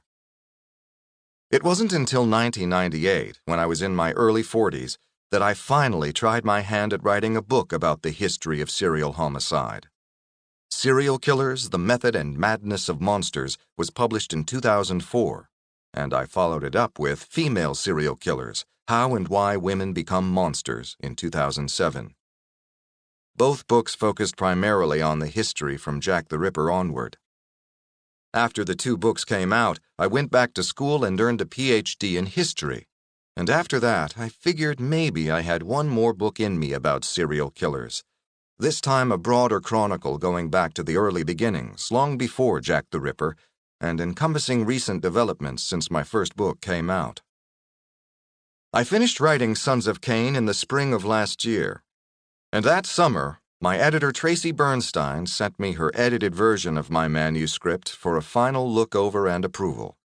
I had a month to review it and make last-minute revisions, and then I would be forever done with Cottingham, serial killers, and all the weird and twisted connections they entailed.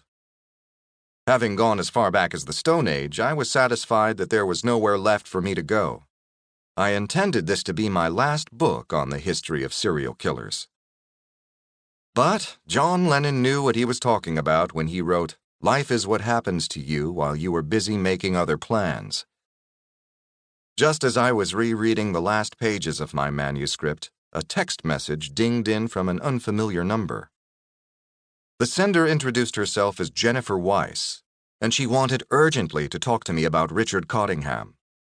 I don't know if I would have responded had it been about any other serial killer, but this was about my guy, Richie. We set up a FaceTime call. Jennifer spoke with that familiar, brash Jersey girl accent, and actually was a real housewife of New Jersey, raising 4 children in an affluent subdivision on a golf course in Princeton. On screen, she had dark and smoky good looks that reminded me of Demi Moore in her late 30s, but with exotic almond-shaped eyes, about which there was something hauntingly familiar. She told me she was the biological daughter of Dita Goodarzi, one of the victims that Cottingham had murdered and beheaded in the hotel room, and whose head was in the bag he had bumped me with on his way out. Jennifer was the infant girl Dita had given up for adoption 19 months prior to her murder, the girl whose fate I had occasionally wondered about all these decades. I was struck by her remarkable resemblance to Dita, whose face I had seen so many times over the last 38 years among the photos of Cottingham's victims. Of course the eyes were familiar. It was almost as if Dita herself had come calling on me. Jennifer had been adopted as an infant by a couple in New Jersey who had 3 sons but wanted a daughter. She was 4 when her parents first explained to her that she had been adopted. Later, when she was an adolescent, they told her that her birth mother had been a prostitute who couldn't keep her, but they did not know her name, the circumstances, her story, or her fate. Despite being raised in a loving and supportive family, Jennifer began to lose her way after graduating high school. She had been rebellious. There were typical teenage sprees of delinquency. She dropped out of college after her first year and ended up working as an exotic dancer until she married, settled down, and had children. When Jennifer was 26, she decided to make a search for her adoption records in the hope of identifying and perhaps contacting and meeting her birth mother. To her dismay, she discovered the identity and circumstances of her mother's horrific death as one of Cottingham's murder victims. Such is the wreckage left behind by serial killers. You never know what might float to the surface. In the ensuing years, Jennifer was primarily focused on being a wife and mother raising 4 daughters, but her birth mother's history and fate nagged at her. She eventually found Dita's father and reconstructed her mother's history from her Iranian roots. Dita had been mistakenly described in the media as Kuwaiti, to her arrival in the United States as a 14-year-old, to her eventual life as a prostitute in New York, Florida, Nevada, and California. Jennifer discovered from the adoption file that Dita had been forced to give her up for adoption by her African-American pimp and lover, who thought the baby's skin was not dark enough for her to be his child. Jennifer felt mostly rage toward Cottingham for robbing her of an opportunity to meet her birth mother. She was also haunted by the specter of her mother's headless torso, buried in an anonymous mass grave among the more than 1 million unwanted, abandoned, or unidentified dead interred in New York City's historic Potter's Field on Hart Island, offshore of the Bronx. Her mother's severed head and hands still secreted someplace elsewhere by her murderer, where perhaps they can still be found, recovered, and reunited with the rest of her remains. It was surviving an early onset of breast cancer that galvanized Jennifer to act upon her preoccupation with her birth mother's fate. Incarcerated since 1980, Cottingham for decades had steadfastly refused to talk about his crimes, primarily in deference to his 3 children's opinion of him, until suddenly, in 2009, He was persuaded by Canadian author Nadia Fazani to do an interview for French television on the condition that it would not be broadcast in the United States. He was not familiar with the global reach of YouTube. Cottingham appeared in the documentary looking like Santa Claus, roly-poly with a huge white beard and long gray hair. He spoke with that familiar, friendly New Jersey accent, and there was an underlying amiability and good-humored charm to him.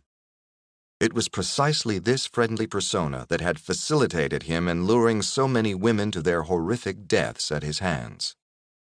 After seeing Cottingham in the documentary on YouTube and hearing him say that he was willing to help families of his victims toward closure, Jennifer contacted him in April 2017 and introduced herself as the daughter of his victim Dita Gudarzi, taking him up on his offer. Cottingham agreed to see her, and she began visiting him twice a week in the New Jersey State Prison in Trenton, where he has so far served 37 years of his 191-year sentence. He is never coming out. During the visits, Jennifer had been urging Richie, as he tells her to call him, to describe to her in detail how and why he killed her mother and Jane Doe, and what he did with their heads and hands. Cottingham is 72 and in a wheelchair now, overweight and in a state of rapidly declining health, and believes he has little time left to live. Raised in a strict Catholic family and educated at Catholic schools, Cottingham is contemplating confession as a path to some degree of redemption for everything he has done. Some self-reflective psychopaths by late middle age, as their testosterone levels decline, begin to shed their behavioral compulsions and obsessions. And perhaps that is why some serial killers, if they have not been identified and arrested over a long period, start to retire from their killing, like Dennis Rader and Gary Ridgway, for example. They remain incurably psychopaths, but either the compulsions that drove their behavior fade, or they develop intellectually the will to resist them. I suspect, in that same process, incarcerated serial killers like Cottingham may find themselves awakening from their compulsions, even finding a path to some rudimentary sense of remorse and regret for everything they have perpetrated, but only in an intellectual context. They will not be feeling remorse or regret. They will only have some intellectual understanding of how they should feel and behave. They will try to be that way, not because they feel they should be, but because they know it. That's the closest we get to an incarcerated psychopath serial killer reforming. Cottingham might now be going through such a process. In 2010, he suddenly confessed to an earlier murder he had committed in Bergen County, New Jersey in 1967, when he was only 21 years old. The victim, 29-year-old Nancy Schiava Vogel, with whom Cottingham was acquainted, had been a cold case murder for 43 years until he suddenly confessed.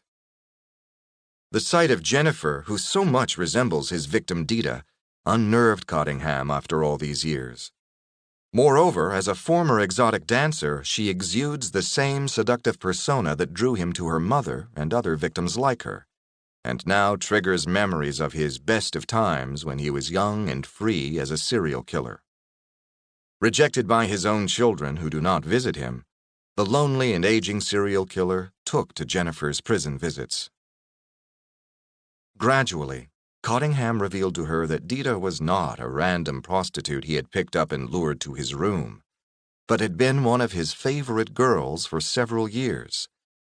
He described her as an upscale escort he had met in a downtown club in New York. This was an unknown element in the case.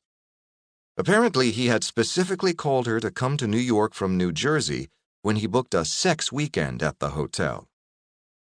Witnesses reported to police that Dita had left Trenton on the Friday prior to the weekend, the same day that Cottingham checked into the hotel. Cottingham then lured from the nearby neighborhood the second victim to the hotel room. Cottingham said he regretted killing Dita and blamed the inexperience of the unidentified teenage prostitute he had picked up, claiming that she was an amateur, causing him to go too far, and resulting in the deaths of both women. In that, he remains typically a serial killer. It's not his fault, but the victim's. In this case, one victim is held responsible for both her own and another victim's death. We know that Cottingham was killing random women he picked up, while at the same time maintaining relationships with two mistresses in New York, all the while he had a wife in New Jersey. He also had a series of more casual girlfriends, friends with benefits, and regular escorts he favored. Most of them survived his bouts of sadistic sex and torture. However, sometimes he ended up killing the women, including those he knew, indeed going too far, as he had put it. In addition to Dita, Cottingham had been acquainted with at least two of his other victims, Nancy Schiava-Vogel and Mary Ann Carr, prior to their murders. It wasn't necessarily that Cottingham set out to kill. Killing was not his fantasy, torture was. He simply just couldn't care less whether his victims lived or died. Several of his victims were found dumped by roadsides or in parking lots, bruised, cut, and battered, and drugged into an unconscious state, but alive. Others were found in similar conditions, but dead. He would rape and torture until he was satisfied, and if the victim survived, then fine. If not, then fine too. Cottingham probably is not much help to police in closing many more cold cases because he does not know himself how many of his victims he left dead or alive. He never cared enough about it to know. Between what we think was his first murder in 1967 and his arrest in 1980, there could be hundreds of women who were lured, drugged, raped, and tortured by Cottingham but never reported it, especially if they were prostitutes. And among them, several dozen in New York and New Jersey and elsewhere in the vicinity could have been murdered and remain cold cases to this day. For example, on August 9, 1974, 17-year-old Mary Ann Pryor and 16-year-old Lorraine Kelly vanished while on their way to a mall in Bergen County. Their bodies were found 5 days later. They had been tortured with a lit cigarette, raped, and strangled. Cottingham has been long suspected in this double murder, but if he did it, he might not ever admit to it because of the young ages of the victims. It could potentially affect his status in prison, where fellow inmates might become hostile to somebody who killed teenage girls. Cottingham's revelation that he knew Dita answers one of the questions forensic psychologists have been puzzling over for decades about this case. His beheading and mutilation of the two victims in the hotel was not his usual signature. This appeared to be the first time he perpetrated that level of mutilation. Was he escalating? Was it pathological, or was the mutilation functional, to conceal the victims' identities? The severing of the heads and hands, along with the fingerprints that came with them, pointed in the functional direction. But if he had picked the women up at random on the street, why bother concealing their identities? They could never be linked to him. But if indeed he knew Dita for several years, as he claims, then it made sense to remove the head and hands. Complicating matters for forensic psychologists and profilers, Cottingham's next murder was in New Jersey, but the victim was not mutilated like the two in New York. Then Cottingham returned to kill another prostitute in New York at the Seville Hotel, again setting the room on fire, but this time he cuts her breasts off and left them behind on the bedboard. Why do that? All this now, with his revelation, suggests that Cottingham staged the mutilation in the Seville Hotel to persuade police that beheading of the victims in the previous double murder was the work of a crazy pathological ripper, rather than a functional act to disguise their identities. Cottingham was a deranged serial killer posing as a different type of deranged serial killer. It worked. Until his arrest, police had not linked his murders in New Jersey with those in New York, and until Cottingham revealed to Jennifer the extent of his previous relationship with Dita, we were never sure what exactly had motivated the mutilations in New York. Since discovering the identity and fate of her birth mother, and that Cottingham had actually known Dita for several years before killing her, Jennifer had been struck by not only her own close physical resemblance to her biological mother, and even to some of her reported behavioral traits, but to her killers as well. As Cottingham began recounting his friendship and long relationship with Dita before and after her pregnancy, Jennifer came to be haunted by the possibility that Cottingham actually might be her biological father.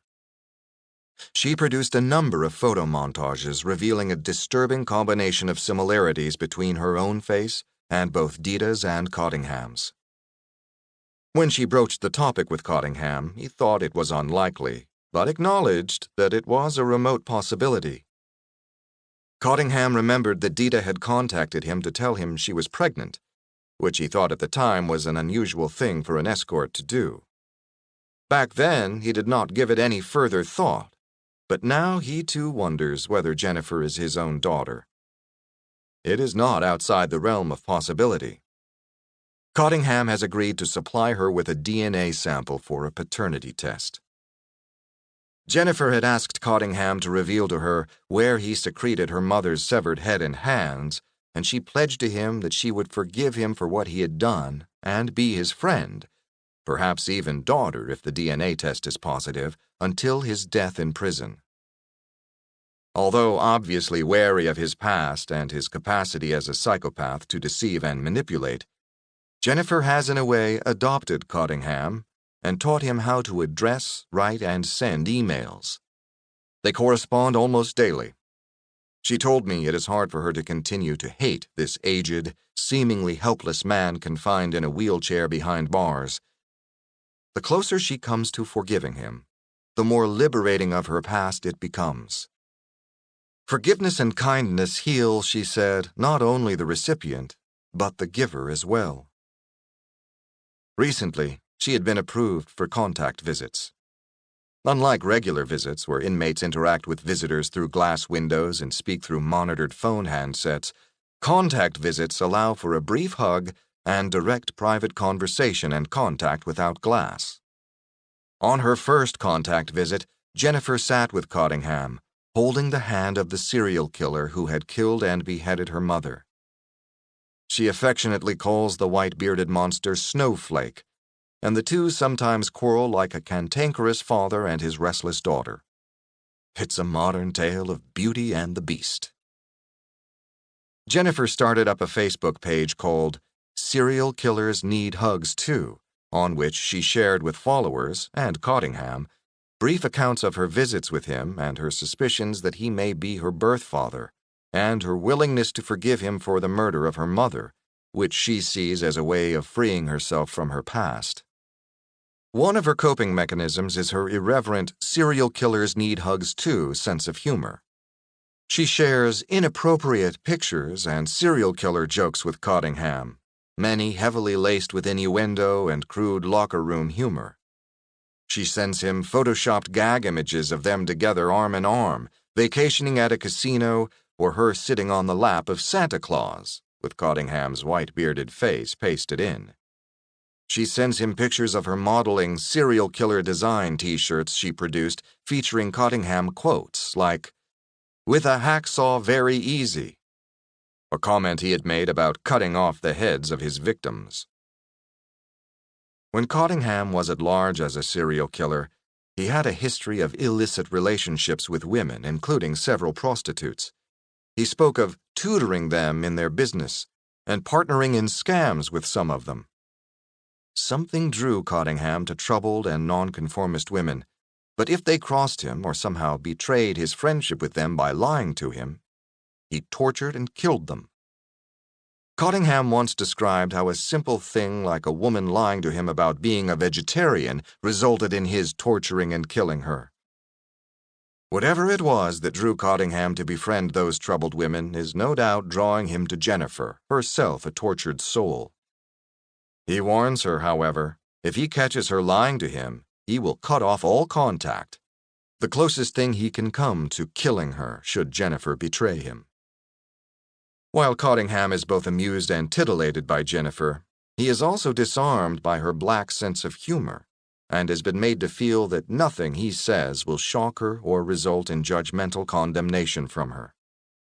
She speaks with him in the same locker room vernacular that Cottingham uses, persuading him that nothing that he admits to having done with her mother will shock her or change their friendship and willingness to forgive him.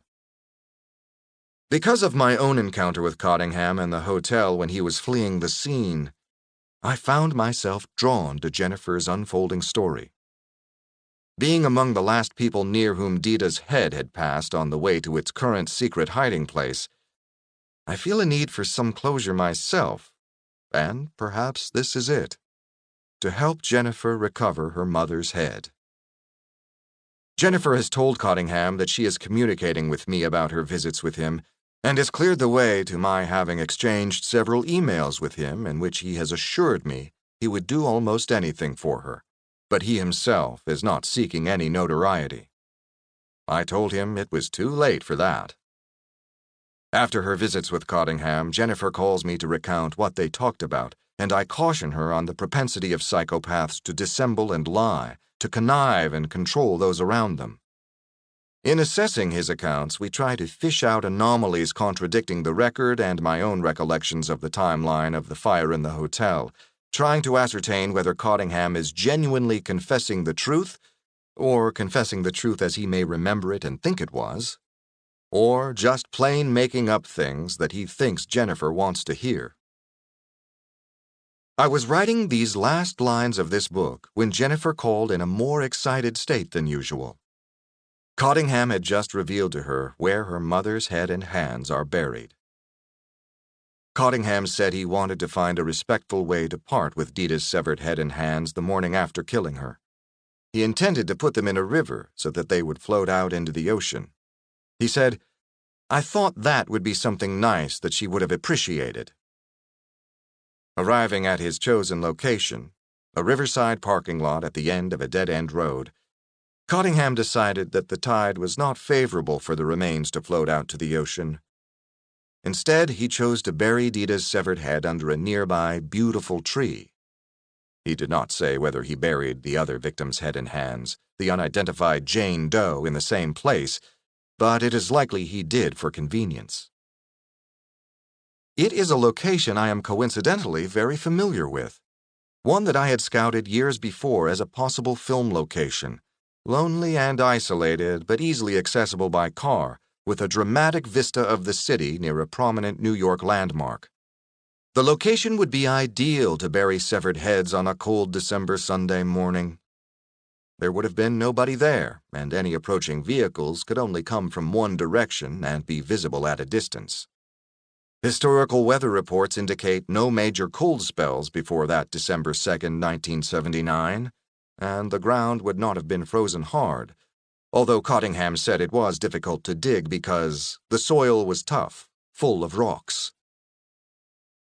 Cottingham could, of course, be lying, because that's what serial killers do.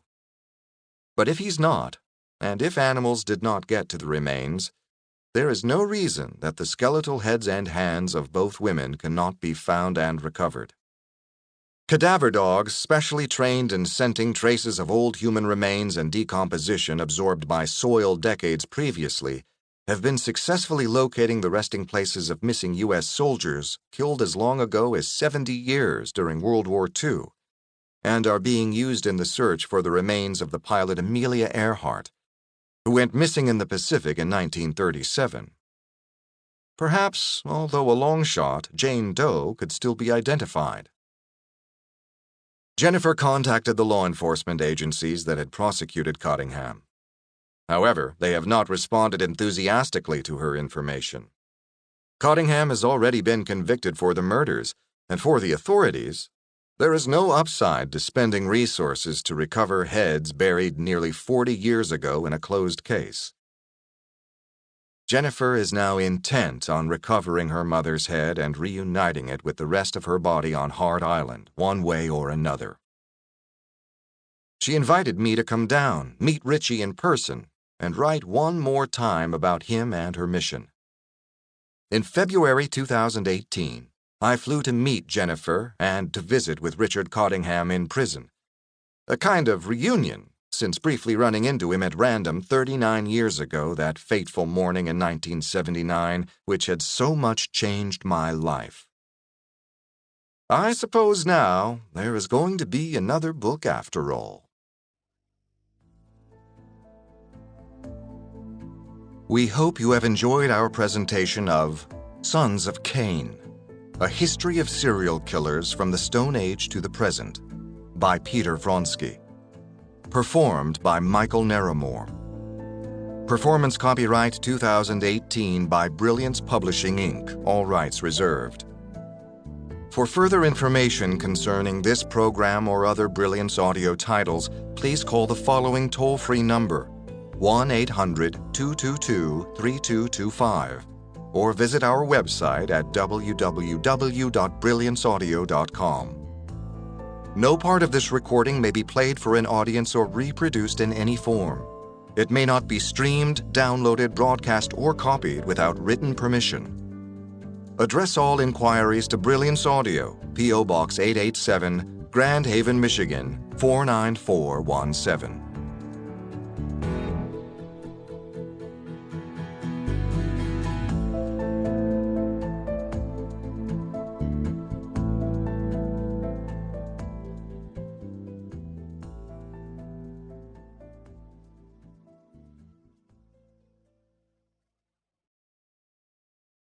Audible hopes you have enjoyed this program.